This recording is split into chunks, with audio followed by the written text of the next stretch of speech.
Hey, how's it going? Good to see you. Did I make you a mod? You guys should both be mods. Let's go there. Mm, Contents.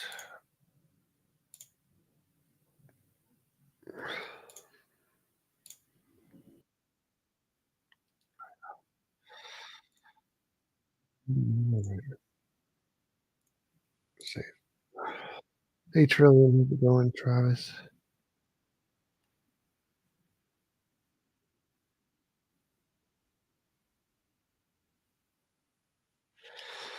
I'd like that. I'd like to meet up and hang out. That'd be cool. I don't have any plans to go to Dallas though, because I haven't not doing modern day debate stuff, so I haven't really been traveling much. Tim, how's it going?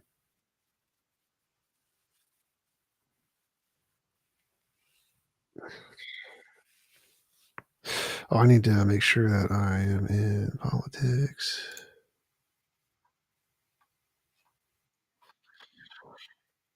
There we go. Invite to speak. Invite to speak. What's up?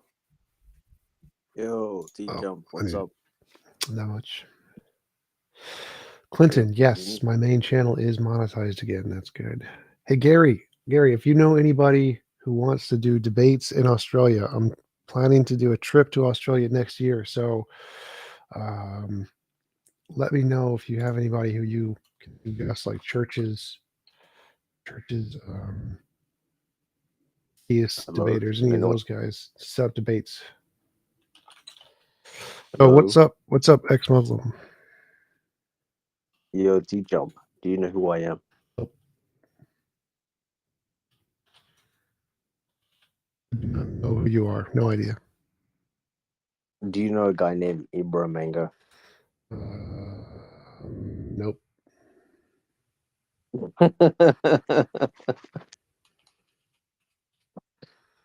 You're still an atheist, I see.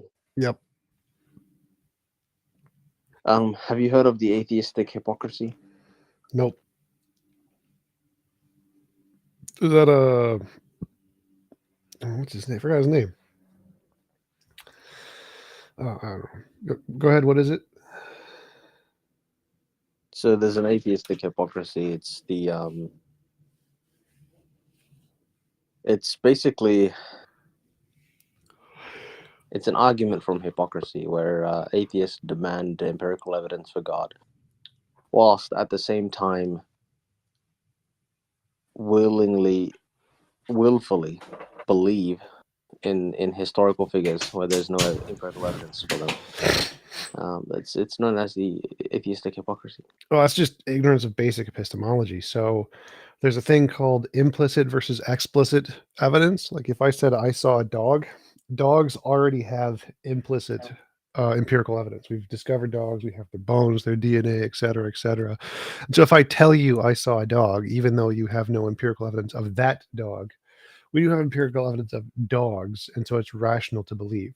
But if I told you I saw a unicorn, there is no evidence, empirical evidence of unicorns, and so that would be unreasonable to believe until you provided empirical evidence of unicorns, which none exist in the present or the past. Well, So wait. So here the difference is, if you say there's a historical figure like Abraham Lincoln, or I don't know, but yeah, go ahead.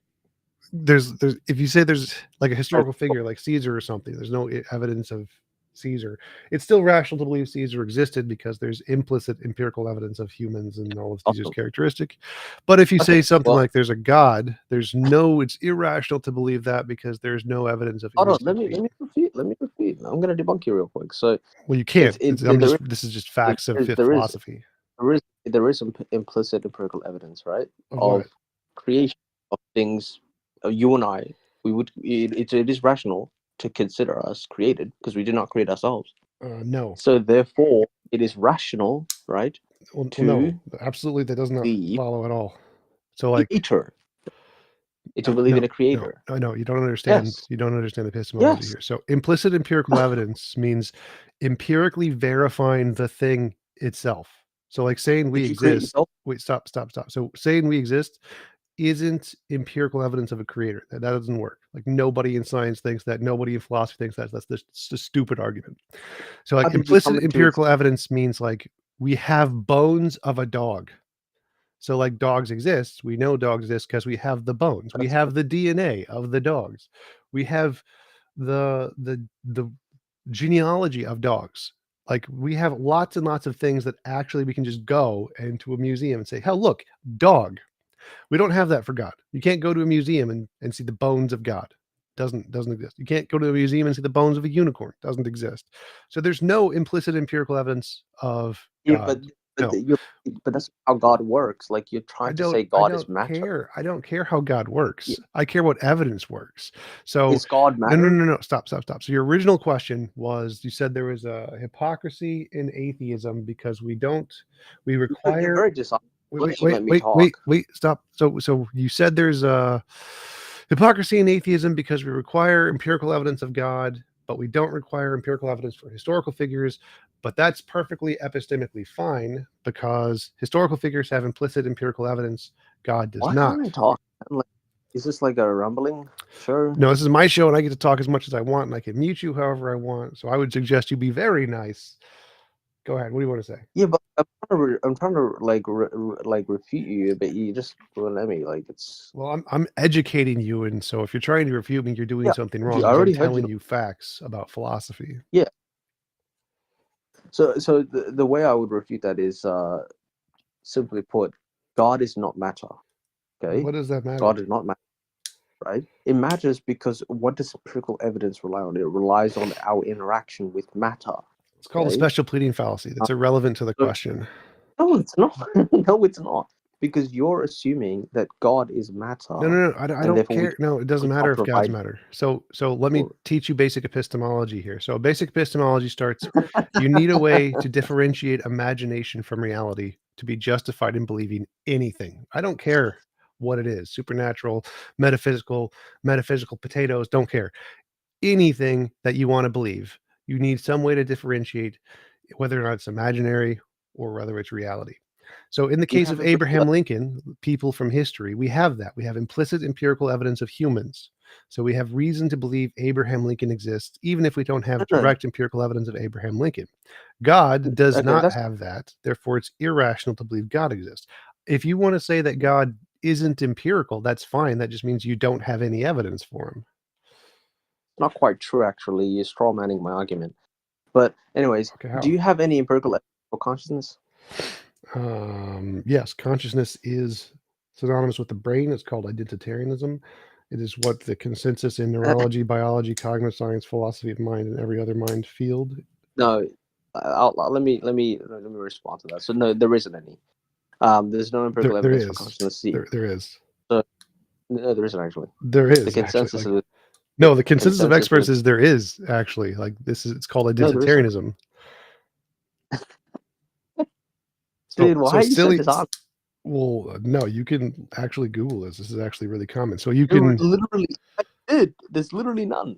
There's none. no, again, Google identitarianism. Google that word. Do you know what that word means? This is a yes or no question. Do you know what the word identitarianism means? Yes, What does it mean? you tell us, because I don't think you understand what it I thought you means. said you knew. What does it mean? Yeah, I What don't does think it mean? it's a false equivalence. Okay, what does it mean? No, I'm asking you what it means. Do you know what it means? I want to know what your meaning is, so No, that way I we asked you a can question. Do align. you know what it means? You're I'm supposed to just say gonna say no. no. So you can, yeah, I'm just gonna say no. Right, you don't. You have Yeah, no idea what it means because you no, don't I know do know, but anything. I'm just gonna say Then no what is it? because you just Tell us. Tell us what it is. no. You tell us. It's right. So You have no idea. it's Goodbye. So, identitarianism is the philosophical position that consciousness and physical brain states are synonymous. It is the consensus position in all academic positions, and dishonest Muslims do have no idea what they're talking about. Anyway, I just need to unmute this guy. Let that guy up. What's up? Dude, was I muted? Can you hear me? Yeah, I can hear you now. Yes, you were server muted. I had no control over that. Yeah, my bad, it's fine. Anyways, so T-Jump, I want to ask you something. Sure. What's your view on modality? On what? Modality. I don't care. Okay, it's not. I Did didn't you have an ask you if you argument? care or don't. No, that is my position. Sure, yeah, but I first have to know your view because you might be a No, I don't necessitarian who care. rejects God. I don't care. So So unless it's let's start relevant with to the an basics. argument, Can I, T-Jump, do you can have I an fail argument? to exist? Do you have an argument? Yes, yes, What's your argument? yes. What's your argument? Basically, I'm starting off with a, can you relax? I'm starting off with a contingency argument. Nope.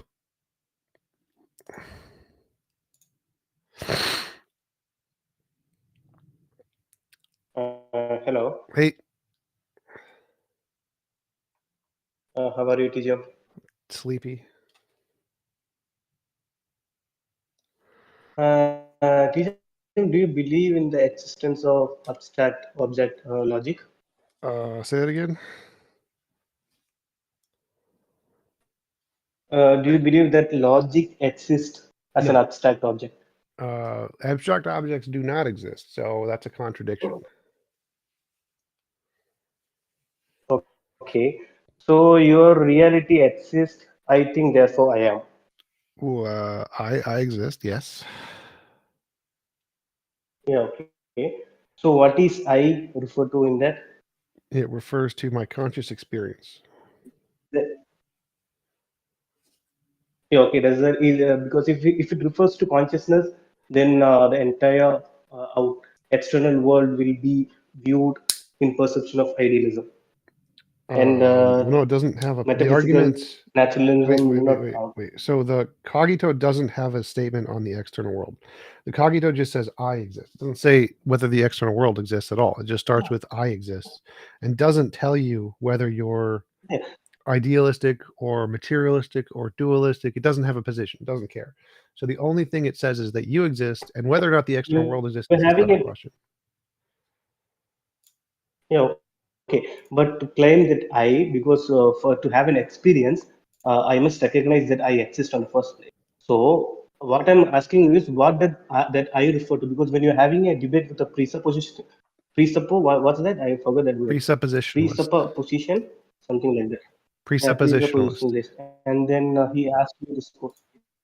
Yeah, he asked me this question, what I refers to, whether does it refer to consciousness or the physical person, because that changes the entire view of the external world. It If doesn't I matter. refers to It doesn't consciousness, matter the argument. then metaphysical naturalism. Yeah, okay.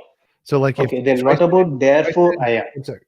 So if I said I exist, now if I'm in a computer program like in the Mhm, Matrix, and my consciousness is a mhm. product of the Matrix or whatever, then I still exist as a product of the Matrix. If I am a brain in a vat, then I exist as a brain in a vat.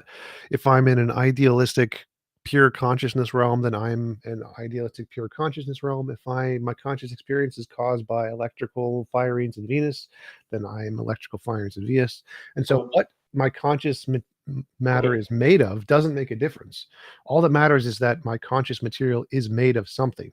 And it could be idealistic pure consciousness or a combination of both, dualism, or it could be just material. Makes no difference to the argument, because when I say I exist independent of knowing whatever I'm made of. So I don't need to know or make a position about what I'm made of in order to know that I Okay, exist. I got it. I got. Okay, I got it. And the second sentence, I think, therefore I am. So to come to that conclusion, therefore I am, don't you think logic comes prior to that conclusion? Uh, Because you are presupposing uh, law of non-contradiction or law of impossibility, logical impossibility.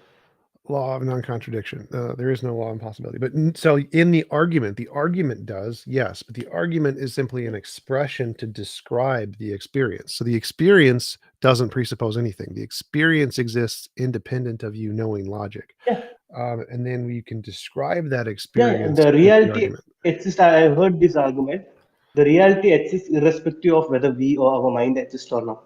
I know that. No, But that's not what I'm I'm saying. That's talking not the about argument. beginning of our epistemology. Stop. So what I'm saying is not that the external world exists independent of whether or not we know about it. That's not what I'm saying. What I'm saying is that I exist, my conscious experience, like I'm seeing a TV right now, that exists before logic. I don't know logic. I don't say logic. And then I can say, I think, therefore I am. That describes my experience of the TV. But my experience of the TV didn't presuppose logic. My experience is irrelevant to the logic. And then I said the argument to describe the experience. Yeah, okay. You have the experience, but to interpret the experience or to infer anything from the experience to a conclusion, logic is must, isn't it? Right. So if from the experience, I can then infer things, yes. But my existence is independent of the inference. I exist independent of any inference. I don't So, presuppose anything to exist. for example, a baby has, if a 2-month-old baby has experience, but that doesn't know anything about whether it cannot come to conclusion that it exists or not. It has to have a certain logical, ability to come to that conclusion. To Yeah, even it's come it coming to come the to know that conclusion it doesn't matter. So exists. I don't care So, if it comes to the conclusion. What matters is if it believes it exists, it can't be wrong. Even if it came to the conclusion based off of silly beliefs, who cares? okay. Do you, when it comes to the external existence outside our, I think therefore I am. Do you think scientific method of scientism is logic is fundamental for that? Well, there's multiple kinds of logic, so you can use different logics to do science. No, I'm talking about. No, I'm not talking about the quantum logic. I'm talking about the classical logic of, What? So you can because quantum logic entirely. okay, so there's different kinds of logic. There's standard logic, which is A equals A, the law of identity, law of excluded middle, law of non-contradiction. And there's many valued logic, which is Yeah, this is the logic that I'm talking about. I'm so talking about this standard logic you can get rid of because standard logic. science is deep. Standard logic is Science, not required. You can get rid of standard logic, replace it with a different logic, and still do science. no. Scientific theories are entirely dependent on standard logic. Apart No, from quantum physics, no, forget about the quantum physics. no. What I'm saying, all the scientific theories are okay. Standard logic. But let me come to. So your view of the world is which kind of truth? Correspondence theory or which one? Yeah, I'm a correspondence theory. Yeah, correspondence theory. So your truth depends on how it corresponds in reality, right? Yeah. So, but remember, your question is does science depend on logic? The answer is no, because logic is just a framework for No, analyzing I will tell you. relationships. So you can replace logic, standard logic, with any of the other non-standard logics. You can use a non-standard logic and still get the conclusions of science. That's one of the main papers that is No. describing So, non-standard logic. no. Can you explain me anything about non-standard logic or any scientific theories based on that? No, because I don't believe non-standard logic. If you want to know how non-standard logic works, you need to Yeah, ask somebody who researches non-standard I, logic. I don't believe it either. I don't believe it in either. What I'm asking you is, we have scientific experiments going on for several years. All these theories are based on standard logic. So what I'm asking you is, does our external exploration of our external existence, this existence of the external world, depends on logic as No, it does fundamental? not. I've already answered this. So anything standard logic can do, other logics can do in a different way. Okay. So other logics can repeat the same results using a different logic to create the same external world that we see around us. Okay, but some kind of logic is fundamental, isn't it? Some Oh, kind of logic, whatever it is. well, logic is again the language that describes the Something pattern. ex Wait, some stop. Logic is the no. language that describes the pattern of reality. So logic doesn't exist. Logic describes the way reality works. Reality could work in a standard logic way, or reality could work in a non-standard logic way. But there has to be some way reality works fundamentally. Yes. Yeah, I will come to the aspect of reality. I have something to say in that as well. But in standard encyclopedia of philosophy, it says scientific method requires logic as a system of reasoning for properly arranging, but also inferring beyond what is known by observation. Right. So Method logic of reasoning may include prediction, or analogy. reasoning is done by Is a it? mind after it exists. So it doesn't need reasoning to exist. Reality No, exists in mind. reasoning is dependent on logic. Without logic, you can't No, do no, no. reasoning. Stop. Reasoning is a So stop, process, stop, stop. process of coming Stop to a talking. conclusion. Stop talking. Yeah. So logic and reasoning are done by minds. Reality doesn't require any of them. Reality is not based on logic. Reality is not based on reasoning. Logic and reasoning are done by brains to understand reality. Reality exists first before logic or reasoning. Yeah. So you agree reality is not relative. It is outside our mind. There's a reality outside our perception. You agree to that, right? Yes. Reality is outside of the mind. Yes. Okay.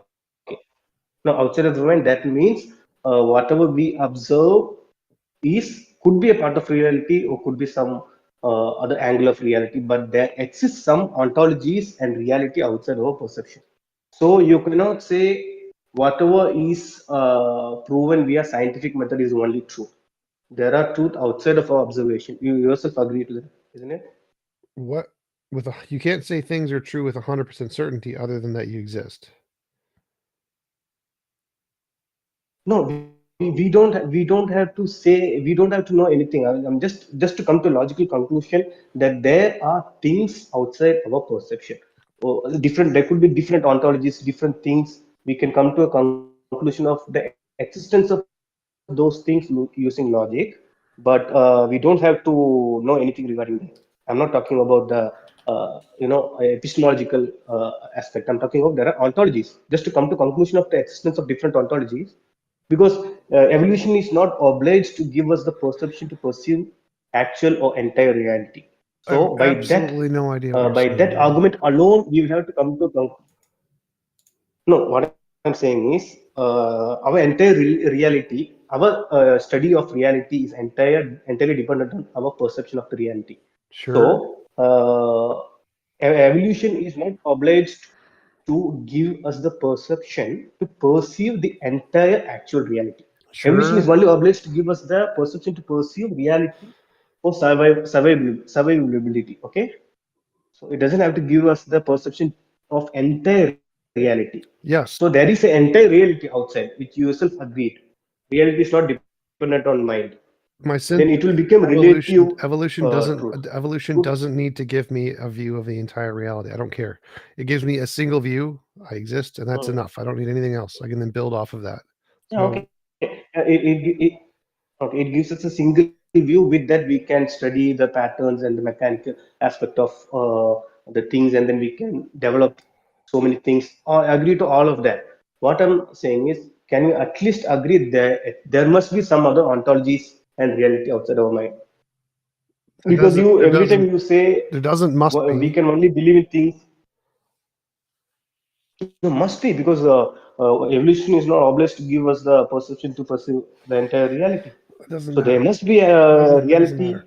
outside our perception. Literally solipsism is possible. Literally your mind or my mind could be the only thing that exists, and it's just a figment of our imagination. There's no evolution. It's just a figment of our imagination. So I don't know anything you're saying right now. No, we have access to observable world. Okay, we can make claims about observing things. Okay, and truths about that. But there are world outside of observation. Definitely, there must be a world, because evolution is not obliged to give us the perception to perceive all those things. That sentence does If we are a product of natural, no, so our there are senses several philosophers can be who completely argue. generated by our own Hmm. mind. So all of the things we see could be generated by our own mind, and it doesn't require that there's an external world. No, you know the constructive empiricism argument. What empiricism is the next argument. Like after you have experience, then you can infer there's an external world based off of the difference between your imagination and the experience, but it doesn't prove it with 100% certainty. Like Born van Friesen, he argued that observability and uh, what science is a scientific theories can predict. Observability is different. In the outside world, there is so many things which is outside our observability. So when we make a scientific theory, the theory is not absolute truth. There are two kinds of truth: approximate truth, absolute truth. So to come to a conclusion of absolute truth, we are totally dependent on logical, law of logics, like law of logical impossibilities, logical contradiction, and impossibility of the contrary. Only through those logical arguments we can come to a perfect truth. Through scientific induction, we can only come to a approximate truth. Do you agree that? Yeah. So Do you agree that? certainty Because is so many logic and theories math, which and then probabilistic is science. So what?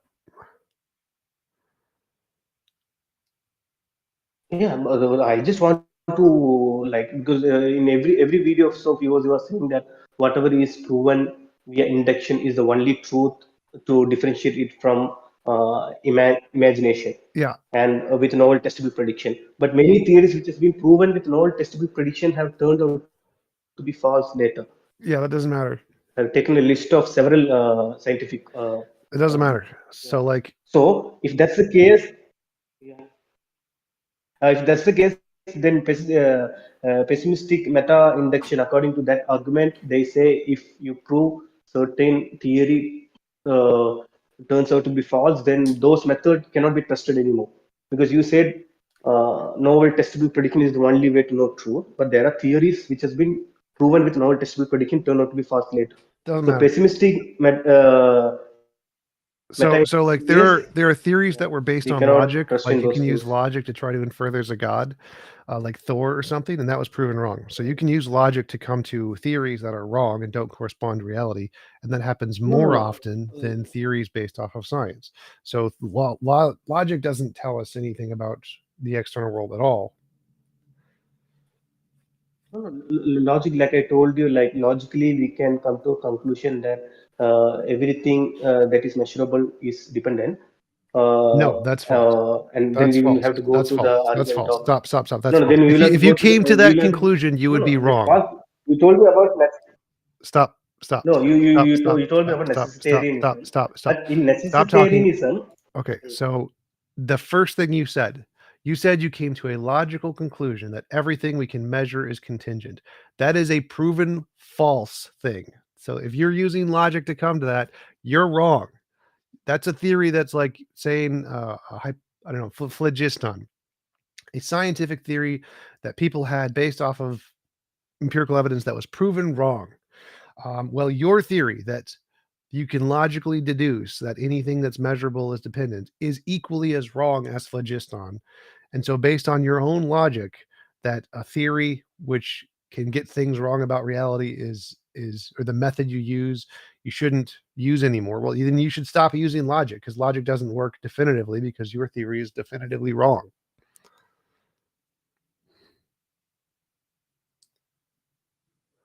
But King Embryo or Embryo, you're welcome to come up.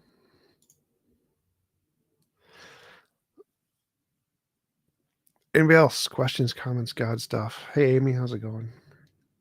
Pretty good. How are you, Sergio? I'm doing well. I'm down 20 pounds since I started my bike delivery job. Oh, nice.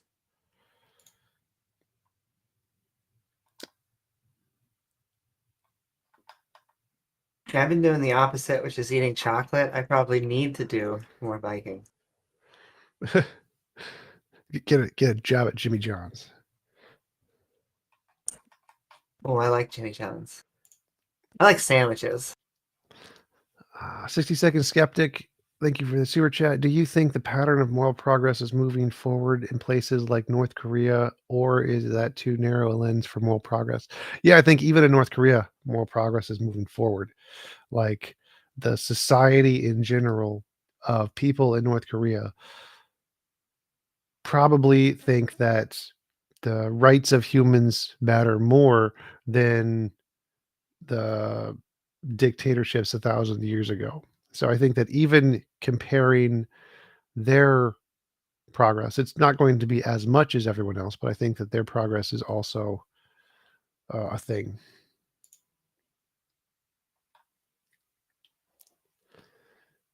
All right. Hello. Hey. Hello.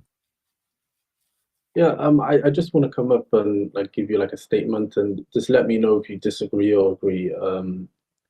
And like don't say I disagree or agree, but like I just disagree. like Because this give I me your agree. like okay, science is based in logic and reason, but essentially they still it's still based in miracles because of the essential Big Bang. So like as long as you give science the I guess the holy miracle of the Big Bang, they can essentially explain the universe in maths and reason. Well, that's not a miracle. Like, why do you think that's a miracle? Yeah. Yeah, but you don't exactly know what the Big Bang is, right? So you make assumptions as if everything came out of existence. But what I'm saying is based in a format of miracles, right? Well, no, not knowing something isn't a miracle. So not knowing how something happened doesn't make it a miracle. Like, there's lots of things we don't know how it happened. Or We what does don't it make know. it? Well, we don't know what dark matter is. We don't know what dark energy is. We don't know what the fine structure constant is or why Yeah, it but is. I'm not talking about that. Well, no, That's no. aspects So of the the universe, Big right? Bang is a miracle because we don't know why it happened. That's wrong. There's lots of things we don't know why they happened. None of them are miracles. The fact that we don't know why something happened does not make it a miracle ever. Like we Yeah, don't but know a that's not what lot. I said. We don't know a lot about dark energy. We know a decent amount about the Big Bang, and just because we I don't don't mean to know interrupt you, but you're before, talking like I just want to like reiterate, like you're talking about the aspects of the universe. I'm talking about the creation. Like I'm assuming the energies that formed, dark matter came from the Big Bang. I'm talking about that essential, miracle. Well, no. So why It's is that a miracle? science is This is based our off that. question. We asked you a question. What makes the Big Bang a miracle? You said it was because we don't know Creation what of caused it. existence. There's no evidence that the creation of existence there. Nobody in physics thinks that's the But creation of we're existence. aspects of the universe, aren't we? We're made of, qualities, minerals, so on and so on of, the universe, right? So we're Yes, aspects and of the it. Big Bang was just one part of the universe. It wasn't the creation of everything. you're a You keep making these claims. What do you mean by it? It wasn't a creation of everything? There are things that existed prior to the Big Bang that created the Big Bang. They're called quantum fields, quantum foam. There's evidence of this. We've demonstrated with the Casimir effect. We know that there are things prior to the Big Bang. That's the consensus in every field of science. Nobody says the Big Bang It's is the not a creator of everything. consensus. That is literally a It's more like consensus. essential theory, right? It's a theory. No, that is It's literally a not consensus. a hard evidence. Yes, we do have evidence. Casimir effect. I literally Yeah, just told you what it. exactly is? Oh, sorry. Casimir What effect. I exactly is literally that? just told you it. The Casimir effect. I literally just told you it. Yeah, I'm not a scientist, man. You don't need What? to get so angry at me. Can you? What exactly is that?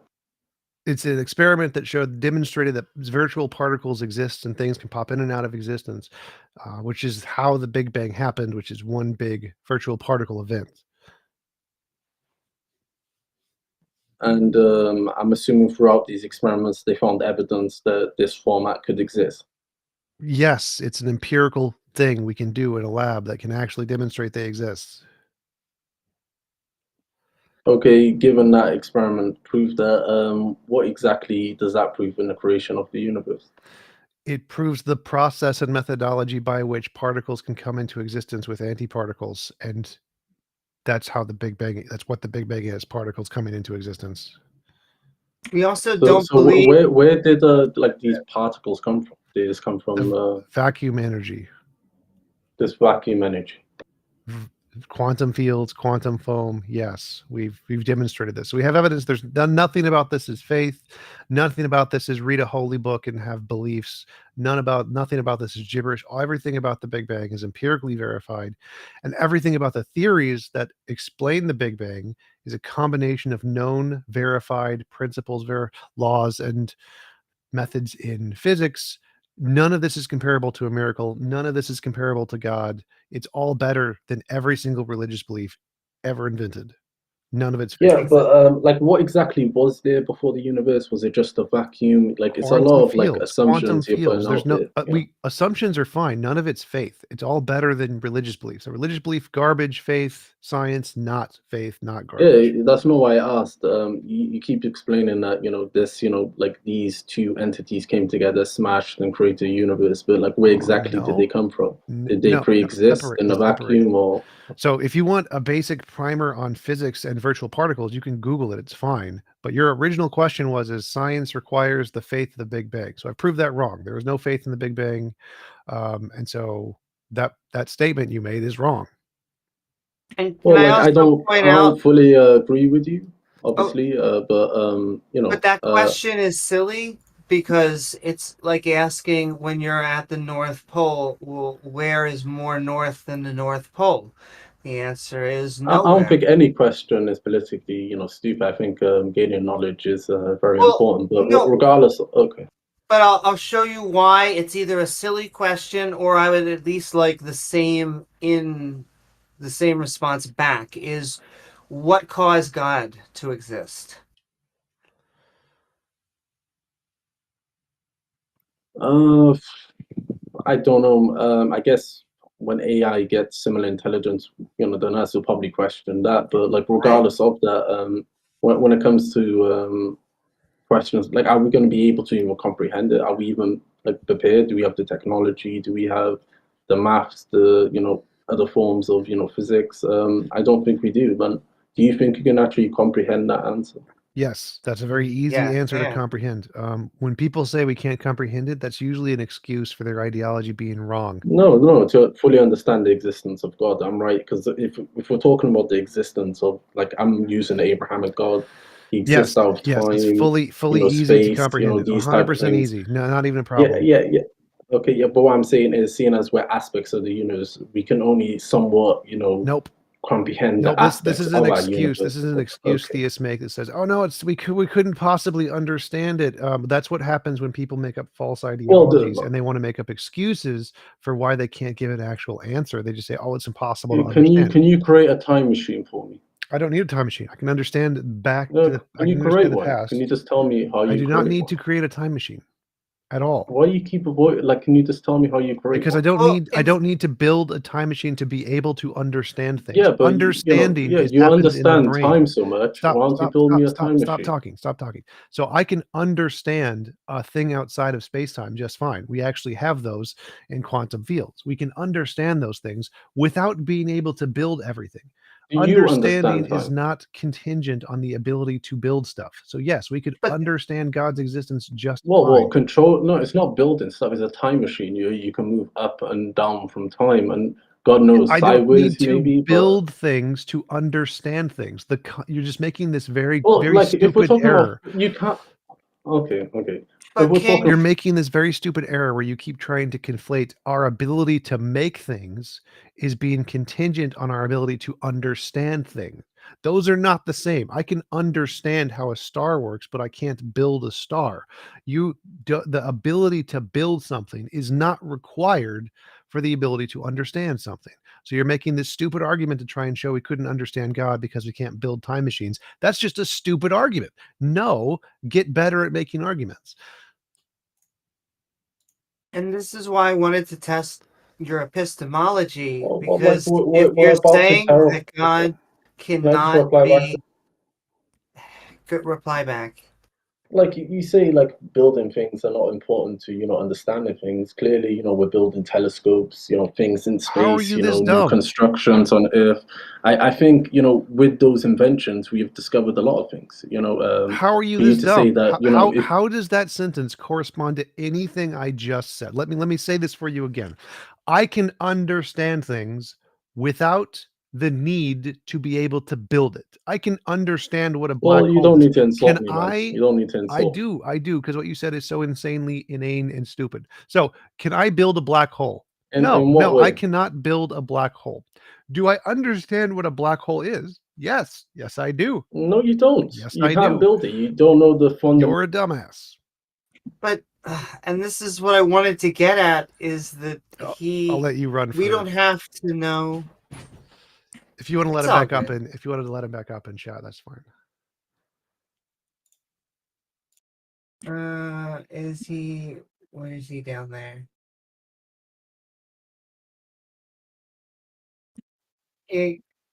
I invite him to speak. He might not come back up. It looks like he's not coming back up. Okay. Okay. All good. I mean, my point was when they ask this question, they give us a how can we ever know the mind of God? When very specifically we say, well, we're using physics to actually go all the way back to the Big Bang, back to Planck time. And that is at least as far we can, like, I agree with what T-Jump is saying. We can see things. There's good backing for at least why we can hypothesize about why quantum fluctuations may be even before that. But we're using physics. And so I just don't know what tool you are using when you're going to use God in replacement of that.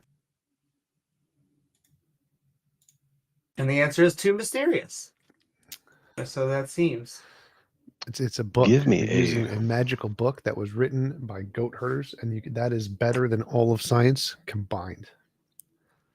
You know what? You may be right. Give me a quick second, guys. I apologize. You brought me up just a bit quick, and I gotta finish this in about 2 seconds for me. No problem. It's not good.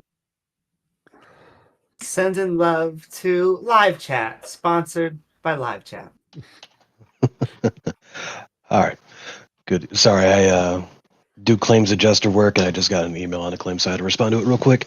So I'll keep this short, just because I'm not as debate fueled as a lot of people are, and I don't want to take up your guys' content. But Rambo, I think, lost the thread of what could have been an interesting conversation. The more I spend time in these, the more I kind of start thinking that there's a lot of parallels between atheists and some of the more like Abrahamic devout theists. So I guess where the question's coming into play is when you take in things in consideration like the Big Bang, things along those nature, it does get to a point where all you're working on is theories, educated guesses, so on and so forth. I kind of think that's the same case with a lot of theists. So do you guys think that's different, or where's the difference between somebody filling in blanks for what they don't know with religion versus somebody filling in blanks with what they don't know with educational guesses? Yeah, that's a great question. So, in science, a theory can only be built based off of combinations of principles, particles, and laws that have been verified to exist independently of our imagination. You can't just add in magic leprechauns. And as this is true of all science, you're not just allowed to just add in whatever you want.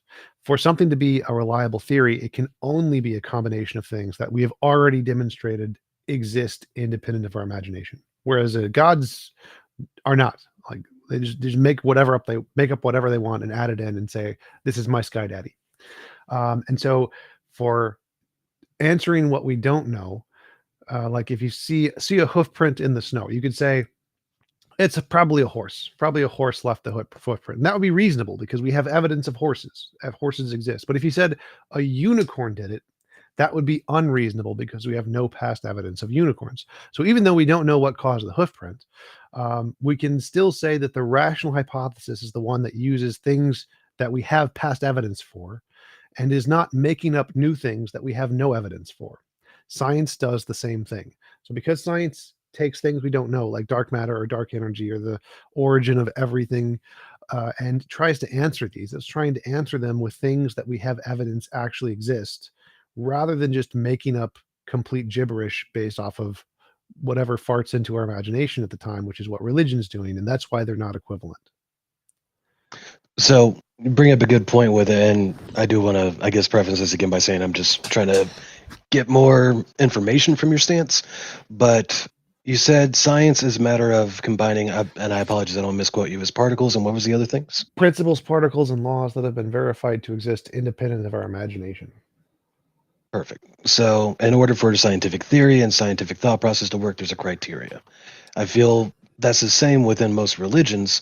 There has to be a criteria that in order for this to be a thing from God or be godly or be considered a miracle, it still has to fit this certain criteria. So in from my perspective of it, both seem to be saying the same thing with the same confidence that they are correct and that they are right. They're just using different verbiage to fill in those gaps. Well, the verbiage doesn't matter. What matters here is, do you have a way to differentiate imagination from reality? So all of the principle that science is using is saying we're only allowed to use combinations of things that we've shown are not imaginary. And so theists have made up their own principles of what qualify as a god or whatever, but can any of them differentiate imagination from reality? Well, no, they can't. That's the problem. And so what matters here is does anyone have a methodology to differentiate imagination from reality? And I've never seen any religions that do. Science definitely does.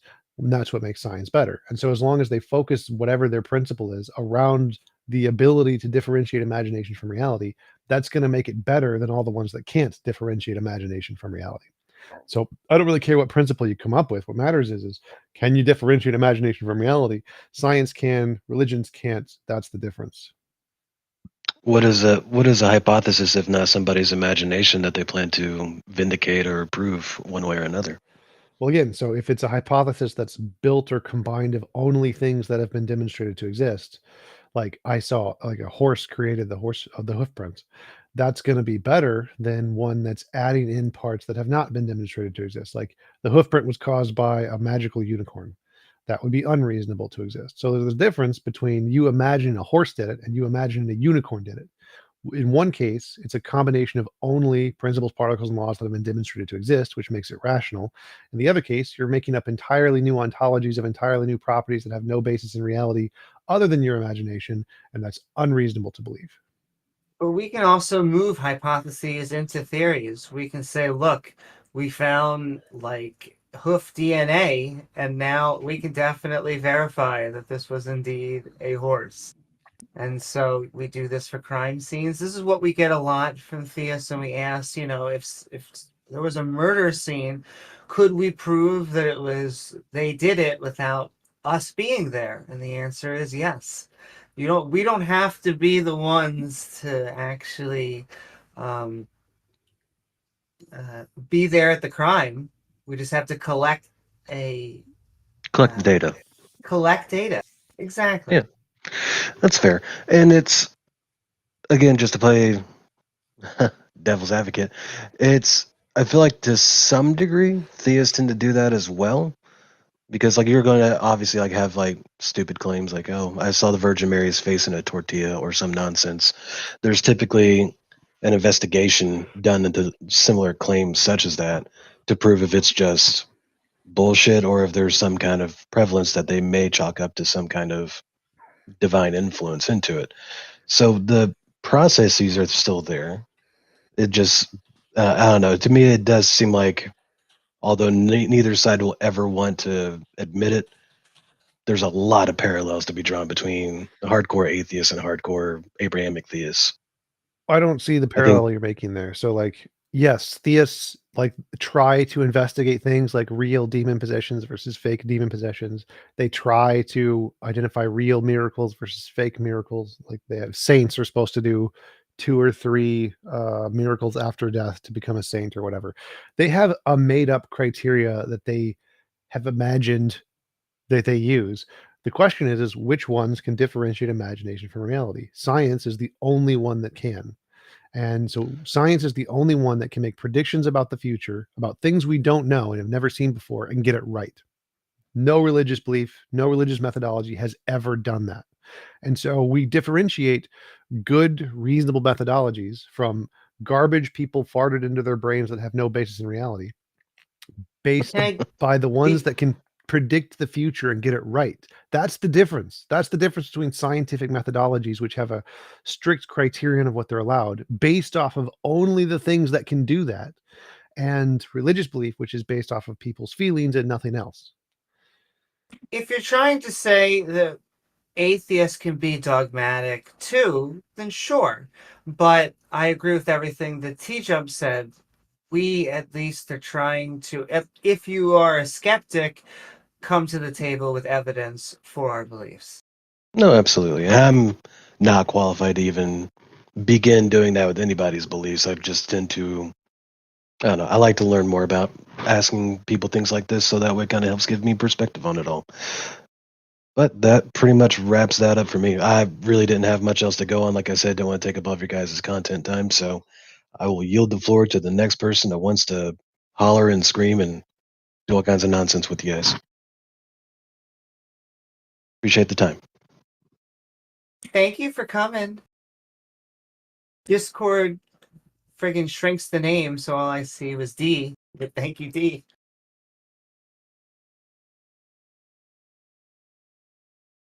All right, anyone else? Any reasons, apologetics, excuses for God?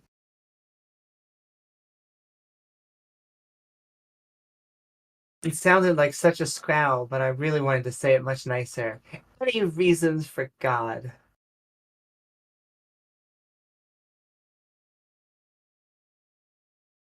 Ooh. Boy join, boy leaves.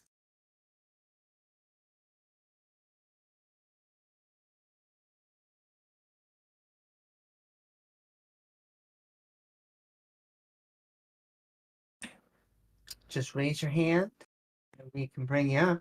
And if not, then we're just going to assume that there are no theists any longer and that the world has finally become secular. Yes. All thanks to Amy. While I was gone, Amy converted everyone in Ooh. the world. Secret was coffee. Yeah. Who knew? Yeah.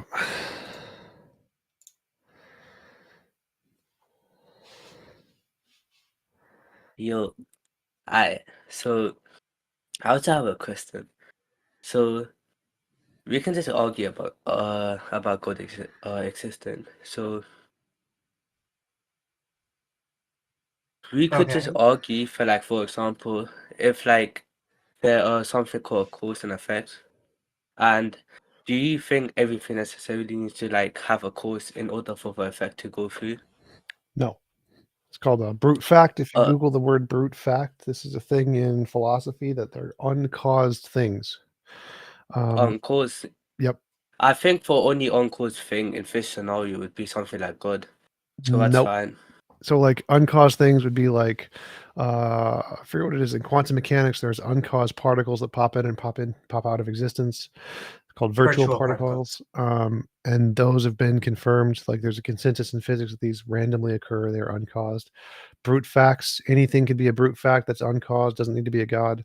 So God is not an accepted hypothesis in physics or philosophy. And physics and philosophy both have uncaused things. Well, the problem here is that like you're talking about particles, and I agree for like in this scenario, if we are talking about particles, I'm like, if there's a creation of this universe and every particle within this universe, there must be a higher being who created everything, which is like why I agree with the law of conservation mass, of course, for that if atoms cannot be Why does that destroyed need a or created, creator? Why but none of that needs a creator? It can just exist on its own. Why would it need a because creator? a universe would, yeah, because a universe would need a cause which created it, because No, it it can't doesn't. come from nothing, because that would It be can just be not contradictory. created. It could be a not created thing. It could be not, okay, so can you explain further, or? Yeah, so you don't think God was created, right? You think he's uncreated, right? I think it's a necessary being, so yeah. Yeah, so you can just have other things that are not created. So the universe could be not created. It's just the necessary being.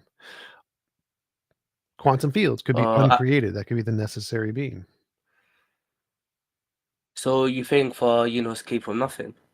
No, did God come from nothing? I think he created himself to come from something to. He created himself. No, I think it's eternal, my fault. There you go. Yeah, I think There you it's go. eternal. So yeah, you can say the universe is eternal. The quantum fields are eternal. They are uncreated. They didn't create themselves. They didn't come from nothing. They are eternal. And that's more rational than believing in a god because we actually have evidence those things exist. Okay, so what's the evidence? That quantum fields exist, the Casimir effect. Okay, but the only problem I would have is that my fault. We can continue this later after going. All right. Have a good one. I always wonder if these are the reasons why they believe in their, in Jesus.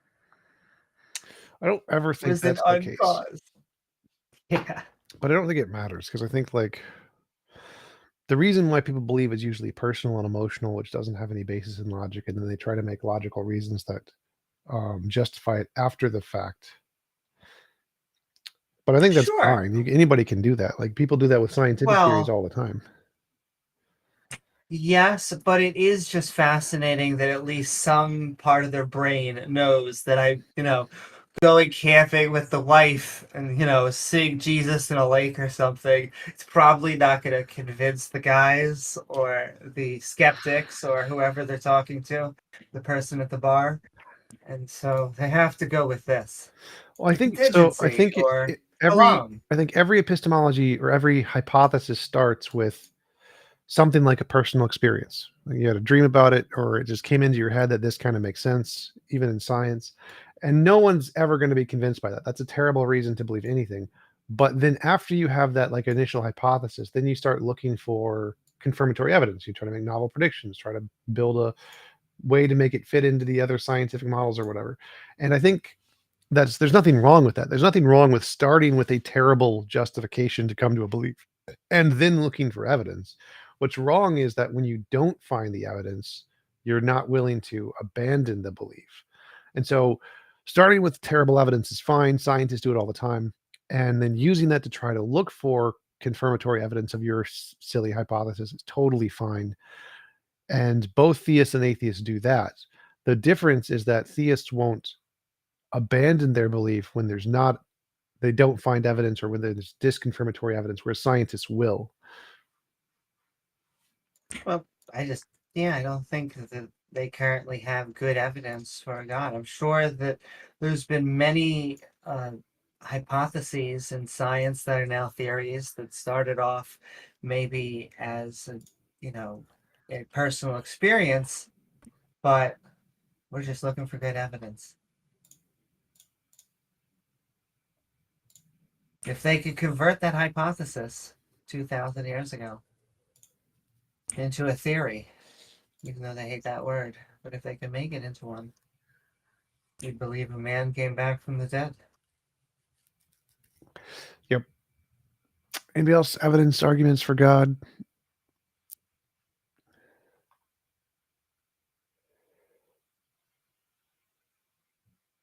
Yes, there could be a purple hippo. That is true. It is logically possible. Often get the unicorns are real because rhinos are real. I think rhinos normally have like two horns, don't they? A bicorn. The double unicorn. I think it's bicorn.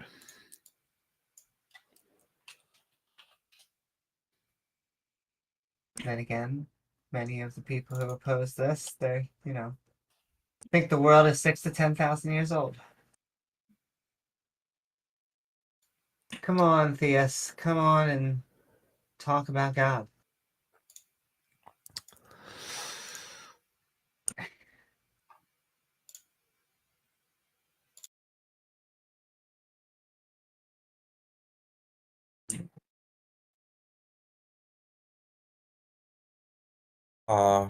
Hello? I wasn't gonna come up, but no one else has come up, so whatevs.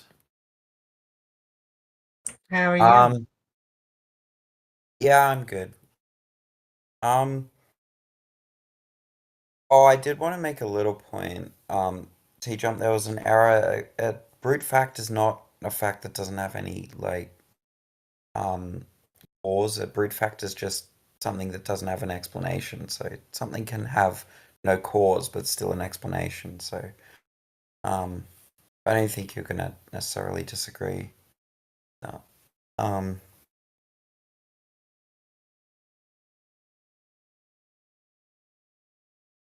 Is he here or not? He may have gone away for a second. Oh, okay. My thing with brute facts, I just think that we have two of them currently, which is I think therefore I am, and the logic itself. Those two seem to work, and then I think theists add on a third. So I'm not sure. I think therefore I am needs to be a brute fact in the sense that it can have an explanation. Like presumably you think you have an explanation as to why you exist and why you have a mind and stuff like that. Yes, very specifically, I think that I have a mind because I'm an animal, and so my parents had sex and gave rise to another conscious creature.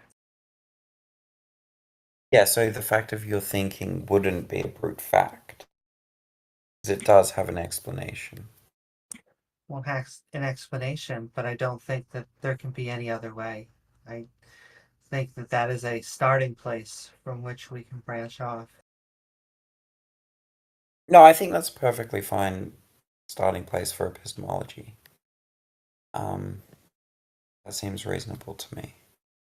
My point today, Jump, was just that a brute fact can have no cause, but still an explanation or something.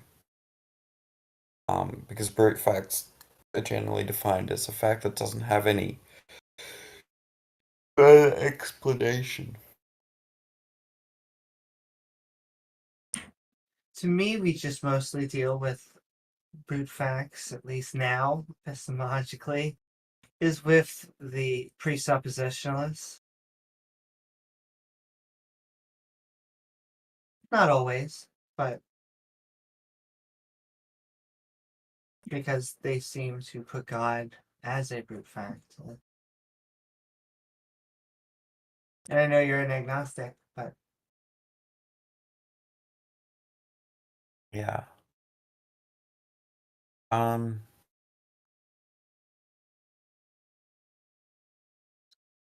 mean,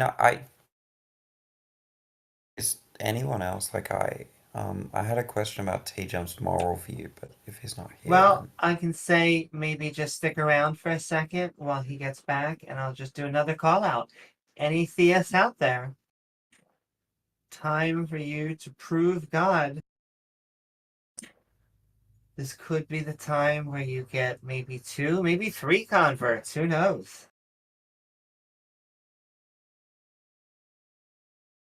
I'll anti-preach if you'd like. I just don't understand prophethood at all. Middlemen for God.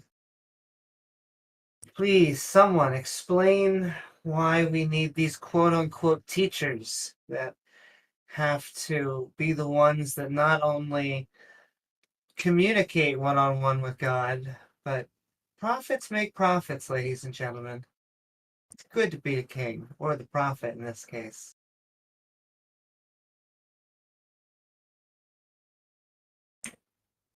Then again, not good in oh, Exhibit 1.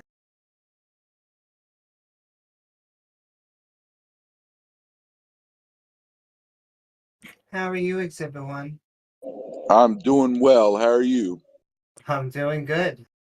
I like your picture. We're living in a world where people can decide to be fur babies, and it's actually gaining traction for people to pee and poop in cat litter in schools. So I'm You kind of have experience with this? getting depressed with this whole notion that we can just decide to be whoever we Maybe. are. I'm sorry? No, I just wanted to know if you had experience with this. Continue. No, it's a national thing. There's several districts that are allowing these kids to dress up as fur babies, cats, whatever the furries, with tails, and they want to put cat litter in school and allow kids to pee and poop in cat litter. And it's like, I'm all for whatever you want to do in life. You can be whoever you want to be. If you live in the United States, in my opinion, it is the land of the free. I have an idea that the MAGA supporters should go get with the BLM supporters, and those two groups should go get with the LGBT alphabet community, and then they all should march and say, look, this is the land of the free. We can be whoever we want to be. I can't tell you what to be, but you can't tell me what to be, but we can be what we want to be. Right? So when we can get the latter half, definitely, I guess, towards the. well, I mean, you can be whatever you want to be. I mean, but there's a limit, right? Like Sure. when I go, Can I just point out that anytime I hear the someone please help the women and children, which was the very beginning, not like the cheerful march at the end, but it is almost always from people who very much discriminate and target women and children.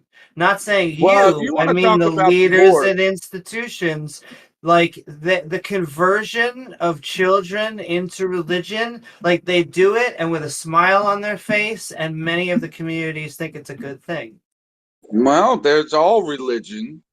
And, in the United States, they got all denominations that claim Jesus is the way, their way. All these denominations claim Jesus is the way, but they all have their variations of how they believe God really is. But then we send all our monies to the Jews who don't believe in Jesus, right? So follow me here for a second. We live in the United States with multiple denominations that believe their way is the way, and it's Jesus, right? Mostly. But then we are told to respect the Jews and give them all our money. And the Jews don't believe in Jesus. Is it all of the money? Well, meaning when I say money, I mean the United States funds both sides of the war, right? So, we can sit here and worry about religion. I'd rather worry about people dying. I'm tired of Hamas and Iran blowing up Israel. Israel knew they were going to get attacked. Egypt told them 3 This days is before they were emotional attacked roller coaster, that though. they were going to get attacked. I mean, it is what it is. Let the Jews destroy Hamas. But if they knew why would they let the people do the part? It's funny. The UN said, Israel, don't use women and children as shields. It's not cool. Don't use women as shields, the UN. What did Israel do? They killed 6 UN officials. What are You you hear talking about that? about? Did you hear about that? Israel, No, it didn't the other happen. day, Shouldn't be laughing. killed 6 UN officials. So while you sit here and worry about religion and worry about what side you're on and worry about God and worry about this God and worry about that God, they have us surrounded. But wait, Right? hold on. Exhibit. You said while you're worrying about religion, what is the reason that they're fighting over there? Is there maybe one specific thing that maybe separates these two groups that if they just didn't exist, Well, none just of one this would sec, be one sec. happening? So I'm reading an article here. It says 11 UN staff and personnel, as well as 30 students at UN schools, have been killed in the Gaza Strip by Hamas. So they're saying so Hamas is killing UN officials. Yes. So why did the UN come out and tell Israel they can't evacuate 24 hours? Because they've closed the borders, and so if you close the borders and say evacuate, that makes things complicated. That doesn't mean that Hamas isn't terrorists and terrible people, and this isn't Israel's 9/11. It's multiple things that we have to hold in our head, because this is once again religion where everyone loses. Well, we got the United States proven to fund both sides of this war. And I don't know if that rhetoric Wait, where does the United States fund Hamas? I missed this part. Well, actually, in 2014, Obama sent them over $40 million, Hamas. Oh yeah, we just sent them $6 billion. Oh, Where? wait. What are you We talking froze about? it. We froze it. Right. No one sent money to Hamas. Like, we send money to both Palestine and Israel to support the people. We don't send it to Hamas. Like, what are you talking about? No, We didn't send money to Iran. I thought Iran supports Hamas. What are you talking We didn't about? get $6 billion When did to we Iran. send, unless you're talking about the fight that we've had for 20 or whatever plus years about their Oh, you frozen mean the money? United States creating the state of Israel and then putting Israel in there and Oh, giving Israel fucking That actually money. was a completely different All right. subject. So one but sec. I sure. just went No, to. it isn't. Hold up. I'm Hold up. saying Hold the up. United Stop. States is Stop. funding Stop. both Stop. sides of the Stop. war. Stop. Stop. They gave Stop. $6 Stop. billion to Iran. Stop. You're sort of muted for a second. So Biden's $6 billion burden, the State Department insists that none of the $6 billion recently released to Iran by the U.S. in a prisoner exchange was used to fund the Hamas attack in Israel.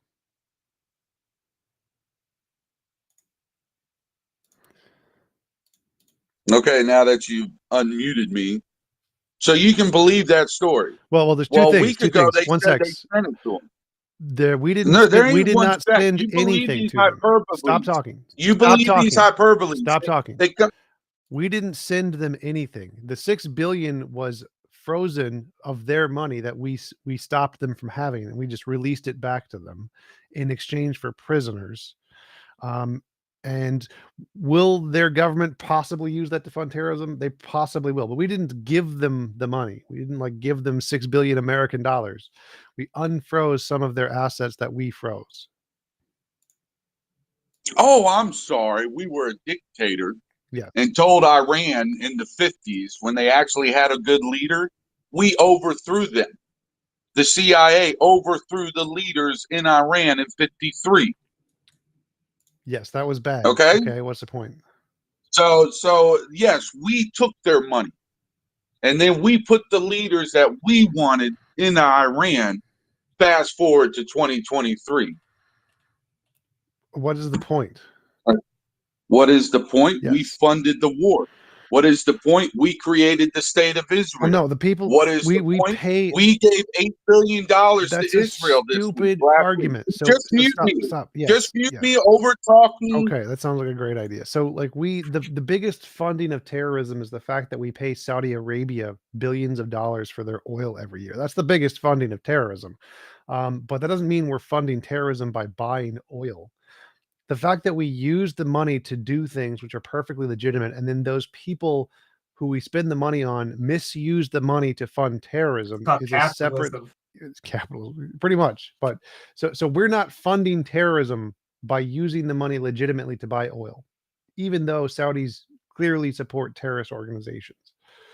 So you're confusing the fact that we spend money on things and the people who are bad in the Middle East. Pretty much every Middle East country supports some kind of terrorist, will use it to support terrorism. Like, that's not the same as saying America supports terrorism or Hamas. Oh, I'm sorry. I don't consider the CIA a Are terrorist. you sorry? Excuse me. I don't consider the CIA a terrorist organization. Well, that's a legitimate argument. I can grant that, but so what? Jesus Christ. I mean, let's sit back and think. Like, you got to think. I'm thinking outside the box. I'm not sitting here worrying about religion or politics. I'm worrying about people. And I see the United States in the 50s destroy Iran. I see in the 80s and 90s them go after Saddam Hussein, who everybody in that area hated Saddam. But who took out Saddam? The United States. So all these connect the dots are connecting bad one. thing. I'm saying that the United States is just as much terrorist than any other fucking country. Well, killing a mass murdering dictator is not a terrorist action. That's a good thing. We should definitely get rid of mass murdering dictators. It's a good idea. Boy, if you think giving money to one side of the war, like we did Israel, didn't cause this war that we're having now, you probably are pretty stupid. So you were just talking about the war in Iraq. We went into the war in Iraq to remove a dictator who was a mass murderer. That isn't a terrorist organization. That is not a terrorist action. That is completely legitimate to remove a mass murdering dictator.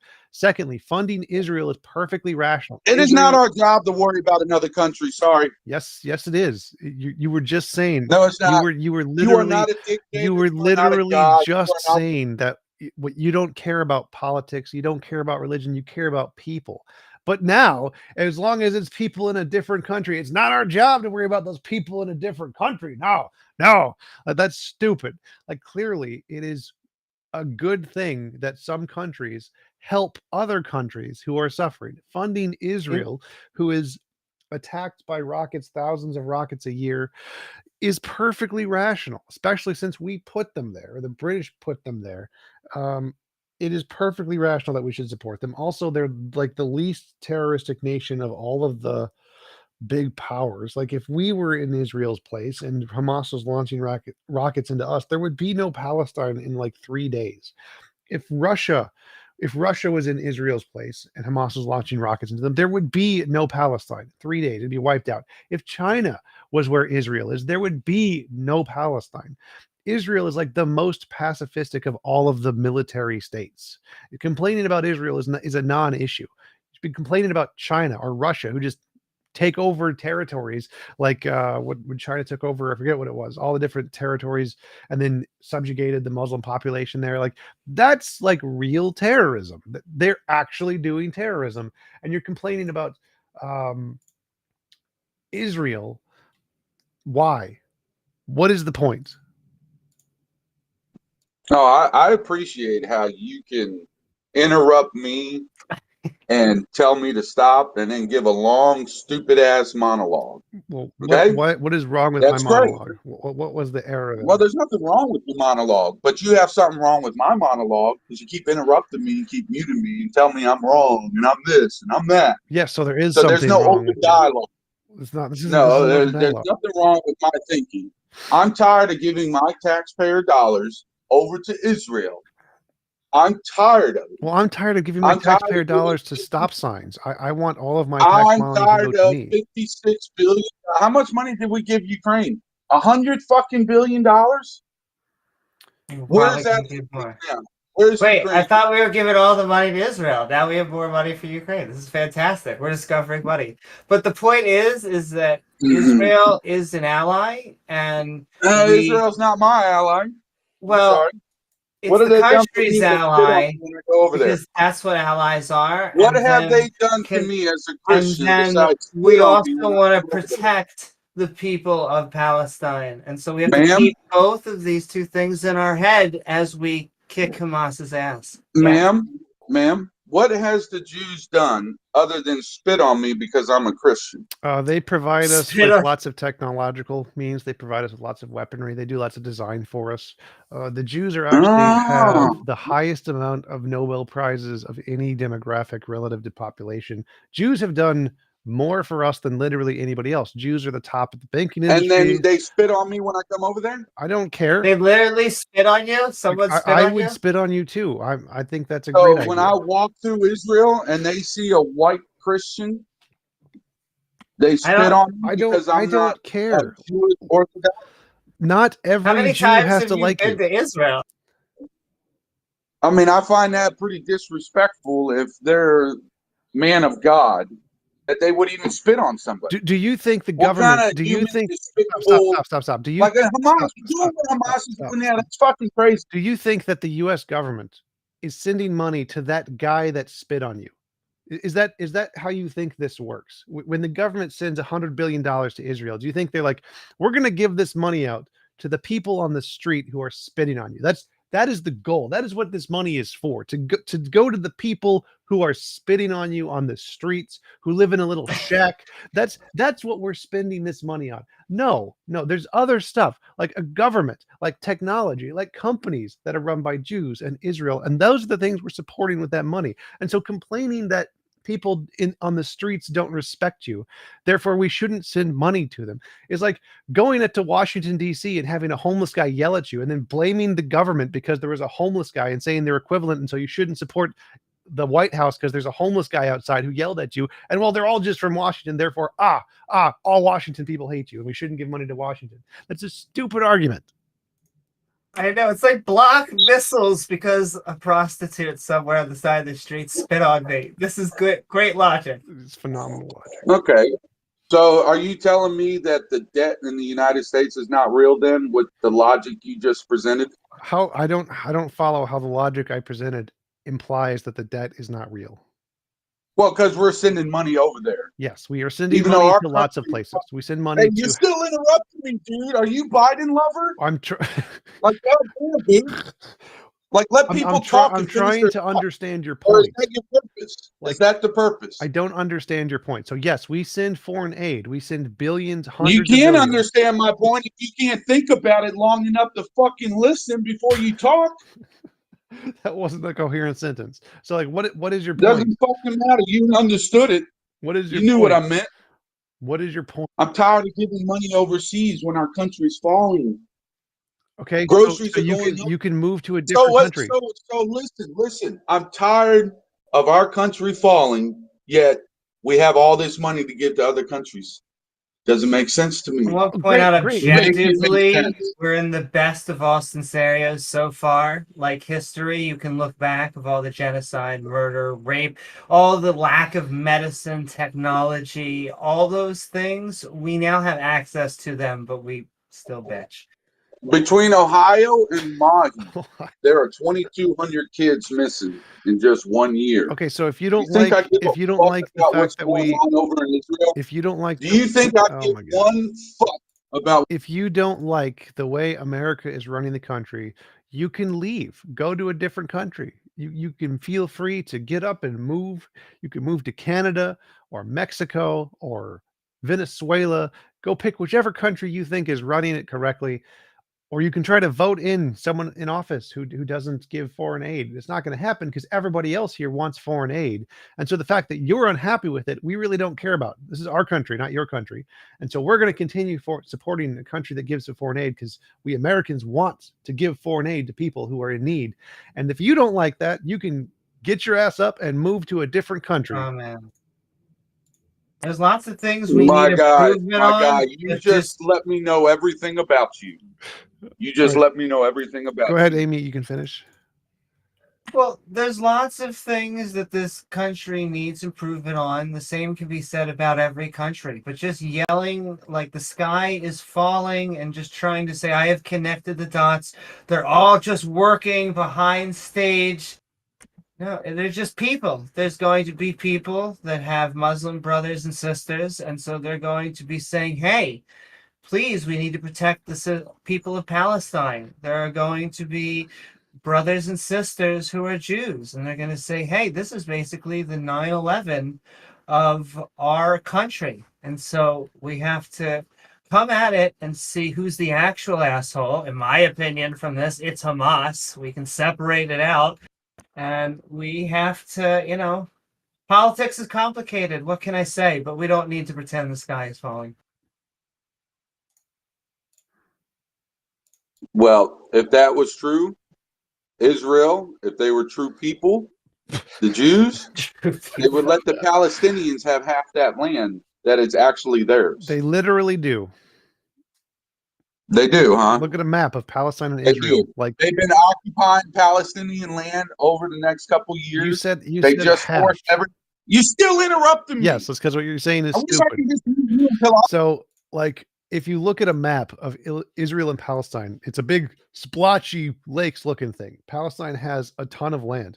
If China or Russia or America was in Israel's position, Palestine would have zero land. There would be zero Palestine. Palestine wouldn't exist if any of the other world nations were in Israel's place. So Israel is allowing Palestine to have a ton of land all the time, which is not what anyone else would do. And so it doesn't make sense what you're saying. Thank you, Daddy, for unmuting me. You're welcome. I'm tired of spending money to other countries You already said that. that just kill people. And answer this, and then I'm leaving because I know how this Discord works anyways. Sure. Antarctica, right? Antarctica has over 200 plus countries signed a peace treaty. Is he going flat Earth? No. Okay, good. So it's funny that Israel and Iran can support each other in Antarctica to prevent us to go to Antarctica, but they're fighting each other on their homeland. And I'll let that sink in, because if you're going to try to say I'm saying this and I'm saying that, I am very fucking confused why countries can work together to keep people like me from going there. But then those same countries, listen, those same countries are fighting each other on their homeland. It's because nobody cares about Antarctica. We can figure something out here, guys, and worry about fucking Israel. Okay, so the answer is you can go to Antarctica. You can literally buy a ticket to go to Antarctica today. Google ticket to Antarctica. Nobody's stopping you from going there. Secondly, the reason a country signed a peace treaty there is because no one cares about it. They only want it for oil. No one wants to visit there. It's not land that people want. And the fact that they fight over other things other than Antarctica it makes perfect sense. Lots of countries fight over things that are nearby them and don't really care what happens on the other side of the planet. So it makes perfect sense that they're going to all agree that Antarctica, a giant sheet of ice with some oil under it, they should have some restrictions there for particular reasons. But then they'd still fight over their borders. Like India and China are fighting over their borders, but they agree on Antarctica because it's a big sheet of ice. So that makes perfect sense that there would be a coalition of countries that would agree on one thing that's very far away and doesn't really have any use, but they would disagree on things that are right next door to them and have very much use and they very much agree upon. So your basic logic here is completely flawed in the fact that you think they can agree on one thing far away, but disagree on the things that are close to them and matter. Like, duh, obviously, clearly not a problem. Thanks, Daddy, for unmuting me. You're welcome. And so there's a just sheet of ice, right, in Antarctica. There's not a volcano there. There's not one of the biggest lakes there. No, it's not possible. Admiral Byrd recounted that there was massive land that was green beyond the ice walls. It was just massive. Yes, I was green gonna say, land. is it a wall? Is it a wall? And that's Admiral Byrd. That's not me. That's Admiral Byrd. I love Admiral You Byrd. know, He's my that's not favorite me. admiral. You know, so yeah, I find it funny that it's a sheet of ice that we can protect, but we can't protect our homeland. So there's no y'all we're have a not good one. protecting it. It's an empty sheet of ice. You can go there. You can go buy a ticket to Antarctica. You can go there. No one's protecting it. No one wants to visit Antarctica. That's why no one goes there. It's not because the governments have some big conspiracy to stop anybody. It's because it's a sheet of ice and nobody wants to go there. You can buy a ticket. We have also hired our expert Jon Snow on the case, so he is going to protect that ice wall. Yep. Protect us from the big grassy fields that are on the other side of the ice wall made by Jesus, Sky Daddy Jesus. It all is coming together.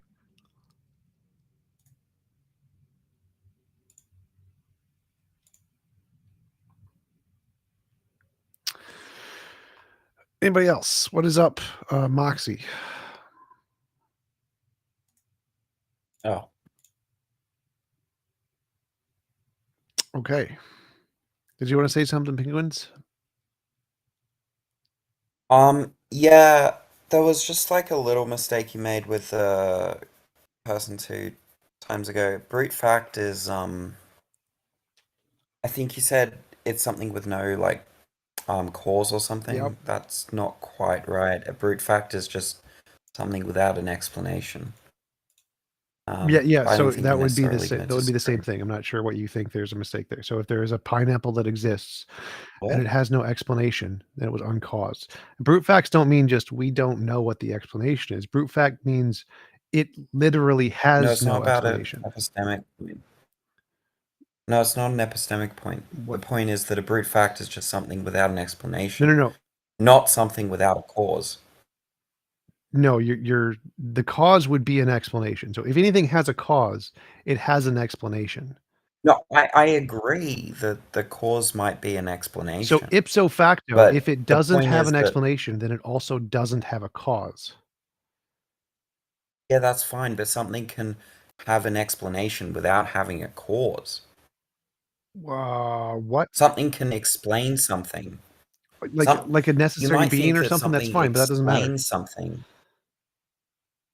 Look, this is just a trivial point. It's not like a big point. The point is that the definition of a brute fact is something without an explanation, not something without a cause. It's Yes, just like a little error. It doesn't there's really no matter. error there. So any cause is an What? explanation. So like all roses are flowers. All causes are explanations. And so if something doesn't have an explanation, it doesn't have a cause. Like if someone doesn't have a flower, they don't have a rose. Basic logic. So I'm happy for the sake of argument to grant that all causes are explanations. But I'm not happy to grant that all explanations are causes. Like you might think that,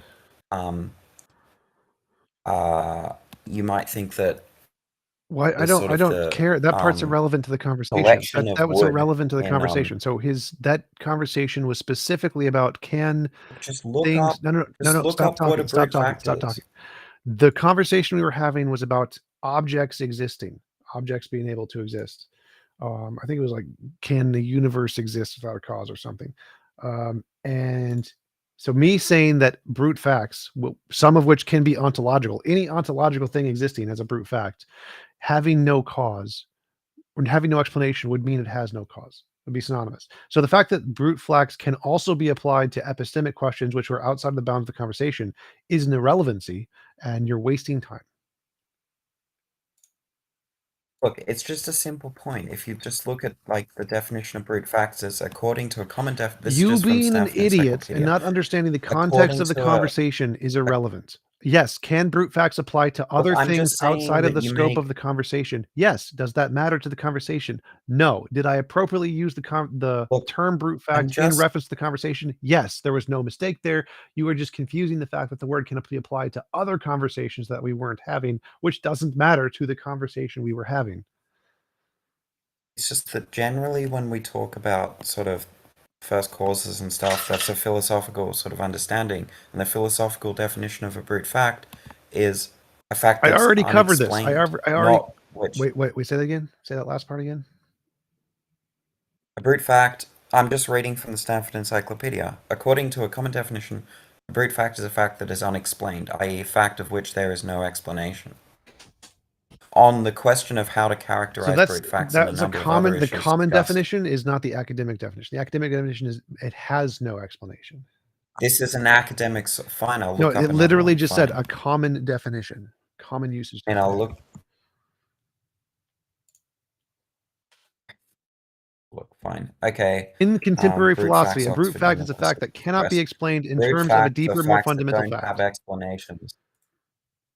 Brute facts are facts that don't have explanations. Correct, which includes causes. Not facts that don't have causes. Those are the same Look, this thing. is just like a simple mistake. Why You're an can't you? idiot. You're a dumbass. In contemporary philosophy, a brute fact is a fact that cannot be explained in terms of a deeper, more fundamental fact. Idiot. Ludwig Feuerbach, Understanding Brute Facts, Synthes 145. Go away.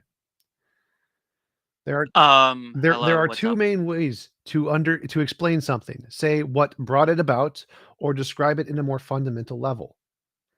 What brought it about is the cause, which means if it has no brute fact, if it's a brute fact, it has no cause. Idiot. Go ahead, Moxie. Hello. I just want to know if you have a stance on the personal identity, I guess. Do you have a stance on that? For regarding what? Like I have personal identity. Personal identity, yeah. Personal identity gap? No.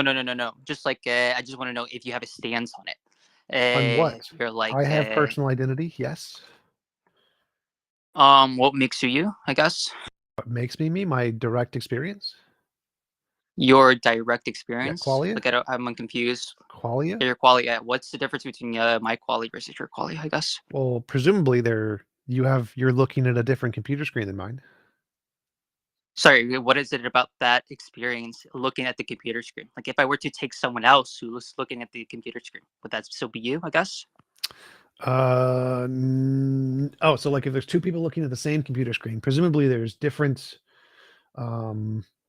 qualitative data between different sources, and the source location of the data. I'm lost. Well, Why that's would not we, very like, hard. assume that? There's So, two. like, If there's two different conscious experiences looking at the same thing, they are separated by something, usually time or space or information processing. Here. So if you were to look at so I'm trying to think here. So if all the thing that makes you is just simply the time and place, right? So do you think you become like a different person whenever you like move around? Sort of. So like when Jesus. brain cells die and repeat, you become a different person, sort of, but it's I irrelevant. agree. Well, I don't think that's irrelevant. I think it's going to be necessary for the view. If you think, well, I don't know, depending what seems right now, like you think like direct experiences, I think that makes it you. But here, I guess my issue with it is simply, I don't know why just have like a parsimonious view and just say, well, there's no such thing as a self. Just seems There to is a be self. weird. There's definitively a self. There's clearly not the self, right? There's definitively a self. Myself is having a direct experience right now. I don't. Sorry. So you can have the intuition of there being a self. There's no intuition. There's literally an experience that is occurring. That is an object that exists, and that is the self. Again, like I don't think the experience. Yeah, I don't think the experience just like it's something like unique or something. Like someone, like, presumably, someone can have like the same experience, right? Just, they would have. It doesn't matter if there's another thing having the same experience somewhere else. That would just be a different self. self. It does matter. It does not. Right? It does not. Wait, sorry. So here, I'm trying to find okay. So here.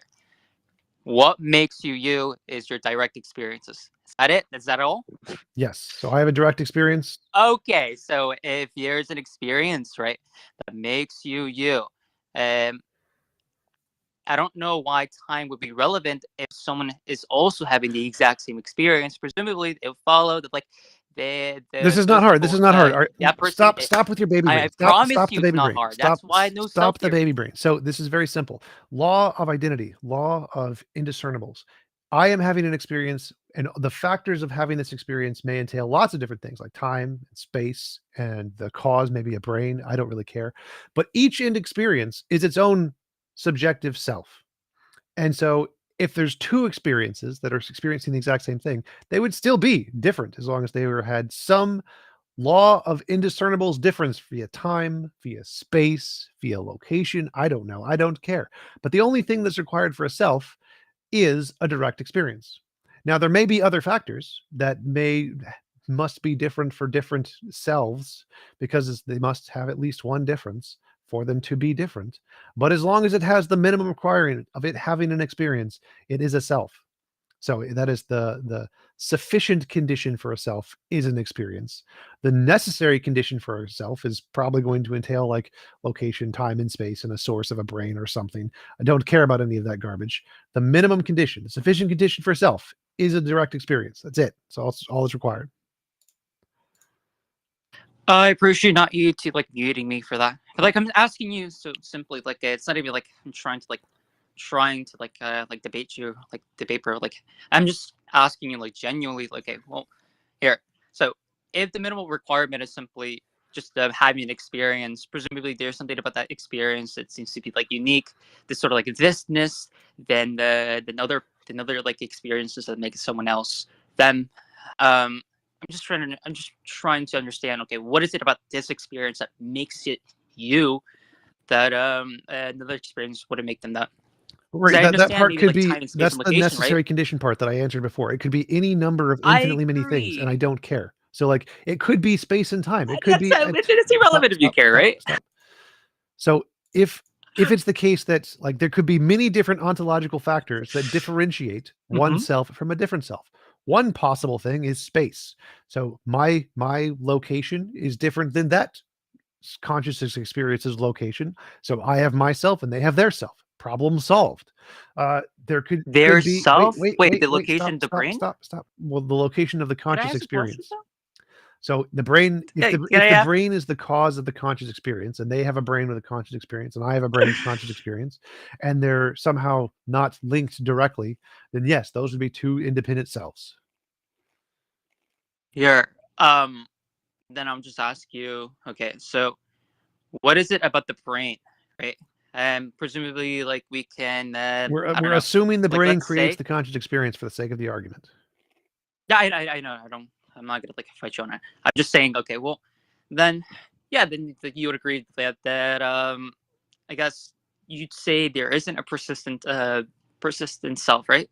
I wouldn't care because that's independent of the argument. You asked what's the minimum requirement for the difference of a self. We can just assume there's one point in time. I asked you like what makes you you. Yes. And I think it's gonna be like relevant. Yeah, of course it's gonna be relevant. Asking you like if there's gonna be like a. Nope, if you I don't need there's that. Gonna be, like, if I'm asking what makes me me, I don't care. Wait, I didn't ask you. You need it. Just ask you like a question. Stop talking. Right? So if I'm answering the question, what makes me me, and is differentiable from some other self, I can take a single point in time without any kind of transitions between time and eliminate all that garbage from the question. Say what makes me me is that I'm located in this position at this time, and I have this experience. And there's another self that's located in a different position that is not directly connected. It's not at the same conscious experience as mine. Therefore, there are two different selves. Your question has been answered. There is a self. Your entire worldview has been debunked. And I don't need to worry about transitions in time yet. That's a different question. That's irrelevant. I can say there's a self. Say yes, there is a personal identity, and I don't need to go into transitions in the time yet. Moxie, can I ask where you think the self comes from? Oh, Where's I the don't think self there. I don't origin? think there's a self. I think people have intuition of it, and it's going to be like produced because it's like evolutionary, like needed. Like I think we have like this sort of like, oh, it's me, solely because it's like more better to protect your DNA than just like not having to sort of like I or something. So I think it's just more parsimonious, just not have like the just unironic like no self theory. Are there different qualia experiences? Do different I individuals have different qualia? I hold qualia. I hold qualia. I don't think qualia is necessary for like self. I don't think it's necessary for that. I don't care That's about the what necessary. if you want to So if call we're self qualia, right? yeah, Wait, please don't go interrupt ahead. me, sir. I Please. can interrupt you as much as I want. Go So ahead. thank you. Wait, I can? Okay, thank No, you. I So can. in regards to in regards to like in regards to the qualia, I guess I'm not sure why it would be needed for the self to Well, it's not I needed. don't know, Forget the exist. needed It part. seems Why is like it? My you're question is, why is that not a it seems like sufficient you're just difference? Why is that not a wait, sufficient sir, criteria to use to define the sir, self? sir. Like it's like it's like asking, okay, well, I hold the view that God is just like energy and vibes or something. Therefore, God exists or something. It's like there's like such thing as vibes and like energy or something. It seems like that's what you're doing. Like I'm not sure why we take qualia just mean like the self. Well, I don't care. I'm just using the terms in that way. I agree. You don't care. So That's okay, what I'm saying. muted. So my question is, why is that not a sufficient definition for differentiating the personal identity and a self? Different qualias, different selves. Why is that not a sufficient definition? Because I haven't been demonstrated that such. What definitions don't need to be demonstrated. Why do I not need to? Sorry.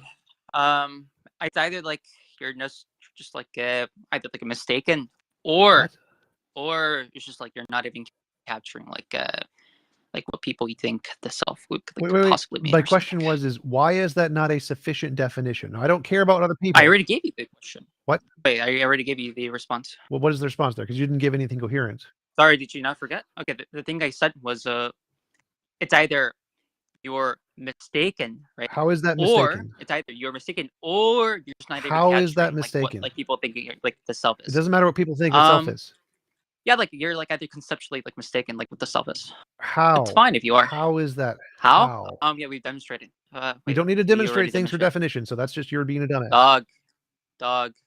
It's fine. It's fine. Like you said like, okay, why is it the case? I told you, well, because of this, and you're like, okay, how? And I told you, well, I already asked that like a couple of minutes ago. Absolutely nothing you said is coherent there. So okay, I'm going to mute you again. I'll ask this very clearly. Why is it not a sufficient definition for the self to say each qualia experience is a self? Why is that insufficient?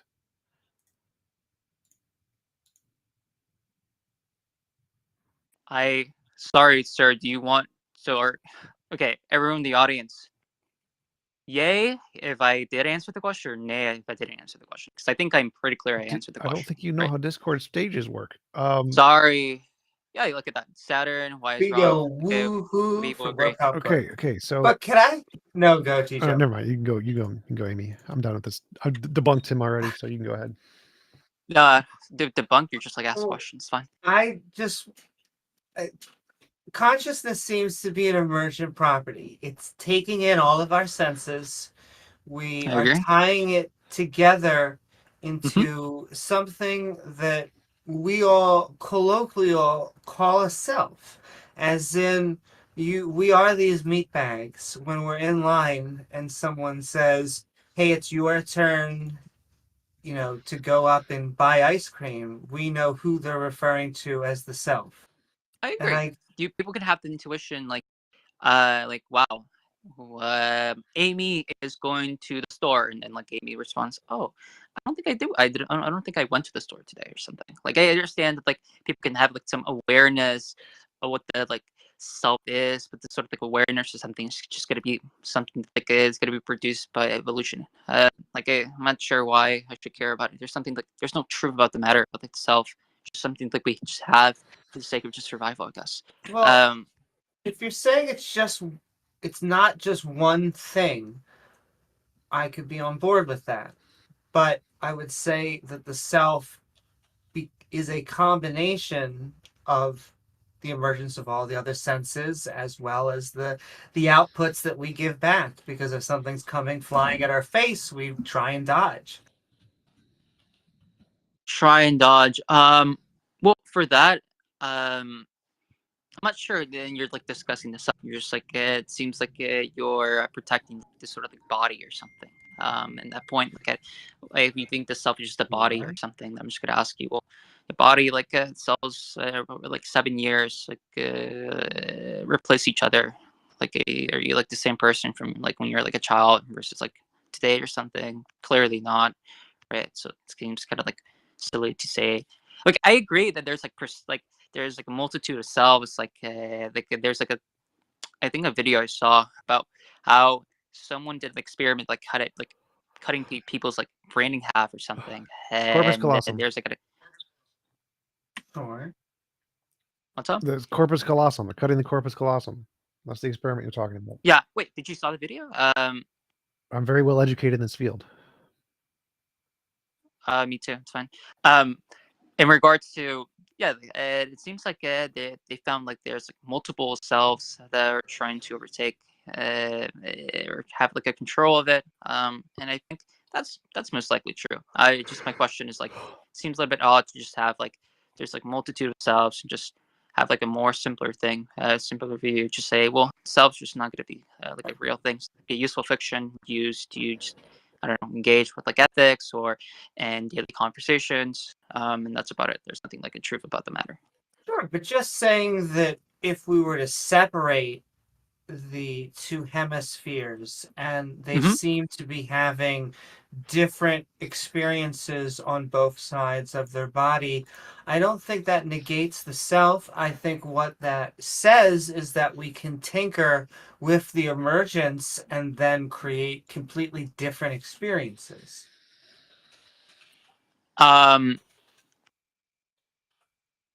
I agree there could be like different experiences. I think the thing that was frustrating about like the conversation with T-Jump was I'm not sure. Like I think it makes sense to say, well, there's something unique about my experience that's like private and not like there's no access towards anyone else except like I guess me. It makes sense, I guess. I'm just curious. Like I don't know if that's the self that people are referring to. Because I don't think quality is needed for the self. Like it could be the case, just you can have like a different view saying, well, yeah, there is something unique about this experience. It's just not needing to posit that there's this thing that has to be called the self. Simply just, yeah, there's some unique experience and that's about it. Not sure why we'd say that this is the self. That's just how we use the words. Like what is your problem with that? Because well, for one, it's a useful fiction. I could care less. Like that can't be a useful fiction. So if we have independent experiences that are unique to us, and we call that the self, like a title, that wouldn't be a fiction. No, well, no. I agree that you can call something the self. I'm saying when we do that, it seems like at that point we're not trying to do like anything at the matter, and we're just like I guess finding the best solution possible that like doesn't like require any like minimal like I guess like trying to figure out like what is it that like the self is like unique about, like what is it that like why we have this this unique thing, thisness or something versus like someone else who has a completely other thing that makes them unique. And just like we're just like lazy at that point. Just say, well, we just call this the self, and that's it. Like we can call it, we like move on or something. Yes, that's because the question's been answered. So if we want to know what is a self, it's an independent quality experience, and then you can have a further question as well. What makes these independent quality experiences? That could be answered in many ways that we just don't care about. We've answered what the self is. So is it the fact that they're spatially located or spatially isolated? That could be it. Maybe they're spiritually isolated. That could be it. Maybe they're independent No, souls. no. That could be it. I don't care. No, no, no. All of those answer the question. All you need is here is the sufficient criteria to establish a self, which is an independent quality experience that is isolated from the rest. Problem solved. So here. It's like fine if you give it an answer or response or something. My question is mostly like, okay, well, is there some actual like legit like certain like answer that we feel confident that raises our credence that like, yeah, this is like most likely the case, rather than it being like a useful fiction. I don't think just like pointing towards like, there's What do you mean by most likely the case? What is most likely the case? It's most likely. It's like most likely true. Like, Well, what is the statement that is have, most like, a likely high true? probability. What is the statement that you're referring to? Qualia exist. Not qualia exists. I mean, that stuff exists. My bad. If those are synonymous, they would be equally as probable. What's I don't. Well, yeah, we have to check your priors because I'm not sure if that's true. what? If I'm using the self to refer to qualia, then necessarily it would be true. What is the problem? No, well, I'm saying like broad. Like I'm not saying about you. I'm saying like broadly within like philosophy, within the branch of like the study, like just like. Well, in ontology, I philosophy, guess. there's a Like, I'm not variety sure of if that's usages for the self, referring to like past experience, individual desires, brain states. There's a whole bunch of different definitions of the self. There isn't an agreed upon definition of the self. It's some conglomeration of a whole bunch of different things. But the minimum criterion that every single one of them agrees upon is your quality experience. That's the minimum criterion. That's not It true. is. Wait, do you have like a paper on it? I'm just curious. Do I have to- Because Yes. if there is a paper on it, then yeah, I'll consider, yes. But I'm not sure. Well, specifically on that point, but I'm not sure if that's the case. But my question is just what's up? what level? Do you mean philosophically? Do you mean from a physical level? Because if you're on getting a doctor's checkup and they say, who are you here for? Someone else or self? Clearly, I think we all know what we're going to check in the box. And so on some level, you have to believe a self, or are you just conforming to the standards of the box? What? Or is that... I'm just saying. Well, that's why I said like originally. I think it's going to be like a useful fiction for like everyday conversations, like just saying I or yours or like your name or something. And people have like awareness, like, oh, this is supposed to be me or something. But there's nothing like anything deep about the matter. Just simply, we have some awareness of what this is, but there isn't like a real thing about it. But it doesn't have to be deep. It's just an acknowledgement. Well, I'm over deep in here, the sense you're of, like, over there. there's some like something about that exists or something. I think that's what it meant by deep. I guess I can understand if you're trying to come at. I know a lot of Eastern traditions try and come at it with you're trying to dissolve yourself, at least for a temporary time. But I think Yeah, that what's up? the self that we are talking about ultimately is a biological construct. There isn't anything that us standing between our eyes, that placement that we feel, that is a conjuring. However, the network of neurons that is going on within our brain to create that reaction, that is true and real. I agree. Our experiences are real. I'm a realist about qualia. I don't think it's illusion or something. But no, I guess it's just gonna be like unironic, like a semantic dispute versus like, well, this is what I think the self is, and teaching's like, no, this is what I think the self is. It's like, well, I don't know, but no, I guess it's fine. I'll let everyone, I don't know, take my place or something. But I think the conversation was fun to jump in, maybe. But yeah, thank you. Have a good one. Have a good one, I guess. Thanks. Thank you, Moxie. Is he server muted? He is server muted. Go ahead. Okay, there we go. Hey, T-Jump, thanks for doing this. Love your videos. My question is, out of all of the scientific and I guess maybe even let's just stick with the scientific discoveries of like the recent modern era. which one of them holds statistical significance that you feel most uncomfortable with? What? What scientific discovery that Oh, holds okay. Yeah. statistical? Randomness is a real force of nature. That one bothers me. Why? My brain prefers structure, and so the fact that there is an actual randomness bothers me greatly. I would like to be I like it to be an apparent randomness where it's just some unknown thing that we haven't discovered yet. That is much more emotionally I like it. And the fact that there is an actual randomness bothers me emotionally. I mean, like, what do you mean there's an actual randomness? Because when I think of randomness, I think of like a random number generator or something like that. And most of the random number generators I know of aren't actually Right. random. So when I mean random, I mean literally undetermined by any prior states of anything. So absolutely Okay, so then what 100%. processes are you?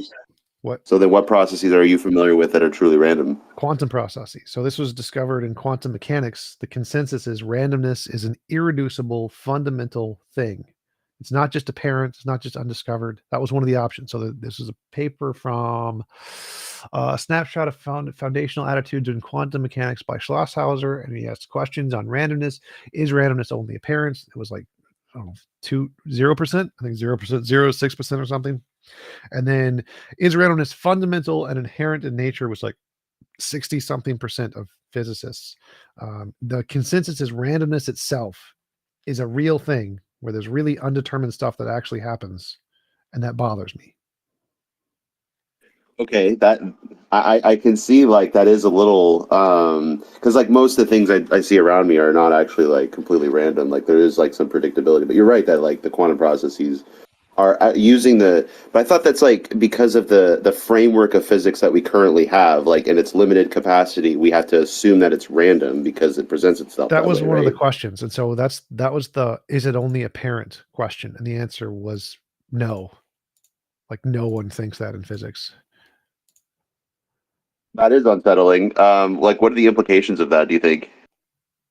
Reality is weird.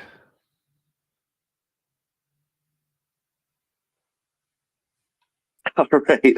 Well, that was my only question. I'm going to look into that now. Thanks.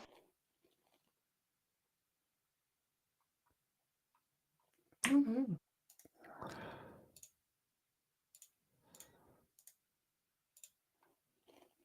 Yeah, I'm an agent of chaos, so I think Do you my have any? brain was like, yes. Yep.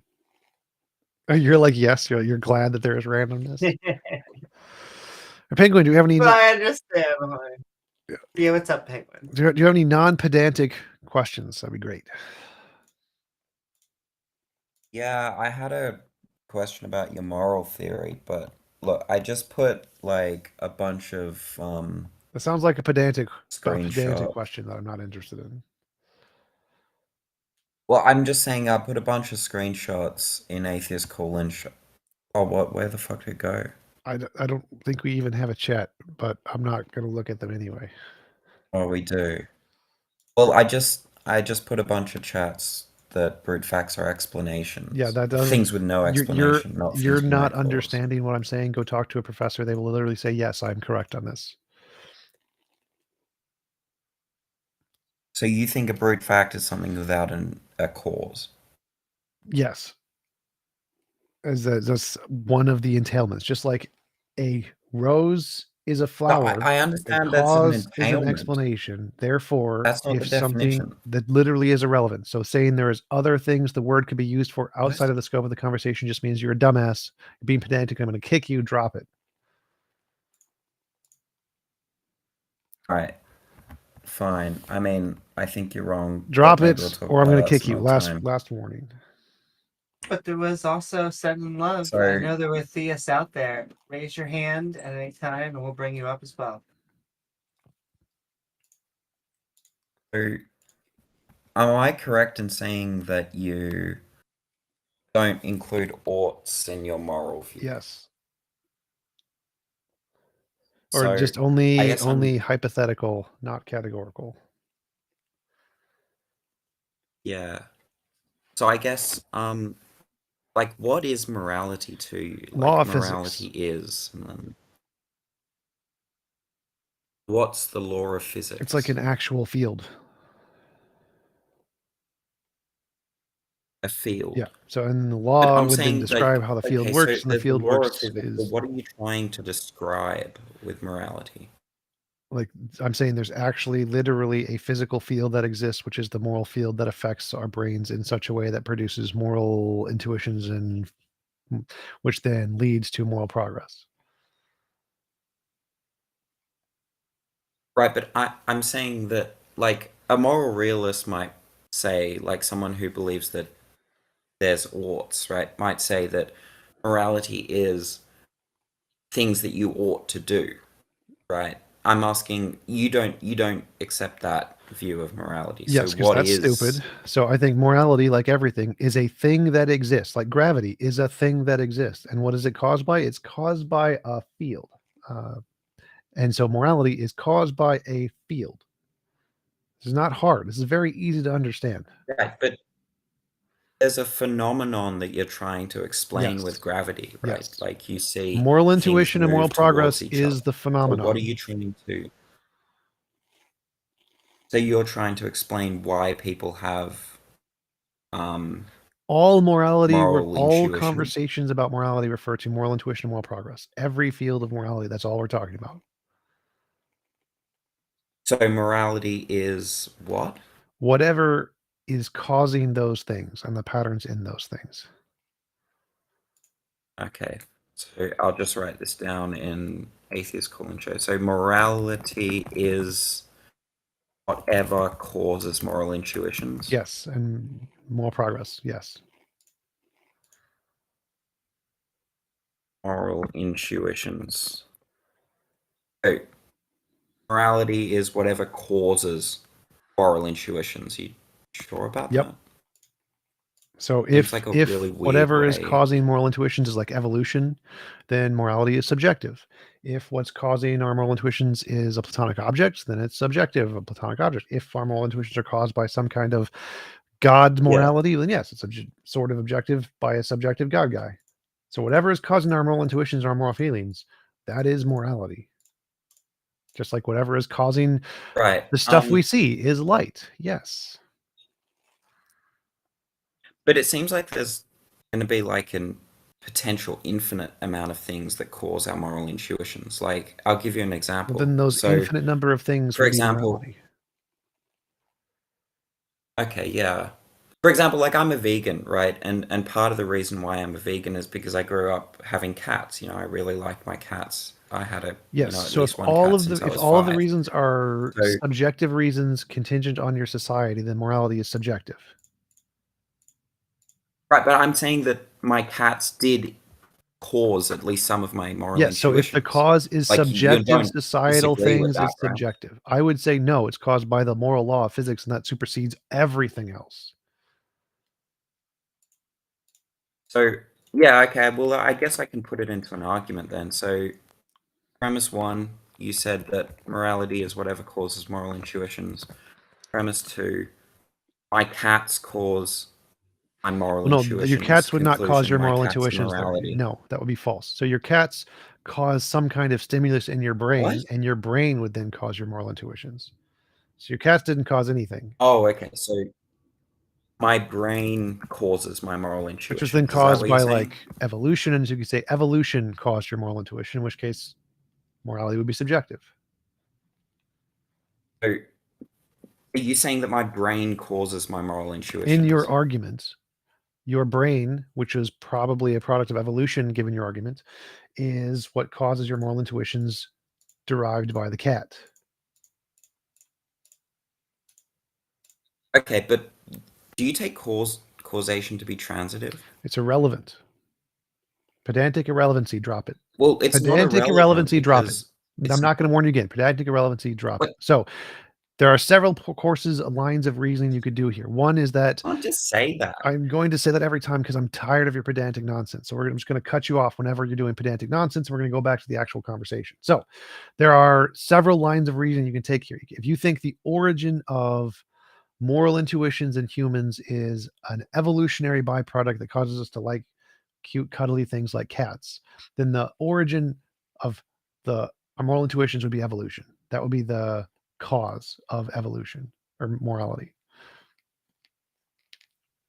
But you don't deny that, like, me having cats as a child influenced why I like animals now, right? Yes, but I don't care about that.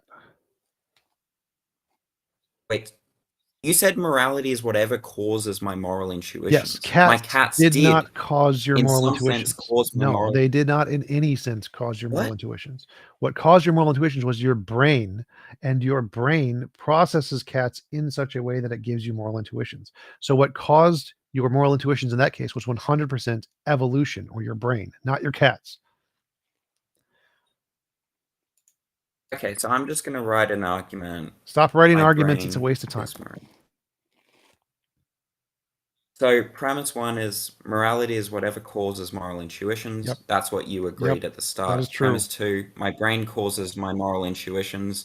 Conclusion, my brain is morality. Sort of. So I would say premise your do you brain deny? was caused by evolution, and so evolution would be in that case. But yes. So are you denying premise 2? Sort of. So you're denying that my brain causes my moral intuitions? Well, your brain was caused by something else. And so the way your brain is does cause moral intuitions in the subjectivist view. But your brain was caused by evolution, so there would be a further cause. So evolution is morality now? In the view you're presenting, yes. So in my view, no. In my view, I'm it's the asking law of about your physics. view. In my view, evolution is irrelevant. Evolution follows. I'm asking about your view. In my view, it's a law of physics. I've already answered But that. look, wait, just hold on a second. Just slow down. Look, I asked you, you agreed with premise 1, right? Premise 1 is just morality is whatever causes next. moral intuition. Every rational brain has understood what I've said. It needs no further explanation. If you don't get it, you're dumbass. Next.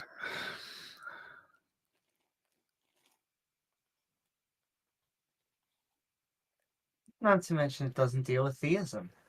Just atheists may argue amongst themselves, or agnostics, or skeptics on that. I'm going to keep on saying it. Theistic morality, not morality.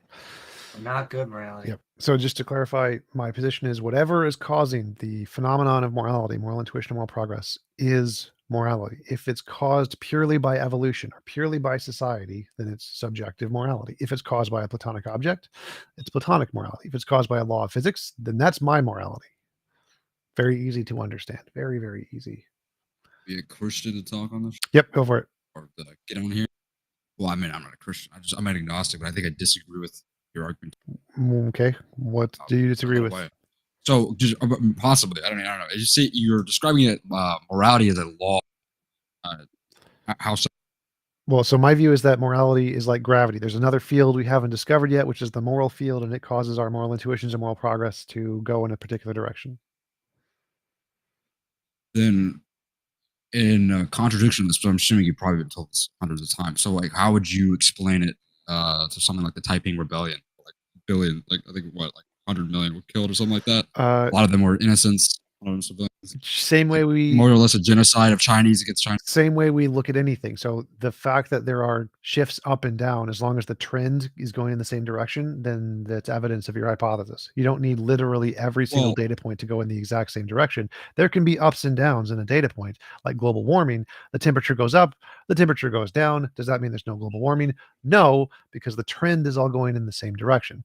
So simply saying that, but there's snow, therefore there's no global warming is a stupid argument. Similarly to saying, but people murder people, therefore there's no objective morality. It's not analogous to what I was saying. It is. It's literally analogous. So my view. Well, maybe the important part is how are you defining the word law? So my view is that there is moral progress, meaning that all of society is becoming more moral over time. Just like temperature, global warming, things are getting hotter over time. And so if I wanted to say, well, maybe what would be a counter argument to say that, well, winter, it snows to the global warming argument? Well, no, because the point is that the trend is getting warming. The fact that during some seasons there is a down going, the temperature goes down. It's not a counter argument to the overall temperature going up for the globe. And similarly, if moral progress is getting better for everyone. The fact that there are certain times where it goes down in certain locations, would that be a counter argument to the position that all morality of all humans or all conscious agents is increasing over time? Well, no, it would be equally as stupid. Okay. So I think, again, like I said, the fundamental like misunderstanding here is possibly how you're defining law, and I think the way you're defining law is like in a physics term, and I think that's completely inappropriate. Whereas you could say that the majority of society is moving in a more progressive direction. I think that is just a byproduct of the fact that there are situational aspects of living in a more progressive society that make people more happy and make like society proliferate easier. Whereas in non-moral societies and non-progressive societies, it just seems to be the case that they just go through trends, which, like you say, are well. I mean, that's actually a trend of immorality. Wouldn't it be like you say a trend Nope, of morality? that's wrong. So So actually, even wait, in the worst. okay, well, wait, can I please finish my no. point, please? You keep Oh, bye-bye. interrupting. So, in all societies, everywhere in the world, the trend is doing the same, regardless of whether they're progressive or not. So it doesn't make a difference. In every society, as technology and intellectual knowledge grow, you get moral progress. You can disagree, and you can think that morality is a product of evolution in society, and that's fine. That's called subjective morality. You can take that position, but my position, since we're simply just defining my position, is that morality and moral progress are actually caused by a fundamental thing in nature, like gravity. It's a field or something that we haven't discovered yet. It's a hypothesis. I think it's better than the dumb one that you have, but that's just my definition. But you can also Do you have see. wait, one second? Am I going to be allowed to speak at all?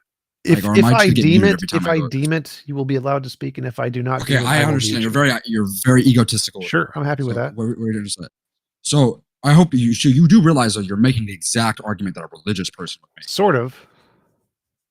Not just sort of, you are making the exact argument they Well, make. I no. believe that there is something that defines morality that is outside of our current understanding. That is what a religious person. No, so I start with the phenomenon, moral intuition and moral progress, and I see a pattern in this phenomenon. I then infer, if pattern continues, what would the end point look like, and then hypothesize what the cause of that might be. So mine isn't like a religious claim where it's like I have feelings and God. Mine is looking at the data, making an inference of where it would lead to, and then making hypotheses based off of that data. The majority of the world is still in turmoil. You understand that, right? So, like, your data would be very subjective to only the most prosperous of nations. No, it's all time throughout all humanity till this point. Well, in and every this is culture. the point I wanted to bring is that we are actually living in objectively the best possible time Sure, yeah, throughout history. And so, although there is terrible, horrible things, there have been terrible, horrible things throughout history, and we're actually getting, it appears, more moral. We are. Yeah, sure.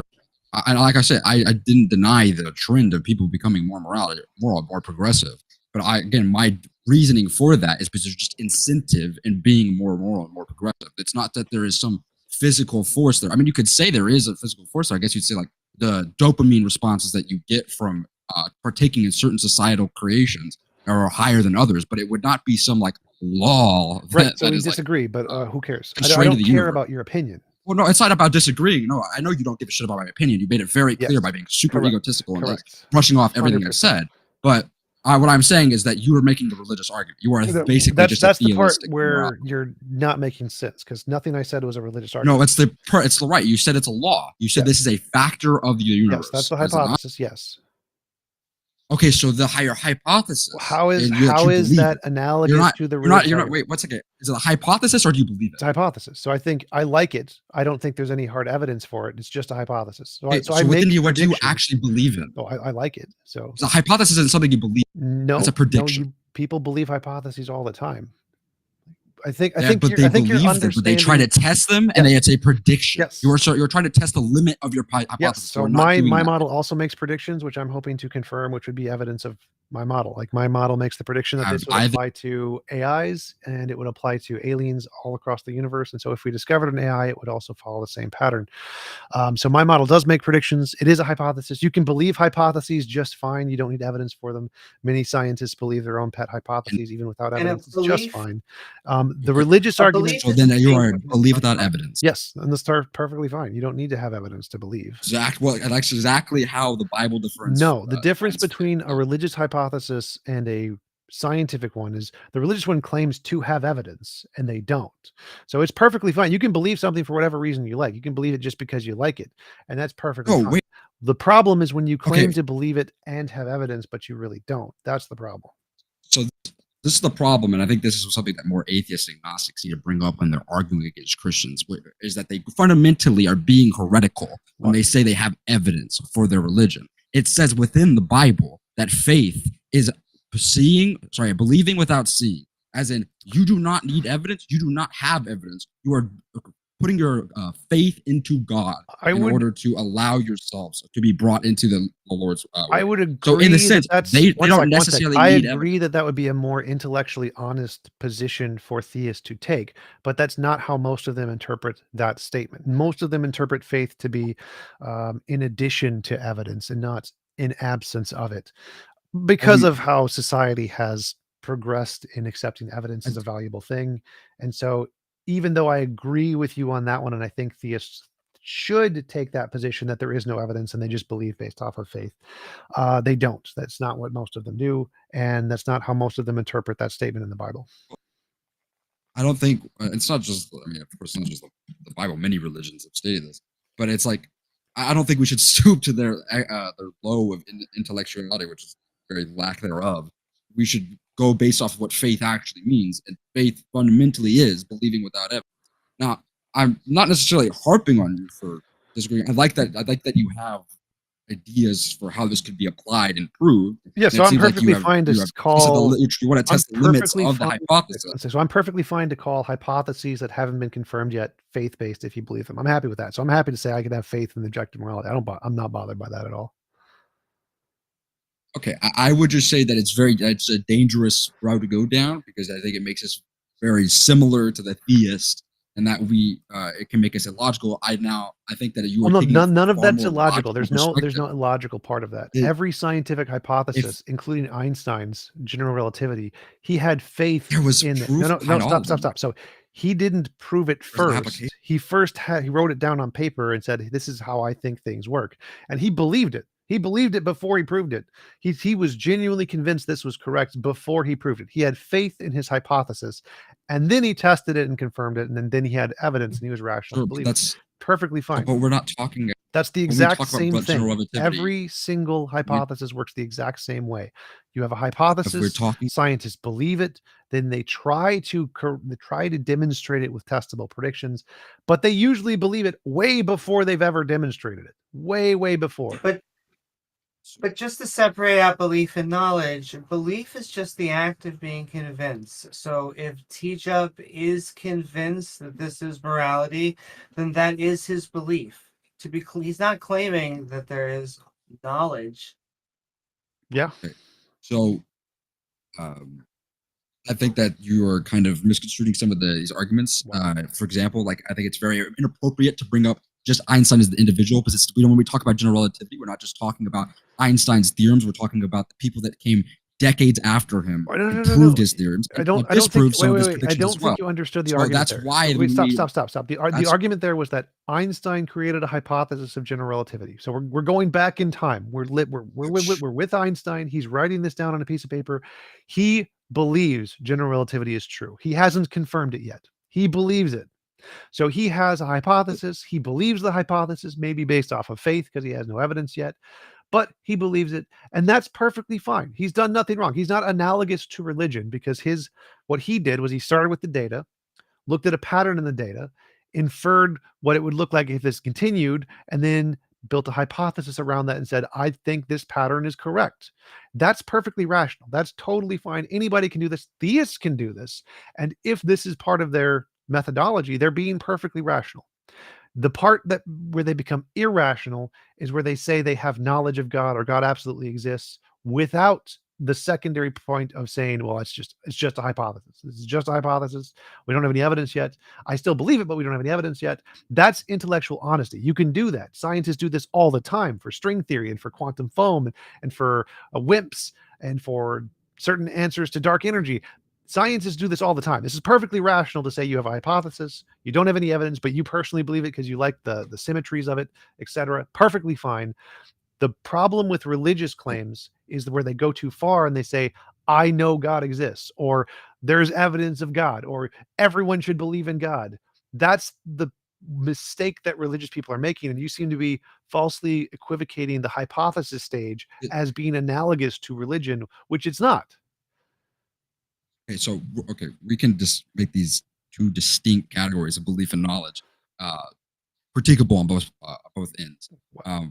For example, like more or less what a Christian could say is their way of interpreting the Bible and the way that they practice is their belief in God, and then their knowledge of the like teachings of the Jesus Christ and God are the knowledge of the Bible. Where I think this is like the same applicative problems here, right? So whenever you say that you believe in something, and you say you looked at the data and you're trying to analogize that to what Einstein did, there's really big differentials that you need to look at. There is For example, Einstein wasn't just stop, please just let me finish my point. I just Absolute- let you have a monologue for like 10 minutes. Well, Please just let me this finish is my my point. server. I let myself do whatever I want to do because egotistical, remember? So there isn't a difference there. If you look at the data and you try to find a pattern in the data and then build a hypothesis off of that data, like what Einstein did, you're doing things right. It doesn't matter if you're using strict mathematics to do this. You could do this prior to strict mathematics, like what Ptolemy did with the stars and stuff. Totally fine. That's perfectly rational. The difference between that and religion is not the method by which you build and believe hypotheses. Those are all fine. You're conflating or trying to find some kind of error in hypothesis creation and believe in a hypothesis before it's been confirmed, where there is no error there. There's no error there. And so your complaint is completely misguided because you're looking at the wrong stage in the methodology to try and build a critique. I feel like I remember you being more like rational. Anyways, no, Well, so that is perfectly rational. I don't understand. I don't understand how you can critique I think you're confusing me being egotistical and muting you all the time with being rational. Because what I said was perfectly rational, but definitely egotistical is a thing. I'm happy with that one. Your egotism is the hotbed of your irrational. I don't. How is me muting you? I don't understand how you can continue. I don't understand how you can keep critiquing my points when I haven't even made them because you keep muting me before I can make them. It's because I've heard the points a million times, so I can know what you're going to say before you say it, and then know how to respond and debunk you. That's how. It's magic. Do you believe in a theistic morality? I think he's an Me? atheist. I don't think he's a theist. No, he believes in theist. No, I'm not an atheist. I'm an agnostic. He believes in theistic morality, but no, but anyways, so you can. By the way, every time you bring up science, it's completely unanalogous because these people have knowledge beforehand. Einstein wasn't guessing; he was using mathematic principles. Yes, so I know for a fact we have moral intuitions, and I know for a fact we have moral progress, and I can plot those on a line graph and say, here's the data I'm looking at, and I can try to explain that data exactly in the same way Einstein used his past data to find a pattern and explain it. Those are analogous. You're an idiot. Except you can't because the Einstein's work can be checked against someone else's. Your work can't. You were just saying yes, it can. Like anybody can look at the patterns of moral intuition and patterns of moral progress and see if my inference about where this is going is correct. Anybody can check that as well. And I guess my call would just be to ask maybe a few more back and forths, but I think there is a theist or two in the audience. So sure. Yeah. So your moral intuitions, though, are completely subjective, right? Because you have to say that this is the intuition that people have had for the longest time, and people can point my moral intuition doesn't matter. The data we're using is all moral intuitions of all people in all societies through all time. I'm not using my moral intuitions. So we're looking at the pattern of moral intuition of all people across all times and plotting it together. Except you can't do that because more than half of the people in this world don't share the same moral intuition. You are literally picked. No, everybody does share the same moral intuitions to many degrees, such as murder and rape and those kinds of things, is very well agreed upon in most societies. And so it is correct that most societies, pretty much every society in human history, all follows the same patterns of moral intuition. There is some deviation, of course, they're not exactly the same, but the consensus in the field of ethics and philosophy is that moral intuitions have been shared pretty much the same throughout all cultures.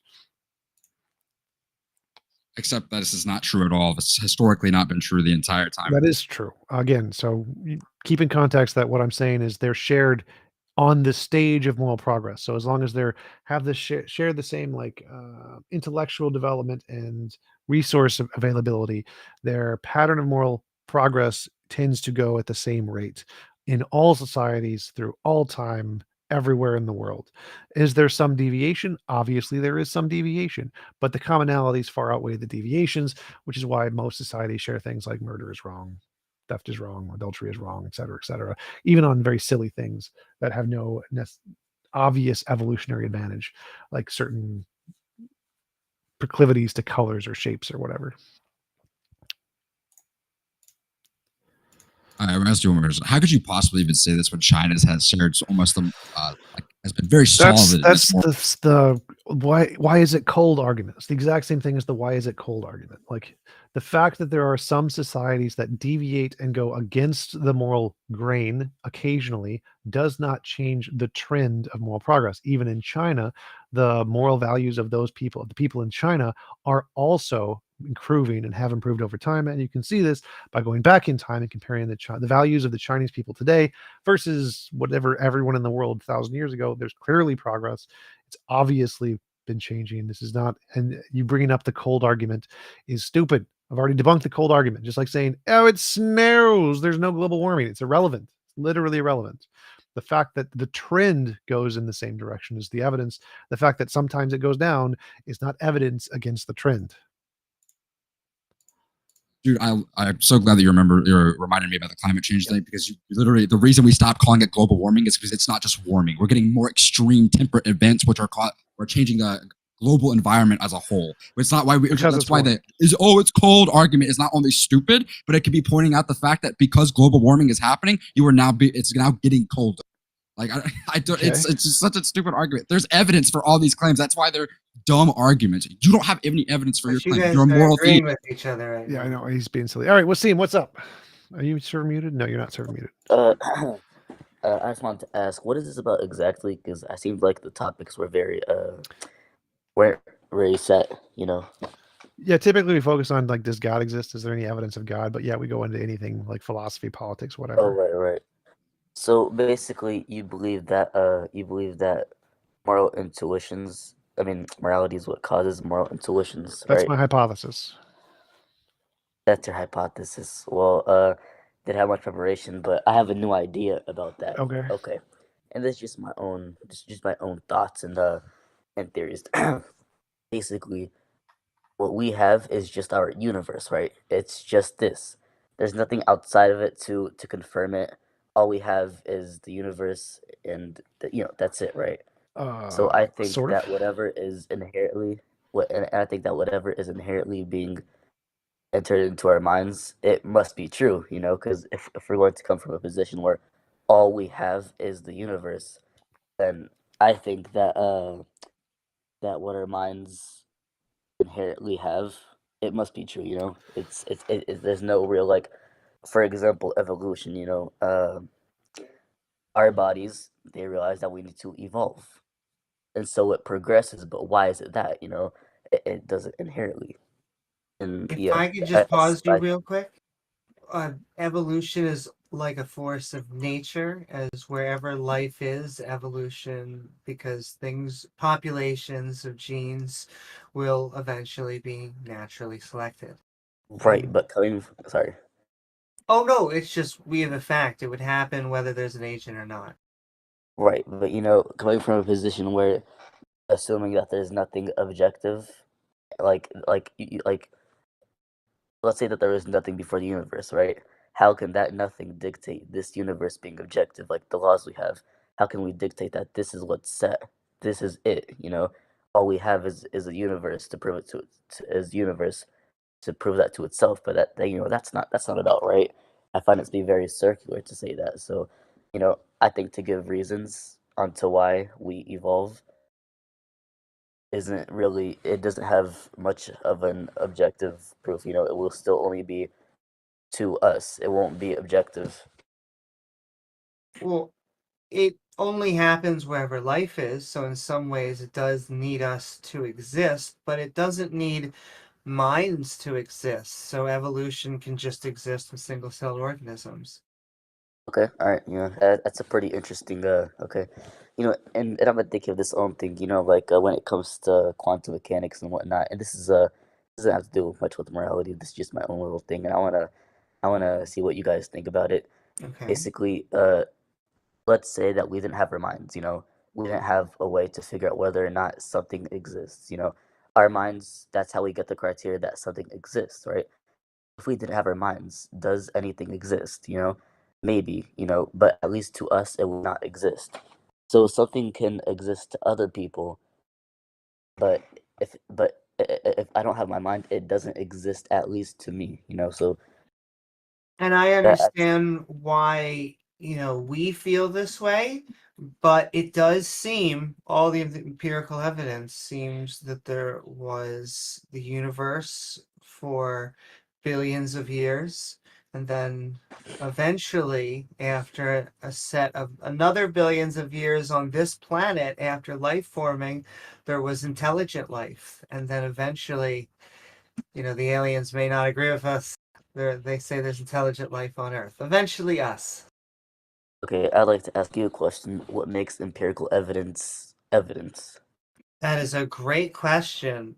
The great thing about science is it's not the body of knowledge, but it's the process. And so it's about us, as Teachup has been talking about a lot this episode. It's starting with a hypothesis, but then we go out into the field and we do research, we collect data. We hope that the data agrees with us. If not, it may end up actually changing our mind, but we publish that data in support of our hypothesis. And then we publish that methodology that allows others to critique and do the exact same test.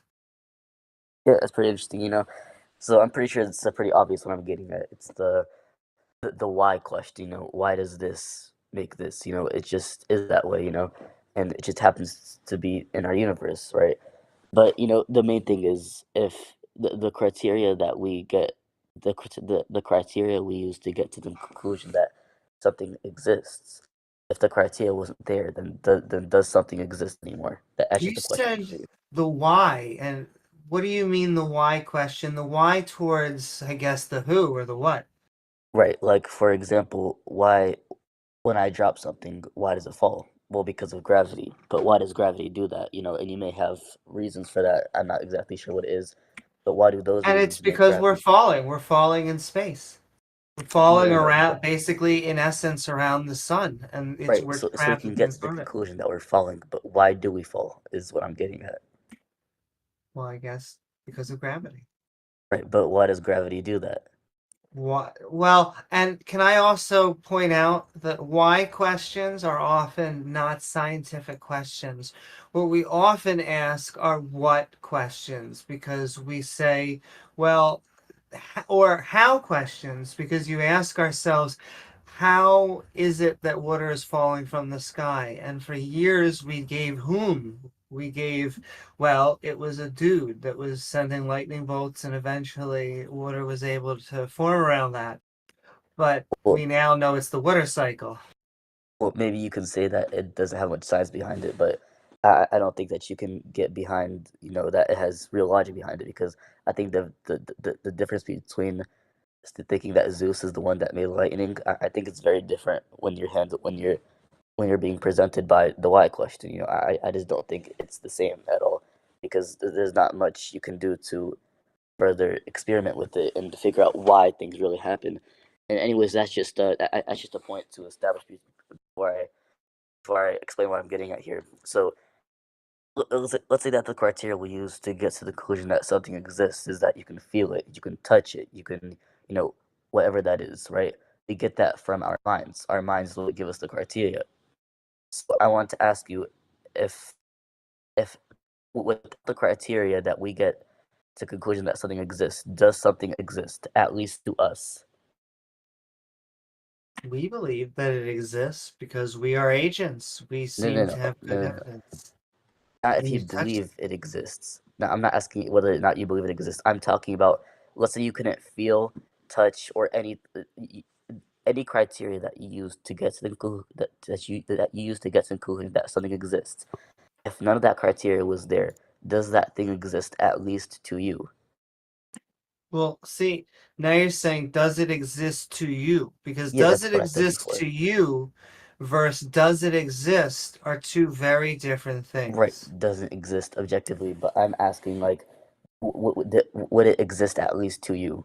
Well, I'm just then I wondering. guess if you're saying does it exist subjectively, well then Right. no. Lots of things. Ice cream cones don't exist technically right now because you can't see it or taste it or do anything. You can only imagine it in your mind.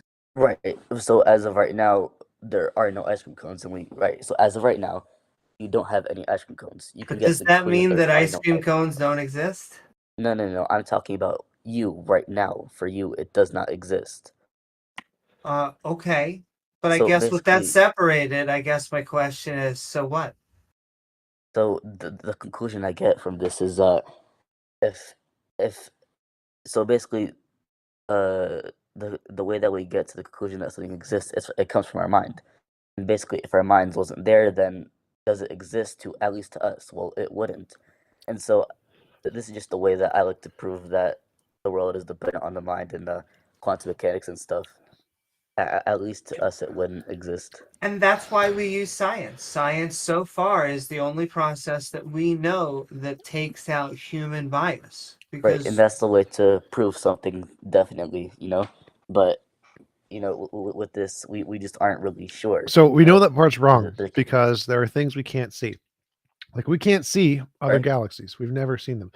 But then we built telescopes and then we could see them. Does that mean that the galaxies didn't exist before the telescopes existed? Maybe, and What? I see your What? point there, because at the time, sorry, There's no maybe there. That's a definitive no. So like galaxies don't exist because we built telescopes. No.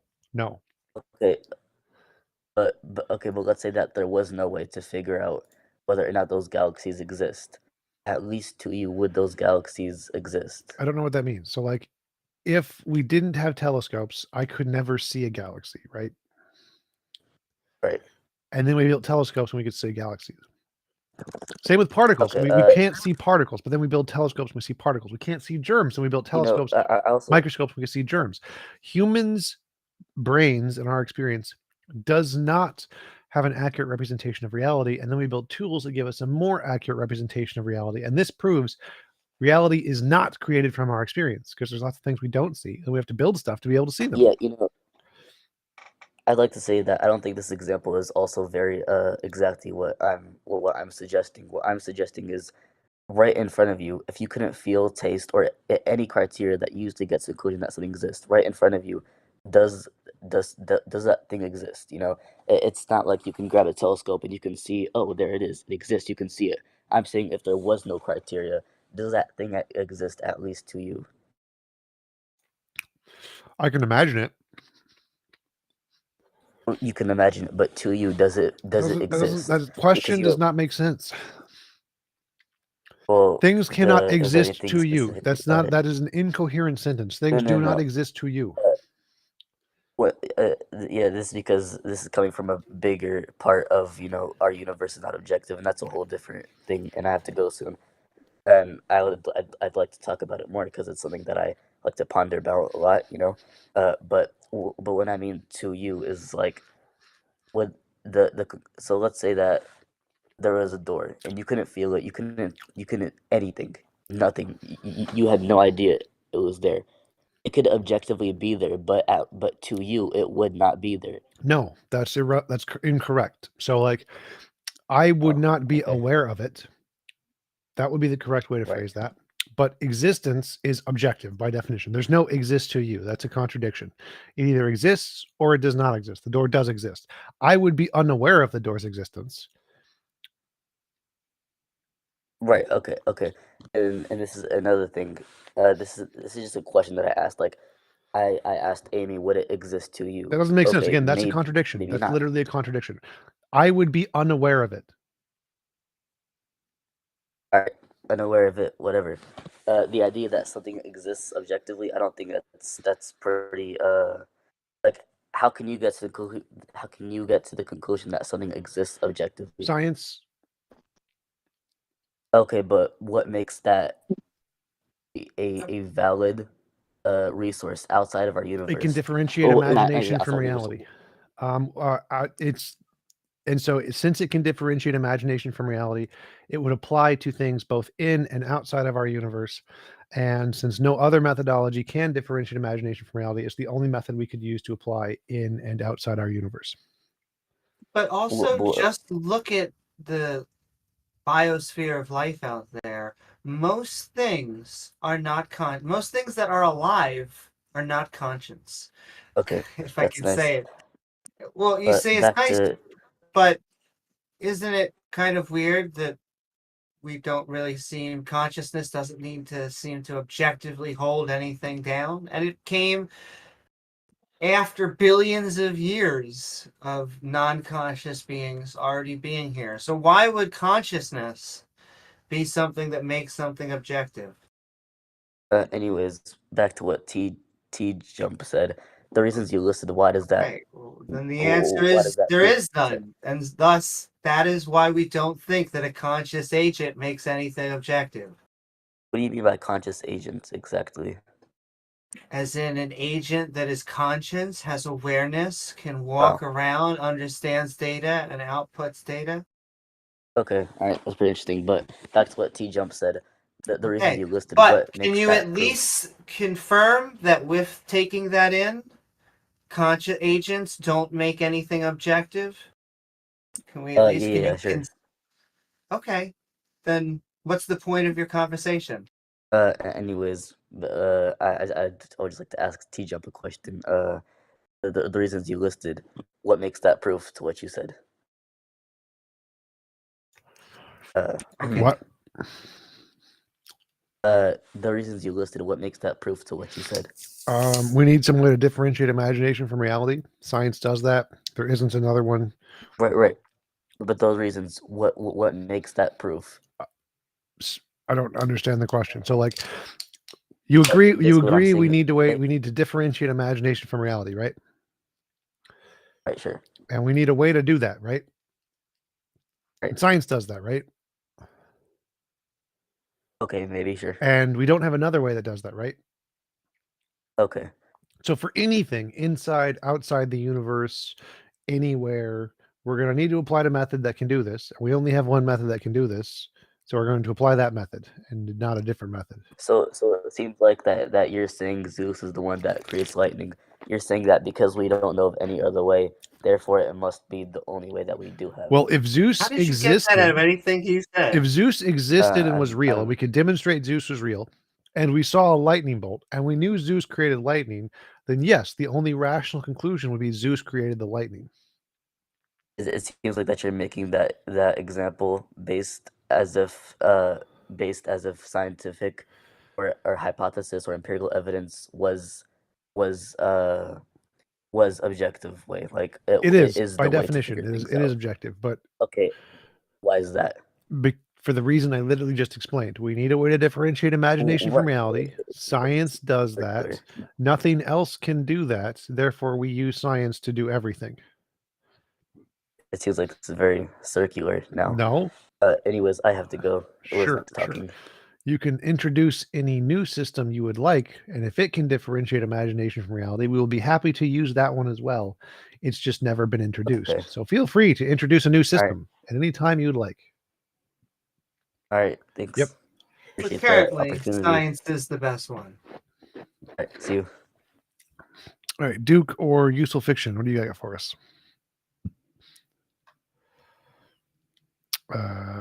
You guys there? Not server muted, not server muted.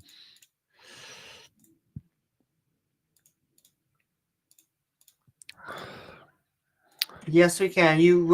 Both of you were talking at the same time, and so one's gonna have to pick. Oh, wait, I can't hear him either. One sec, I'm going to refresh.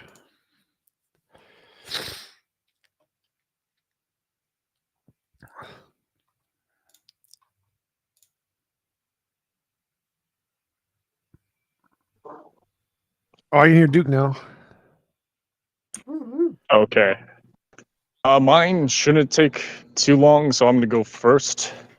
I just wanted to see if my argument against a theistic argument for free will is consistent against scrutiny. Oh, wait, I can't hear useful fiction at all. And I can hear Duke. I could hear both of them. All right, Fiction, try to rejoin. I refreshed and I still can't hear you. Try to rejoin. All right, go ahead, Duke. All right. Anyways, so the basic argument is that hold on, I'm just trying to get my thoughts together. Oh, good.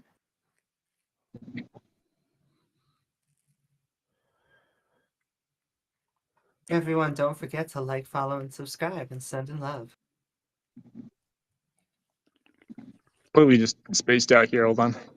Yeah, you said you were going to bring up an argument against free will or something. Correct. Yeah. So the argument that Christians make for the problem of evil is free will. Yeah. And the usual counter argument to that is that if God has free will, and yet he doesn't have the ability to sin, he could have created us the same way. Yep.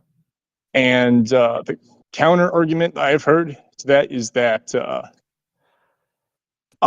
yes, that's true, but in order for us to choose to love God, we have to have the ability to sin. Yep.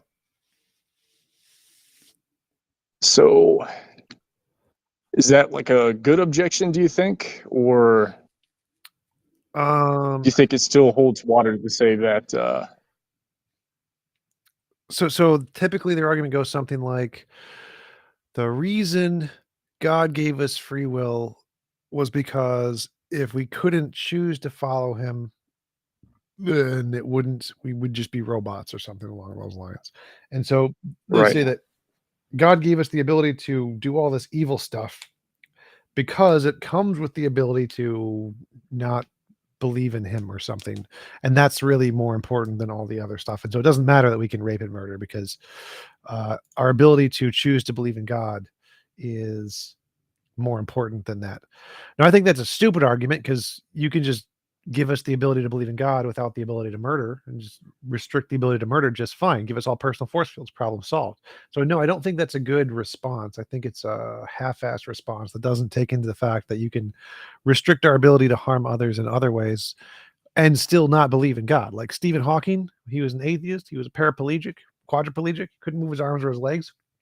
So he could murder no one, but he still had the freedom to not believe in God. Therefore, it's irrational to say that we need the ability to murder in order to have the ability to not believe in God. And so it's a bad excuse that doesn't work to explain why God allowed us to do all this evil stuff. all right, makes sense. Part of the argument is that it's a sin to not love God. That's part of the argument. So if we don't love God, we're sinning against him, while God himself can choose not to love us, and he wouldn't be doing any moral wrong. Right, because it's only a moral wrong in their view if you refuse to love the being who created us all. Since we didn't create us all, it's totally fine not to love us. That's why the being who created us all can murder as much as he wants, and it's perfectly fine, because he's the all being creator, and so all being creator doesn't apply to him. Special pleading bullcrap. Right. So my question would be, could we, like, let's say that we have God's form of free will, that we couldn't do evil things, but that would also include we would have to love God because we couldn't do evil. And if not loving God is evil, then we would have to love God. And their argument would be, in order to choose whether or not to love God, we would have to have the ability to choose evil. Right, but if we had like God's level of free will like that, we would just be God. So that I don't think that one would work. I see. Yeah, that's pretty much it. Cool. All right. Useful fiction. Can you guys hear me now? Yes, I can hear you now. Can you hear me? Yeah, sorry. Go for it. Yeah, there's a few things I wanted to talk about. But first, I just kind of wanted to we don't need this is just the first thing. Don't need to talk about it that long if you don't want, but I just want to say it is correct. Whoever was above saying that that a brute fact is just a fact that lacks explanation. That is correct because That's irrelevant. So that's yeah, irrelevant. That's absolutely irrelevant. okay. So what I said in the conversation with the guy before that guy, he said everything that exists requires a cause. I said no, it doesn't. There are brute facts. Brute facts would be an example. One possible brute fact would be like a pineapple that exists without a cause. That would be a brute fact, which would be an example to disprove his claim that anything that exists must have a cause or it's a necessary being. The fact that there are other kinds of brute facts that are outside of like existence and causality is just irrelevant. It's irrelevant to the conversation. And so the penguin's criticism there was saying that the word brute fact can apply to things outside of the conversation as well as the specific thing we were talking about. And I was using brute fact specifically within that conversation to refer to the things we were talking about. And so penguin's criticism is an irrelevancy. It's like, oh, that word can be used to mean other stuff too. Great. I wasn't disagreeing with that. Wait, so Okay, you take it yeah, that sure. a causal connection And just then if I delineates could an explanation? 1 second. Let's Fiction go Mm. first. He was in line for a while. Yeah, and then another thing, I wanted to ask if you could clarify for me. So you said your moral theory is that like there's a quantum field that kind of causes like us to have these sorts of like dispositions. Yep. Is that quantum field is that something that causes like all sentient beings to have those dispositions? Yes. For example, because you talked about AIs and other Yes. beings. That's one of the predictions is that once we get a true AGI, it will begin to follow the same patterns as we do. Okay. Well, yeah, and I guess kind of wanted to talk about those predictions precisely because before we get to those, like I took it that quantum fields are things that kind of illuminate like the behavior of like subatomic particles and whatnot. Do you believe they're like moral particles or so? Not necessarily, no. So the fact that there could be Okay. a field that affects higher order things like consciousness is perfectly fine. So like gravity is significantly weaker than the other forces, the strong and the weak in the electromagnetic force. And if we have another force that's like 40 orders of magnitude weaker than that, we wouldn't even be able to detect it because it would not be able to affect anything that with things that we could detect. And so it's possible to have a force that can affect only conscious agents or only minds and not affect other things that we can detect. And there's no contradiction there. That's perfectly fine.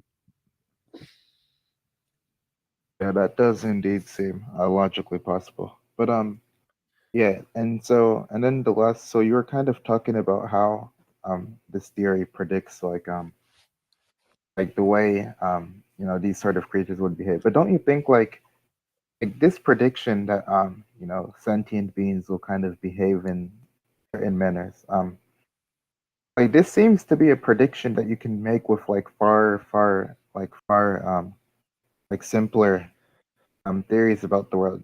Do you not think, do you see any concern with this type of hypothesis you have just being very like superfluous, be kind of very unnecessary to explain this type of phenomenon? That's called the problem of underdetermination. Any empirical data or any prediction can be made by infinitely many hypotheses, but that doesn't matter. We don't care. Like you could explain lightning with a infinitely many hypotheses that are simpler than trillions and trillions of atomic particles rubbing against one another to create electricity. So that's an extremely complex theory to explain a lightning bolt.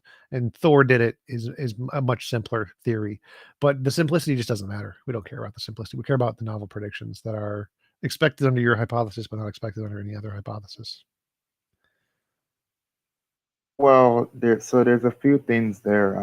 So I agree with you that there's like an underdeterminative relationship between like evidence and theories. Like, of course, some piece of evidence is that's consistent with like multiple different theories about that evidence. But there tends to be like this kind of trade-off made between simplicity and explanatory power.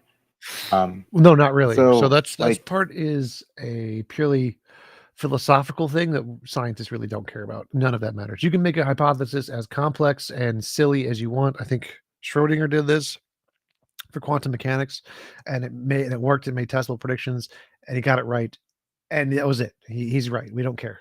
So it doesn't make a difference. The simplicity spot, the explanatory power spot, don't care. If you can predict the future, you win. It's as simple as that.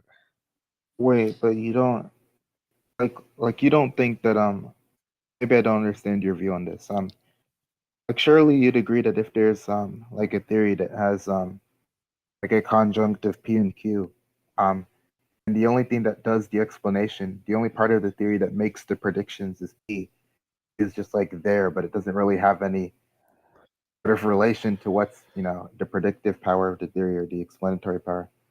You think that that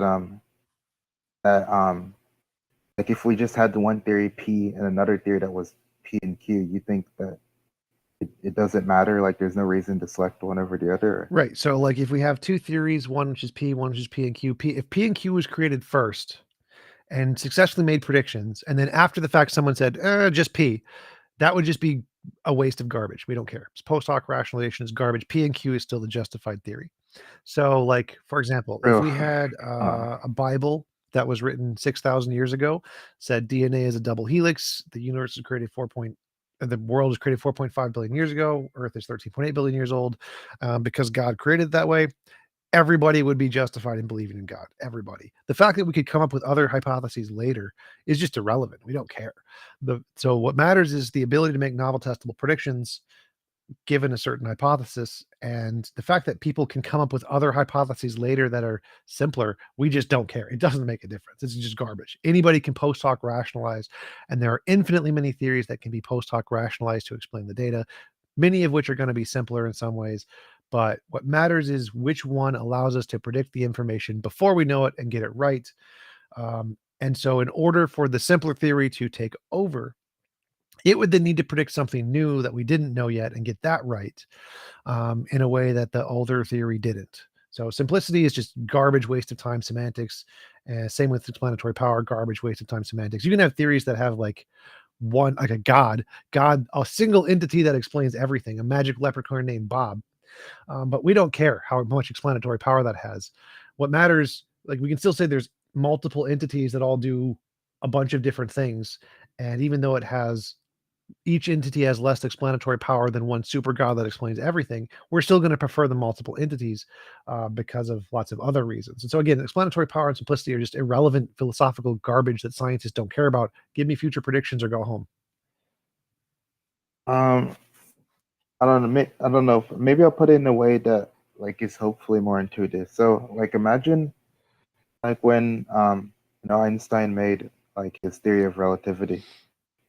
Imagine if the theory was so all the commitments of the theory of relativity as of now, that have been like very predictively successful. Imagine, his sort of theory hypothesis was that and God exists. And clearly that's like what we know makes all the predictions is precisely what the theory is. If his hypothesis was has God nothing to do with God. exists and God causes these things, and he got a bunch of them right, then that would be justification to believe in the No, not existence. that God causes them. Well, God that's exists. a requirement of the And hypothesis. So like in order for this to be analogous, you have to say God exists and causes these things. So like in the Bible analogy, God exists and wrote the Bible, which is why all these things are correct. In my analogy, morality exists and causes the morality, which is why it exists. If you just randomly tack on something for no reason that is completely irrelevant to everything, then yeah, obviously that would just be a waste of time to include that in the theory. So it has to have some relevance to the theory, like it causes the other things to have it be included. Otherwise, it's just literally not a part of the theory. okay. But yeah, if Einstein said yeah, God but causes these things, and that's why I'm making this prediction, then yeah, that would be potentially justification for believing in God. And there are actually cases of that. Ramanujan, the mathematician, said he was getting his mathematical genius from gods, and he was able to solve very significant mathematical problems, which no one else could. So that could be considered a potential evidence for God. Not very strong evidence, but potential evidence.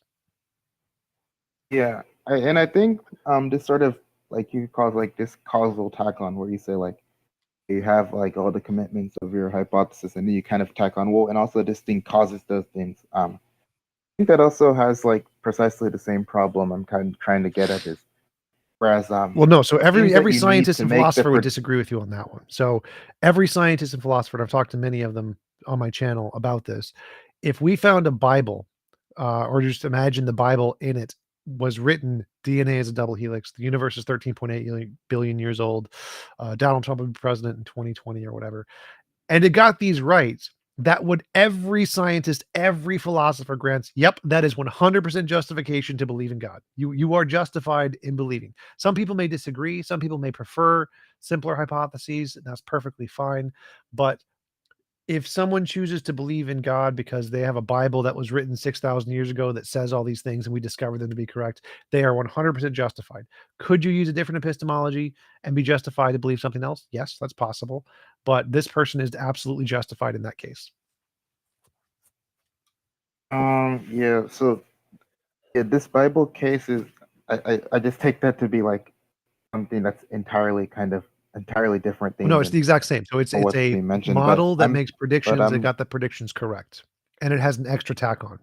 So it's exactly the same thing. There's a model, it makes predictions, it has an extra tack on, which is that God done it, God wrote the book or whatever, and it gets them right. Would you be justified in believing the tack on, which is that God done it? Yes, yes, you would. yeah, and you would be justified in believing that, at least I take it, because it's taken that God at least, wrote the Bible Yeah. as part of the theory. But I mean, I don't know, like Or was yeah, you just well, say God it was caused it good and it was talking to you written by guys, I Bob or guess. something. But yeah, either way, as long as there's some causal relation between the part of the hypothesis and the successful prediction, yes, you're justified in believing it. All right, well, all right, it was good talking to you guys. I'm gonna get off. Yep. Badass, what's up? Yeah, what's up? Not much. Did you got a question, something you want to talk about? Yeah, I'm not clear on your moral view, if you mind elaborating on that. Yeah, so we have a pattern of moral intuition and moral progress. This pattern is consistent. I think it's caused by a law of physics that would apply to all conscious agents in the universe, and so it's subjective. Or did you want to talk like specifically what I think morality is any involuntary imposition of will is immoral, and so we should the best of all possible. Wait, so you're a moral subjectivist? No, I'm a moral realist. And you believe that moral progress based on intuitions would be justifiers for moral facts? Those would be phenomenon, and explaining those phenomenon, one of the hypotheses is that there is some kind of a moral objective groundwork that's causing these. What do you take a cause to be? There's lots of kinds of causes. Like a god could be a cause, a platonic object could be a cause, a law of physics could be a cause, evolution could No, be I a mean, cause. what I'm trying to ask is not for some like set of exemplification. I'm asking like what would be the touchstone that actually A deterministic set of furnishes cause, something as plausible. a deterministic set of things that leads to a particular outcome. So that would just be like a set of antecedents that condition or furnish some consequence. Yeah, so like if there's a law of gravity and gravity causes things to with mass to come together, gravity caused the two things with mass to come together. That's a cause. Okay, well, so you're saying that there's going to be a cause for these phenomena? Well, yes, obviously, necessarily that's the case. And I think the cause is a particular objective thing like a law of physics rather than a subjective thing like evolution or culture. When you said that's necessary, the modal scope's going to be like Modal logical, scope is right? irrelevant. It's irrelevant semantics. Why do you say that? It's irrelevant to the conversation. So whenever we go into meaningless semantics of philosophy, I'm just going to end the conversation there and go back to the actual conversation. So do you have an objection to, did you understand objective? It's an object. Platonic objects would be objective. God would be a subject that could arguably be objective. A law of physics would be objective. Evolution would be subjective. Culture would be subjective. There's pretty easy to understand the distinction between subjective and objective morality here. Okay, well, I don't want to try and push you on the semantic part, but I don't understand that. I'll take it that like things like modal scope are going to be like the cogency that clear up any opacity. Yeah, all of that given is in just an gibberish. utterance. Do you have an actual question? Yeah, I'm not clear on. I'm still trying to follow your moral view. So there's going to be things that determine these moral phenomenon that we observe, right? Yeah, obviously, necessarily. And whatever is causing those, whatever is the cause, is morality. So if the cause of moral intuition, moral progress is just society and evolution, that would be subjective morality. If the cause is a platonic object, that would be objective morality. If the cause is a god, I think that's still probably subjective morality, but it's debatable. If the cause is like some ultimate law of physics that governs the moral intuitions of every conscious agent, that would be objective. Like, it's not hard to make this understanding. Moral intuition and moral progress are the phenomenon to which we apply the label of morality. So when we're talking about morality, we're talking about those phenomenon. And whatever is causing those is going to define what morality is. If they're purely caused by culture, it's purely subjective. If it's purely caused by evolution, purely subjective. If it's platonic object, law of physics, God, objective. It's not a hard thing to get. Well, I'm not clear because you're saying that there's going to be like some necessary fact that there's going to be like some set of deterministic conditions that furnish these moral phenomena. Yeah, everybody in science why and can't it philosophy be agrees proved? on that one. Like, we think moral intuitions are either caused by a subjective cause like evolution or an objective cause like God. There's no real disagreement there. Like, we don't think the randomness force in quantum mechanics is determining moral intuitions. But what I'm asking is why can it be the case that it's like not deterministic?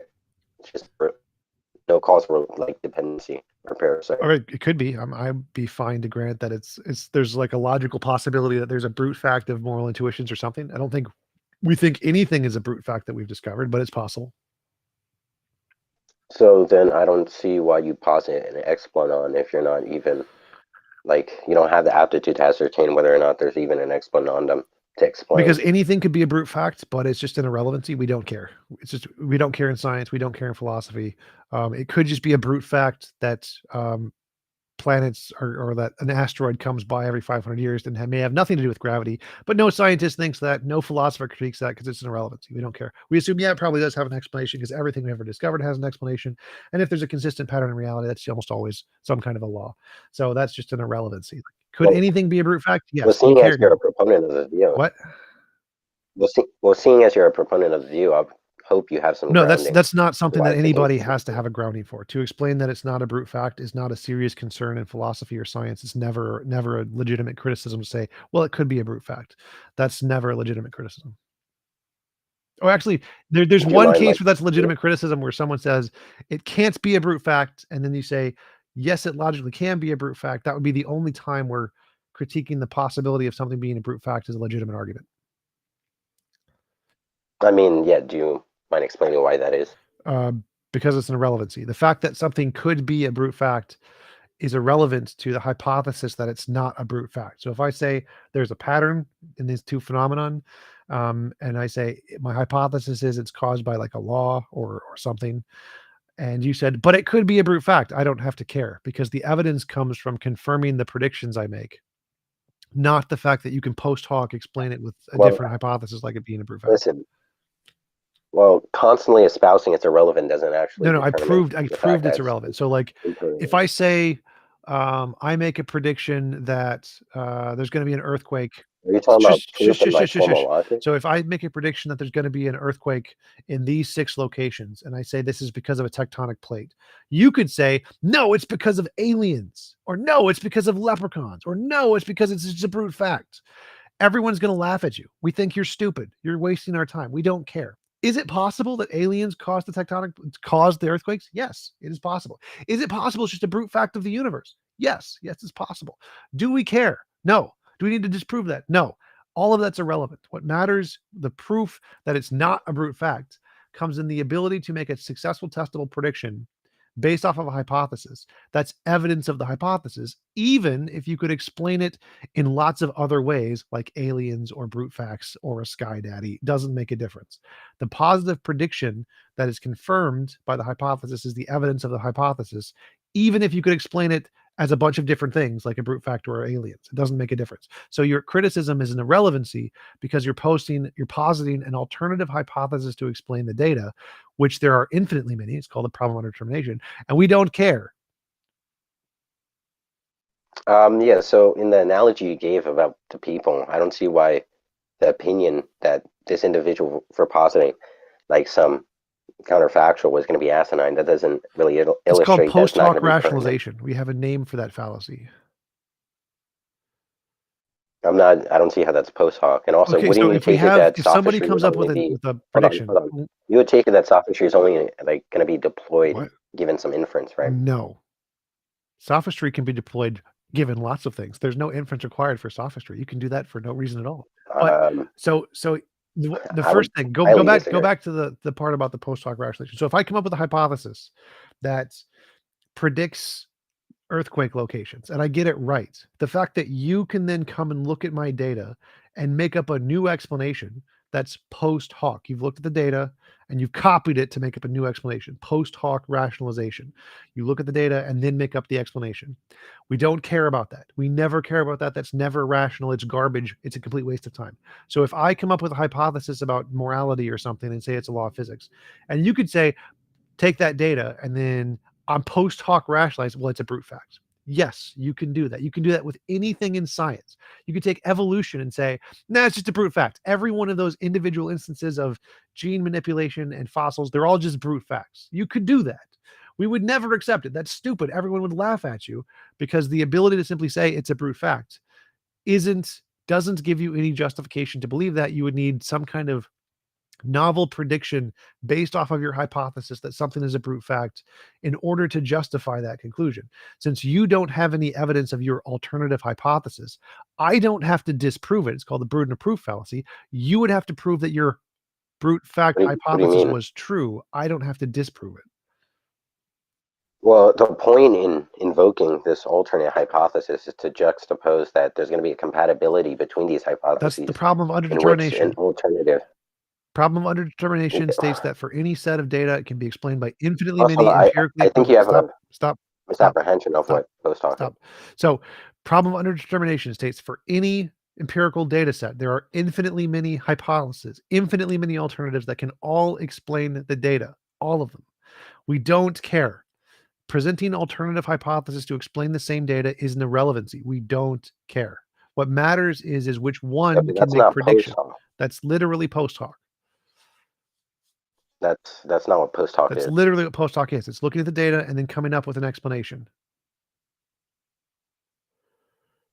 What do you mean? That's what all hypotheses do. No, that's not what all hypotheses do. Any set of data can be done for any set of data. You observe a set of datum and then you Yes. draw some explanation. Yes, that's correct. Yeah, that's not what post hoc is. No. So when we do that, in order to confirm it, you then make predictions to confirm the hypothesis. Anybody can take any set of data and come up with infinitely many hypotheses that explain the data. Now, all hypotheses start that way. Everything in science starts that way. But then if we have one that makes predictions and they're correct, you don't then say, but it could be explained by magic leprechauns. Like, we don't care. We genuinely don't care. Could it actually be explained by magic leprechauns? Yes, it could. But that's post hoc because you just took the data, made up a new explanation, and said this. We don't care. Same thing applies to morality. If I have a hypothesis that predicts some kind of data that if we discovered it one day, you being able to say, but it could be a brute fact, we don't care. It doesn't make a difference. Alternative hypotheses are irrelevant. No. Post hoc, the fallacy of post.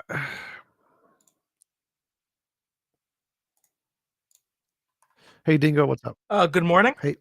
Hey guys. This is the Atheist Show, right? Oh, so I was just wondering, what's your guys' like definition of God? Usually Start off, sort of. some kind of a conscious entity that created everything except itself. Okay, awesome. Do you know what like modality is? You're aware of like, modality, modal statements, that kind of thing? Irrelevancy. Do you have an actual question? Yeah, I do. I'm just making sure you No, we're understand going to some skip basic all of concepts anything for that goes into pedantic philosophical garbage. I just end that conversation and go back to the actual conversation. Oh, okay. Well, it's okay. I can explain it to No, you, if you don't understand. So That's do cool. you have an actual So question? having If you don't have an definition actual problems. question, I'm just going to kick you off the stage. Skip Okay, all okay. philosophical So, gibberish. okay. You're getting quite angry. Still, Don, Last please calm down. warning.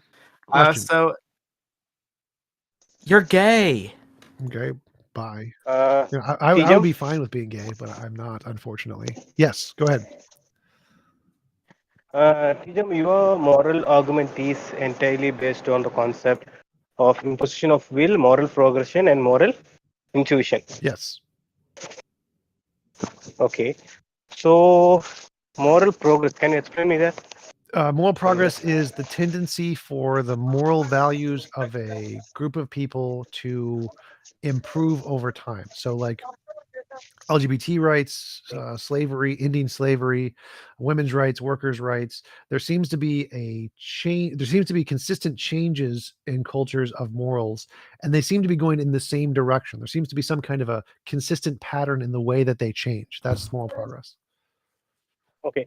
So, if 2 billion Muslims they have progressed to believe in gay marriage to be wrong, and maybe 1 million atheists believe that it to be right, and some people believe otherwise, which one you're going to choose as the Well, that's objective just moral a value? particular type. So moral progress is a change over time. So if at one time it was 2 billion, and then the number goes down every year, then there's a consistent pattern to that where the number is continually going down. No, And so you can so infer you're saying objective moral value changes. no, Changes according our to time. subjective intuitions change over time.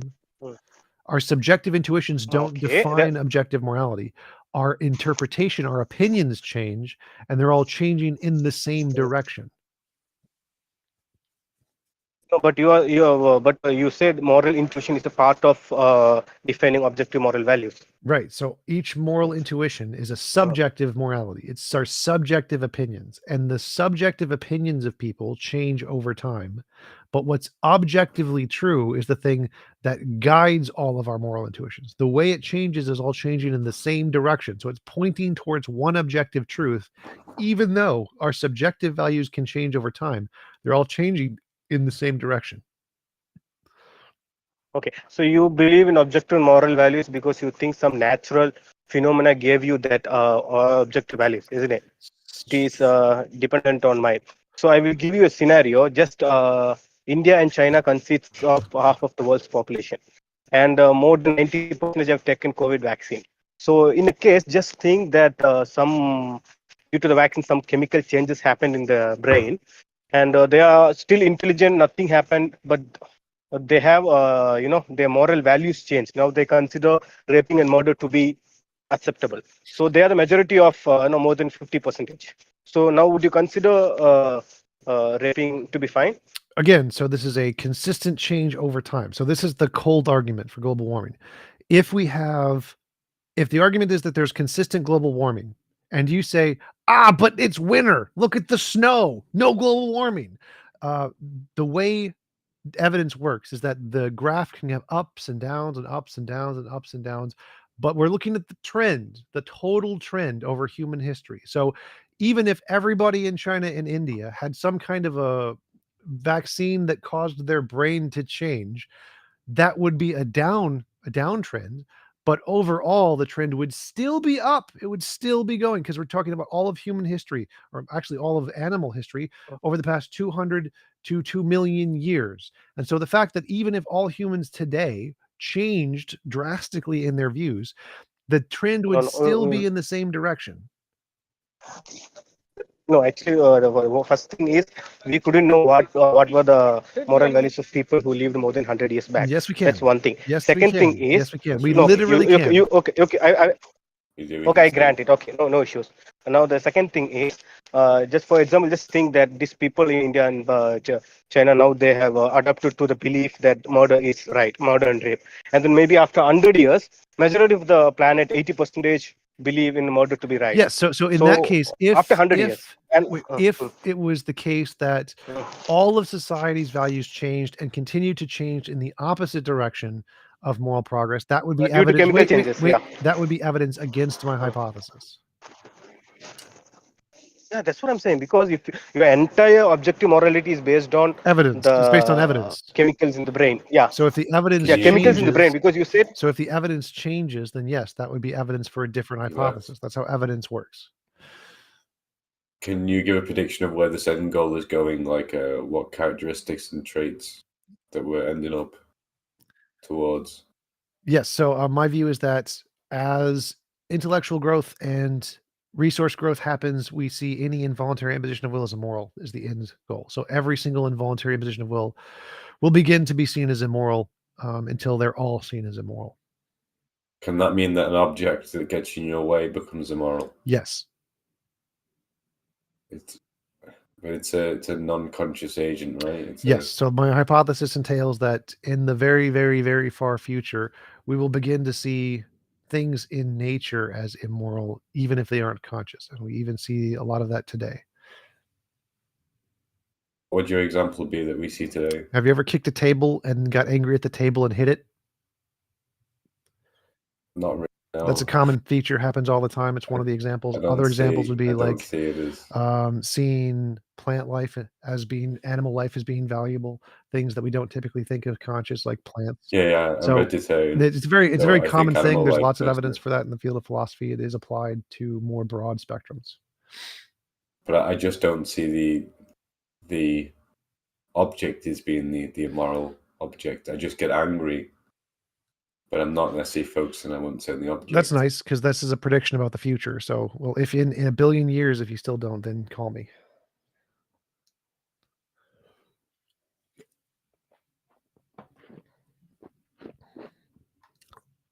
Also, this is a random aside, but I have to go in about 30 minutes. All right. Anybody else from the audience want to talk about that? Wasim, did you have anything? I would. Thank you for the opportunity. Must have been quite a hard time trying to understand flying space. I was having a hard time, but that's besides the point. What do you mean? Do you believe that moral intuitions are is objective morals? No. Moral intuitions are our subjective interpretation of morality, just like our eyesight is subjective interpretation of light. Oh. Anyways, I would just like to talk more about the why question. I feel like it was kind of like just tossed away to the side. The what question? When we were talking. When it comes to the ultimate why question, I just want to know how you reconcile with this. Like when it comes to proving something, how do you deal with the why question? What is the why question? Can you give me an example? Like as if I was just like the example that I told Amy when I fall.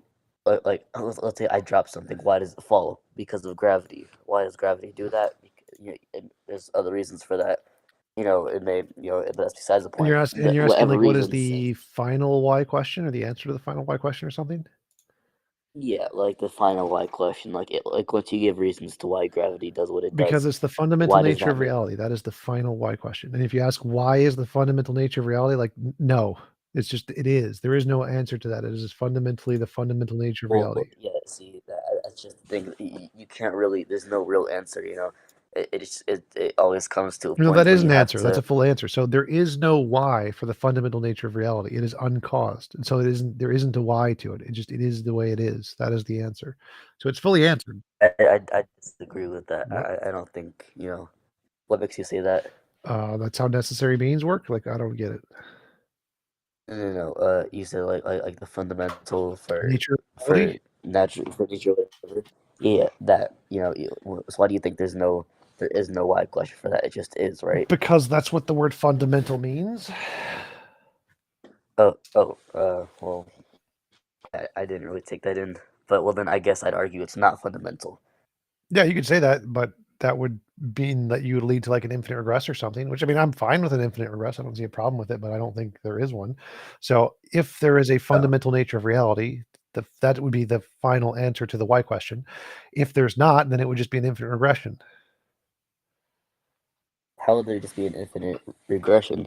Infinite regresses are logically possible. You mean infinite regression? Yeah, why questions? Yeah.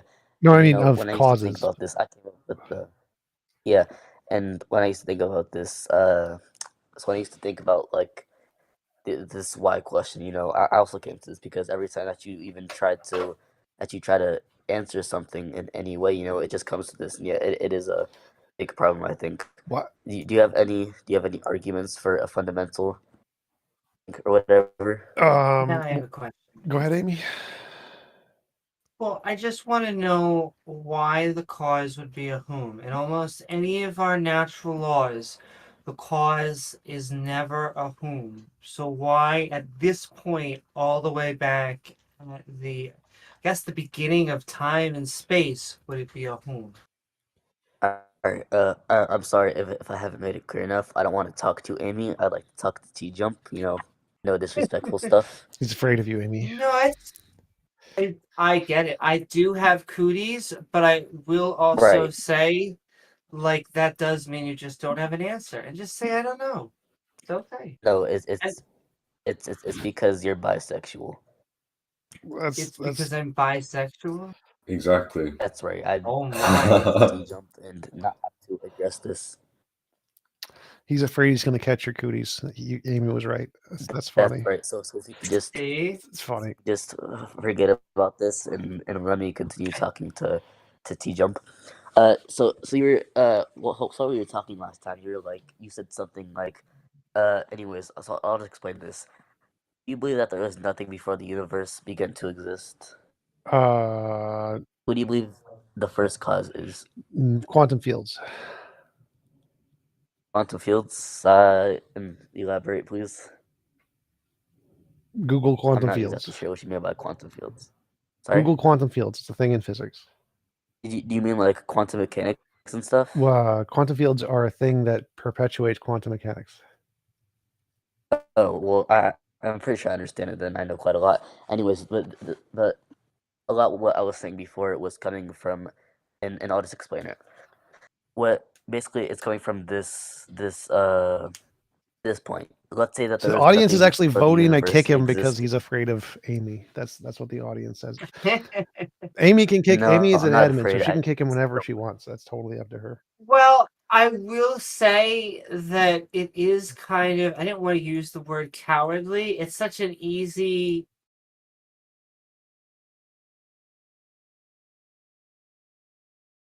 The sexuality, I will say. Well, I recognize not debating someone because of their sexuality as a reason, and there's not much you can do about what Wait, I I have a random And question. Do you you- think would it be worse if he said he wouldn't want to talk to you because you're a woman? Yeah, that's T-Jump, what's a woman? It's like a backwards compliment. Yeah. What is a woman, Anyways, T-Jump? I'm a what's his name? Matt Walsh. I agree with Matt Walsh, adult female human. So I'm on a Matt Walsh camp on that one. What's an adult female human? Biology and chemistry. Like, because we get to female, right? Yeah, my normal question's what's a female after that. But Yeah. see, they want to get off track on that. Because every time that you say, like, oh, I'm bisexual or transgender or whatever they go to, like, it's never about theology. Like, you guys have had thousands of Well, you could be a years to train Platonist. That'd be about apologetics. theology then. Oh, I You'd have to be guess so. embodying the perfect form of a woman or something. And I would like it if they came forward and were like, listen, my prophet said to murder you. And listen, I can't really talk to you because we have the book and it says like this whole murder thing. But, you got to be passive aggressive We again. should get Darth Yeah. Dawkins to come in here. I try not to be so direct with it, but I don't want to talk to you. I think You're gay. Z-Bit1 wants to speak. Well, hey, he's honest about it at least. So I mean, Anyways, we should get Z-Bit1 in here. I want to explain. yeah. So like, why I would want- quantum fields be a worse explanation than invisible sky daddy? What? Why would quantum That's not what fields I'm being talking the about. fundamental thing be bad compared to invisible sky daddy? Stop talking. What? That's not what I'm talking about. Hold on. He doesn't want to talk to me. He doesn't want to talk to you. No. I want to explain this something. Let's say that there was nothing before the universe existed, right? Would that mean that this universe would not be objective? Because how could that nothing dictate this universe being objective? Yes, And if what there I was mean by if there was objective nothing is- before the universe existed, the universe wouldn't exist. So the universe has always existed. It's never not existed. It doesn't have a beginning. You think this universe was always here? No, this universe had a beginning, but all natural things did not have a beginning. Well, yeah, and that has a lot to do with quantum mechanics. Yes, Yeah, because space and but time is what is emergence that from exactly? quantum fields, and space and time were not the beginning of everything. Therefore, quantum fields existed before space time, and they are natural things, and they don't require a sky daddy. Yes. Oh, so you are atheist? Yes. Oh, why is this? Because there's no evidence of You God. do know what the show is called, right? I don't know if you can read. Well, why do you? Anyways, why do you require evidence I to believe in require God? evidence to believe anything other than my personal favorite beliefs. But why is this? Because I want a way to differentiate imagination from reality. Well, I think you're wrong. Okay. I think you're a potato. In what way? In what way is he So wrong? there. Yeah. So what's your exact argument for moral intuitions? Because I Moral heard a little intuitions bit are a about it thing while it's a I fact. was It's a playing Fortnite. phenomenon that we know exists. Explain more on that. Like, it's a fact. Yes. I don't know. Moral intuitions are just the feelings you get of right and wrongness. That's all moral intuitions are. Whether or not they're objective or subjective is irrelevant. The moral intuitions exist as a phenomenon regardless of whether they're objective or subjective. Oh. Also, this is a feeling I get, but when theists can't answer questions, they end up trying to go to morality. That's my new experiment. It's technically Okay, true, that's yes. nice. But anyways, morality. Yeah. Well, I think it's that because since morality. morality hasn't been solved by science yet, it's kind of a god of the gaps, and so they can go to it as kind of a gap that most people agree upon, that things are moral. And since science hasn't explained it, they can use that to say, you see, here's something you haven't explained, therefore God done it. Yeah, that's Exactly. nice. But the penguin guy that was in here earlier, what was he arguing? He's arguing about semantics, about philosophical terms like brute facts and modality. So he had nothing relevant to say. And is it wow. subject to morality, or is morality subject to God? Yes. Oh. I want to hear what Zebit1 has to say. There were some other people in what's line your first. Okay. So you, and you said that I wasn't answering a question or something. What is this question exactly? Well, every time that we ask you how maybe... I was talking to T-Jump. Oh, of course, I forgot. I'm sorry. I have the cooties. I'm sorry. I don't want to get them all He over literally you. asked, Make "Hey sure you have Amy, the hey shot. Amy, what was this question?" That's true. Ugh. He talked to you inadvertently. I think he's going to become bi now. Listen, it's Freudian. I understand. All right. Hello 369. I think you were next. Hello, can you hear me? Yes. Yeah, so basically I wanted to ask about your your stance on the universe basically being a brute fact. Because if you say, okay, so if the universe did not have a beginning, the universe would exist internally. Yep. Is that correct? Internally would be more circular. So brute fact means it's uncaused. Brute fact means it's uncaused, as in its essence is existence. Essence and existence aren't things in philosophy. That's atomistic gibberish. But yeah, brute fact means it has no cause. Yeah, but if it has no cause, it has to be internal. As in No. infinite in time. Well, so Why not? internal would be like circular. The thing causes itself. There's three options. One is it's a necessary being or brute fact. Two is it's an infinite regress. Three is it caused itself. It's circular. So those are the three options. I think it's more of like a necessary being or a brute fact. Internal is another possibility, the infinite regression one, but I tend to lean towards the necessary being brute Yeah, fact. but if it doesn't have a beginning, it doesn't have a point in time at which it began, meaning it existed. Time began to exist. Like So in space and time are emergent from quantum fields. So time and space began to exist. we don't know that. We do. That We has do. not been proven yet. It's a Yes, we Google. it's a Google, working theory. Google emergent spacetime. So it's the leading consensus view, I believe, in physics. Yeah, it's a leading theory, of course. Which is better than everything else. That is the best option. Leading theory in the field is the best option.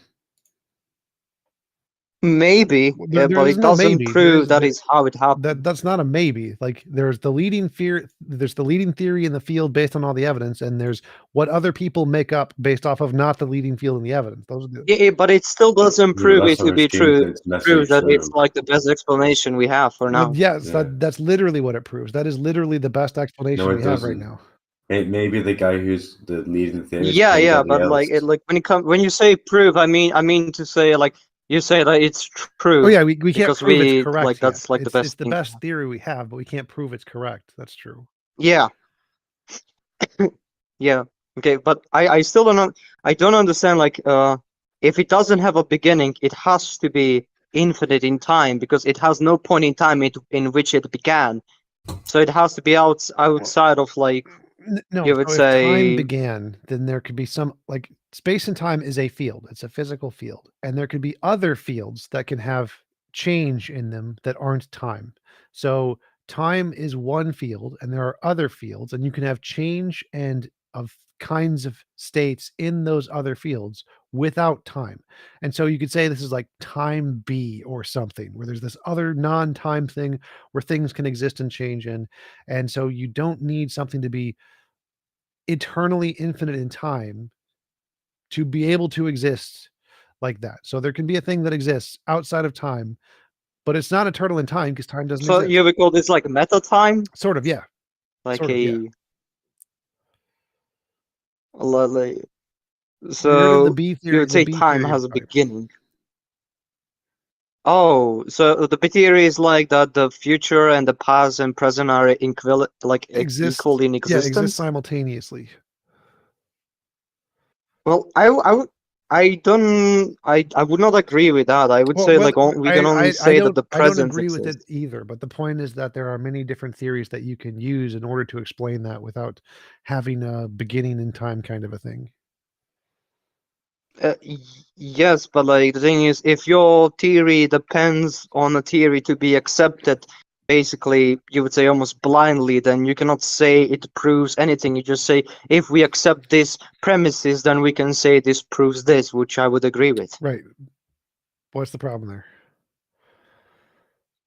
Well, my problem is like I don't like you just simply cannot still like it's a flaw in premises because we just have to accept it as being true. Well, yeah, I can do a similar thing where I say you should accept my premises, which you don't necessarily agree to, and then we can reach to a different conclusion. Right. What we can all agree on is no. Finish up, T-Jump. I'll make my. All right, yeah, so I agree you can make up any hypothesis you want to explain the data. The one that's the most rational. No, not hypothesis, as premises, like Wait, the wait, things wait, we wait, accept stop. before Wait, we stop. prove.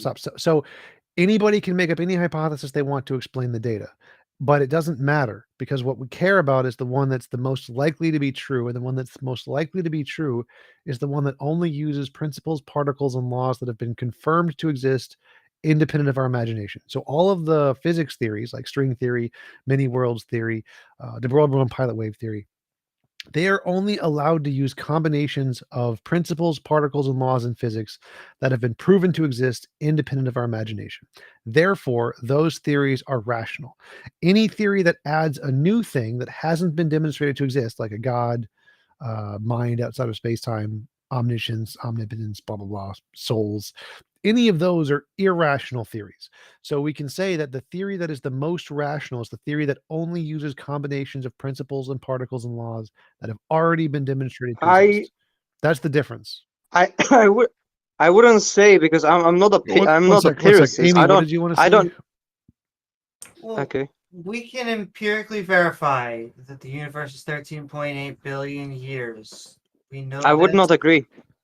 Well, I get that, but I guess I'll try and explain why. Yeah, that's a fact. We know. I would not agree. Hold up, let her finish. Well, sure, but facts, they don't really care about our opinions, and so the microwave background I don't know. radiation, we know. What, sir? Yes, I know about the background like radiation, basically that apparently like our universe is stretching and it created this like heat from the beginning, and we can still like see that in our Well, universe. that is Hubble's law. But yes, that combined with the microwave background radiation is an early imprint of our universe that happened soon after the Big Bang. And then Hubble's law means that all objects are big spatial objects are moving outwards, and we can tell this by them being red shifted, and something Yeah. like Andromeda being blue shifted, and we can Yeah. see. Yeah, I'm aware of that. Okay, if you're aware of that and you disagree with any of that information, why would you disagree with the Big Bang?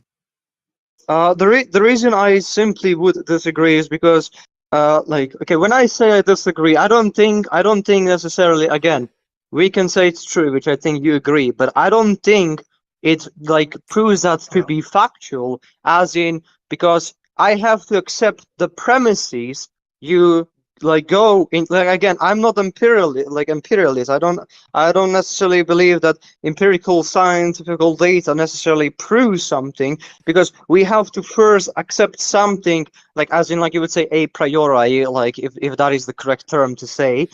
Basically, we just have to accept, I can go through the specific premises we do accept before we make our first conclusion. We have to first make essentially assessments of how reality must be for us to be able to do empirical science. And that is simply those things cannot be scientifically proven. They have to be basically accepted on metaphysical level. What's your alternative hypothesis? Yeah, that's what I wanted to know.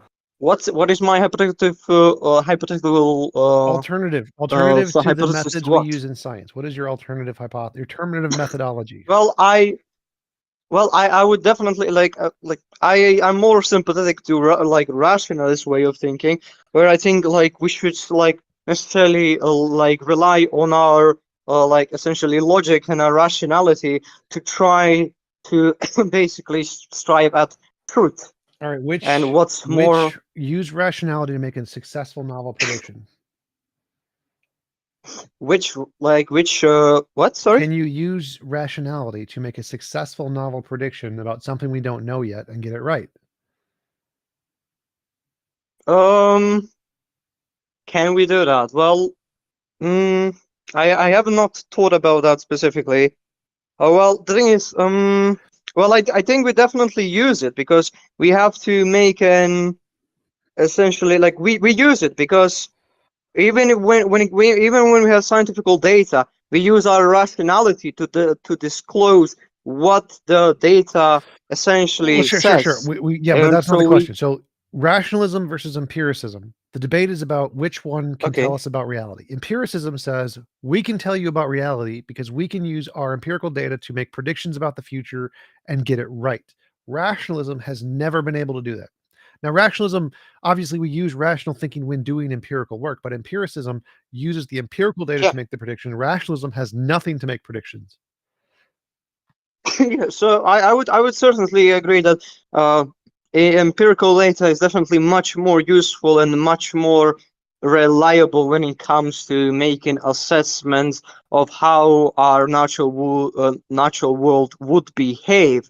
But it doesn't entail that it doesn't entail true facts, or it doesn't entail what necessarily proves it. I never claimed that with rationality we will definitely get those things, but I think it's basically a way of thinking that we must essentially use for anything. Well, no, so and rationality I think also doesn't entail truth either, because there's multiple different forms of logic. There's standard logic, non-standard logics, many-valued logic, quantum logic, fuzzy logic. Each one of these logics could be true, invalidating the other ones. And so our rationality, which is typically built on standard logic, is also not necessarily true.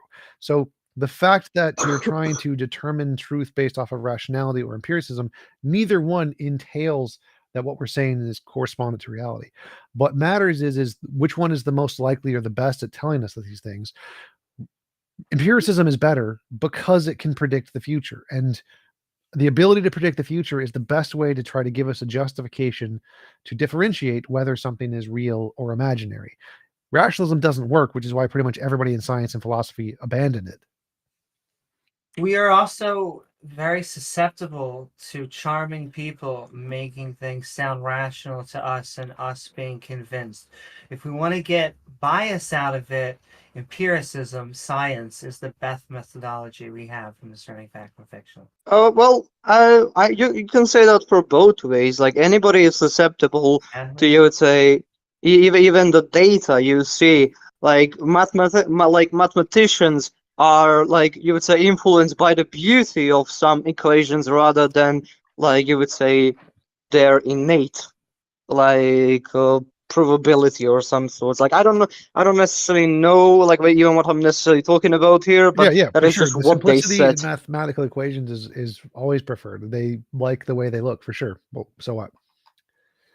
Yeah, yeah, but like, she said, like, when it comes to, like you have to be careful when you use your, like, rationality, because you can be influenced by other people. Well, like, even in empirical data can influence your psychology to do something which is not necessarily empirical. It like her criticism doesn't invalidate my way of thinking as much as it validates her also. I'm not sure I understand both your sides there, but so I would say that rationalism does not have a way to differentiate imagination from reality. Like our logical and mathematical systems could purely be. Wait, empiricism does? Yes. Okay, when you say our imagination versus our reality, what do you mean by that? So, like, because I don't think I get what you mean by that exactly. I imagine I'm seeing a unicorn, but I am not seeing a unicorn. I do not see a unicorn. So there are things that I have How made do up. you know that? I can literally see. I see a TV. I do not see a unicorn, but I imagine a unicorn. So there's some difference between my imagination and my experience, right? It's got to be a difference because I'm imagining a unicorn, Okay. but I am not seeing the unicorn. Okay, So there's a well, difference between. how can you Well, empirically? there's a difference. How can you empirically prove? How can you even how can you even empirically prove, like, what you can see What? and like what things are What does happening the in your word brain? empirical mean? So, like, data, collecting data From science, basically. empirical means collecting data from what? From the natural world we From have. sense experience. Yes, I don't okay. get how solipsism, it always goes back to this. I don't get how Well, solipsism fixes anything. Because if solipsism is true and you're trying to trust, I don't think he's a your solipsist. rationality. Well, no, I agree. I mean, most theists are not solipsists, and yet it always seems to go back to solipsism.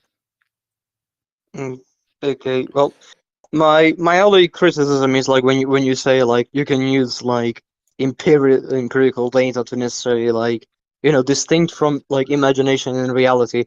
I would say you simply can't. You just trust that it does, because, like, again, like thinking is, in my opinion, not necessarily like in a sensory thing, because, like, you don't necessarily have to see your thoughts. You don't have to sense, like, you cannot taste them. It's there is a certain aspect of thoughts that are not taste sensory. Well, so the follow up here is that there's some difference between our imagination and experience, and our imagination is very bad at predicting our experiences. It's very bad at predicting the future. But if you have a hypothesis that's very good at predicting the future, that's a reason to believe that hypothesis is more likely in correspondence to whatever it is you're experiencing than your imagination, because it's good at predicting the future. Your imagination is bad at predicting the future.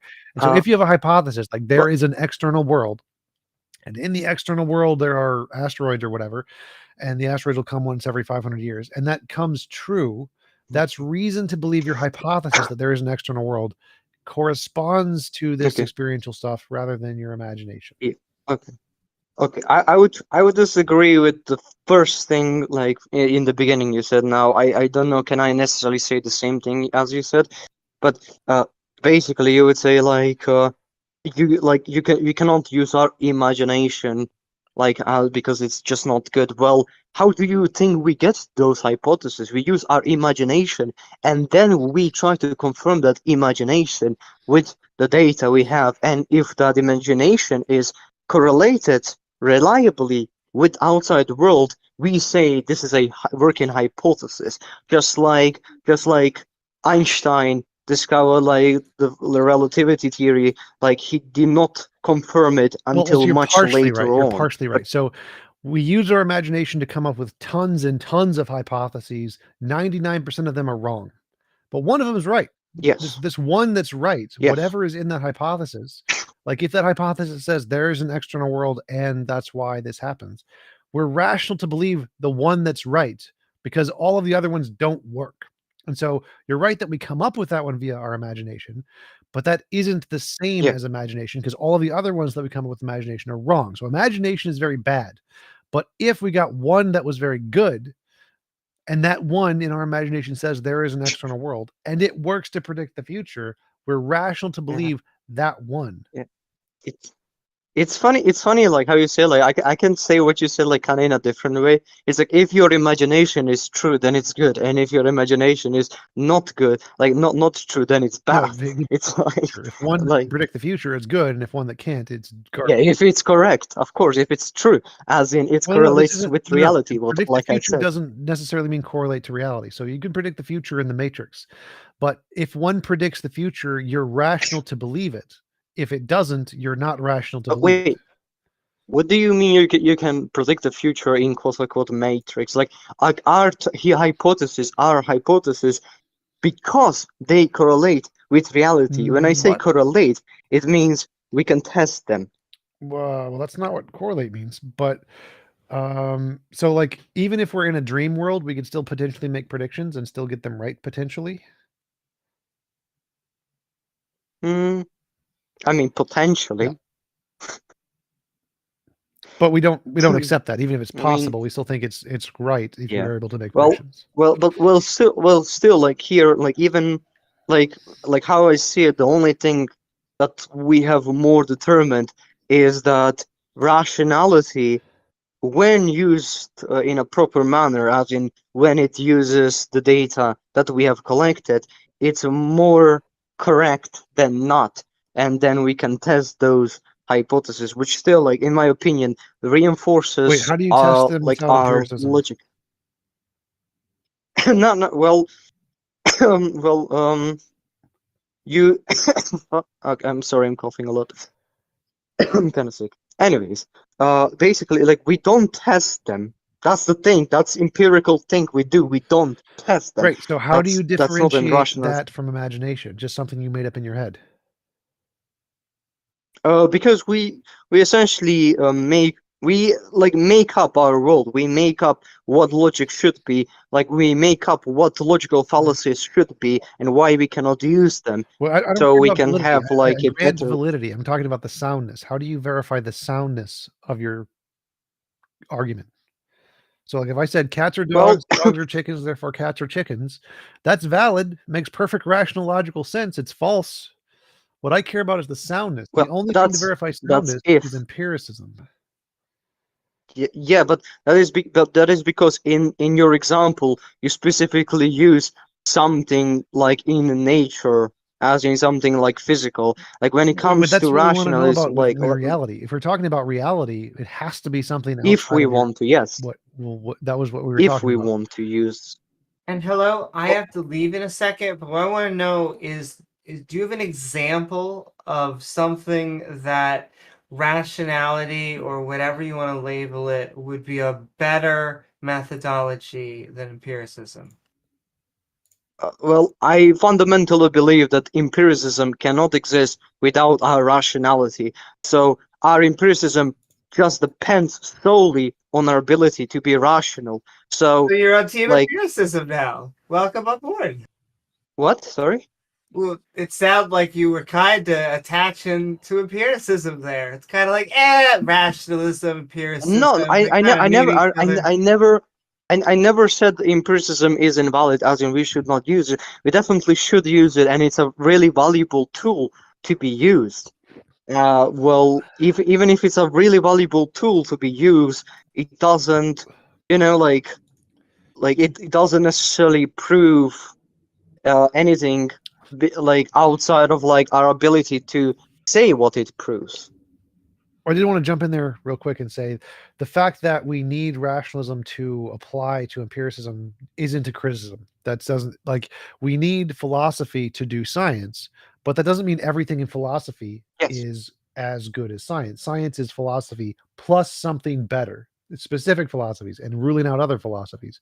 So empiricism is the same. We obviously use some aspect of rationalism, but not all rationalism is then justified or as justified as empiricism. Empiricism is rationalism plus something else. So it's better than rationalism, better than all of the rationalism because it's rationalism, the good kind, plus some other criterion that stuff has to meet in order to be justified.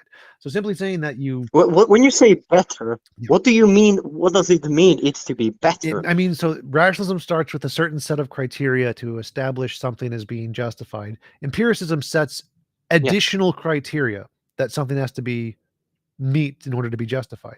And so the level of correspondence or likelihood to be correspondence is higher under empirical truths than purely rational truths because it has to meet more criteria that are likely to correspond to reality than just rational truths do. Yeah. So a very quick example is that we can do peer review. We can do things in medicine like a double-blind study, and that just is better than us trying to rationalize it or make arguments. We can gather data, compare the data, and get results. well, well, I think what you're trying to like basically say, like, even though it doesn't necessarily prove something, it makes something more likely to be true. Which is basically like when it comes to rationalism, it doesn't try to say what is likely to be true.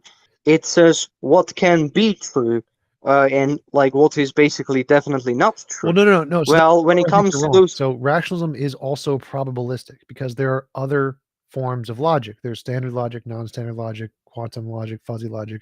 So rationalism does not say what is true. It says what's true given this logic, if this logic is true.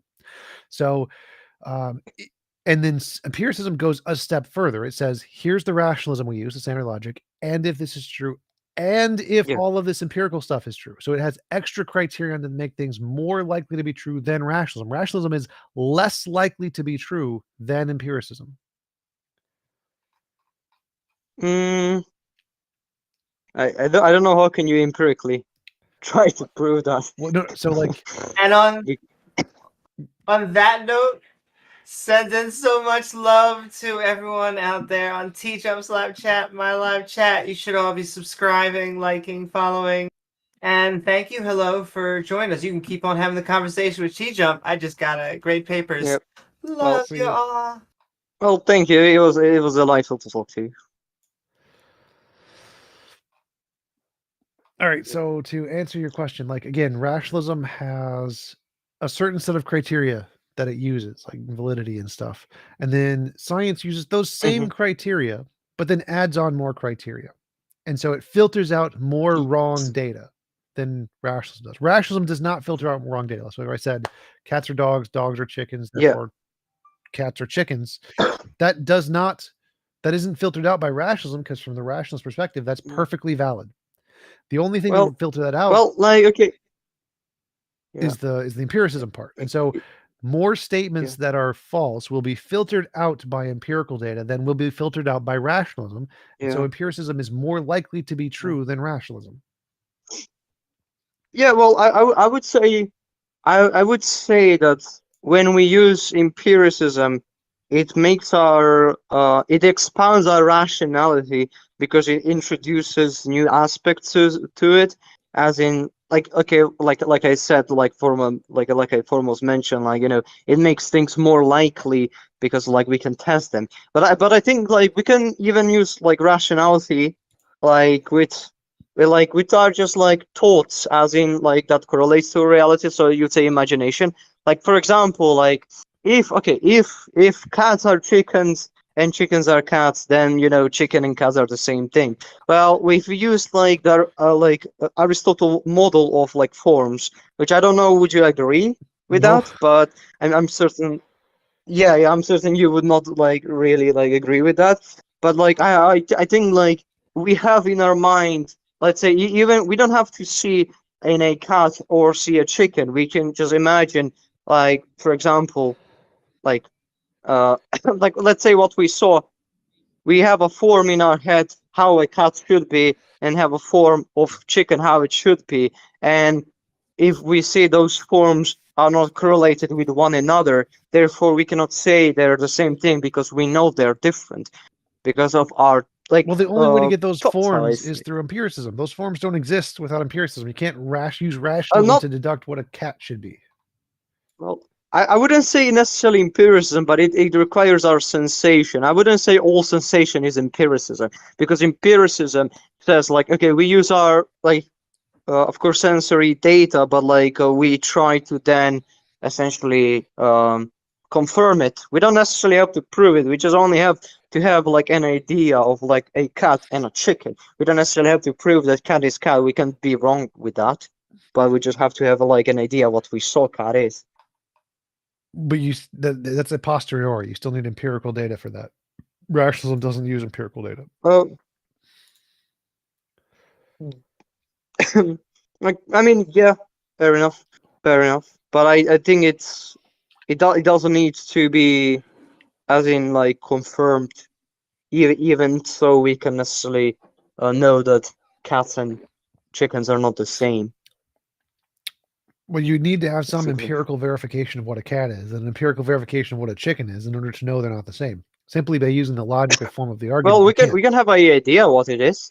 No. Like, we can have an idea If what you it have is. no a posteriori information and all you have is a priori truths like in rationalism, there is no way, there is nothing you can use in rationalism to come to the conclusion of what a chicken is. It's not possible.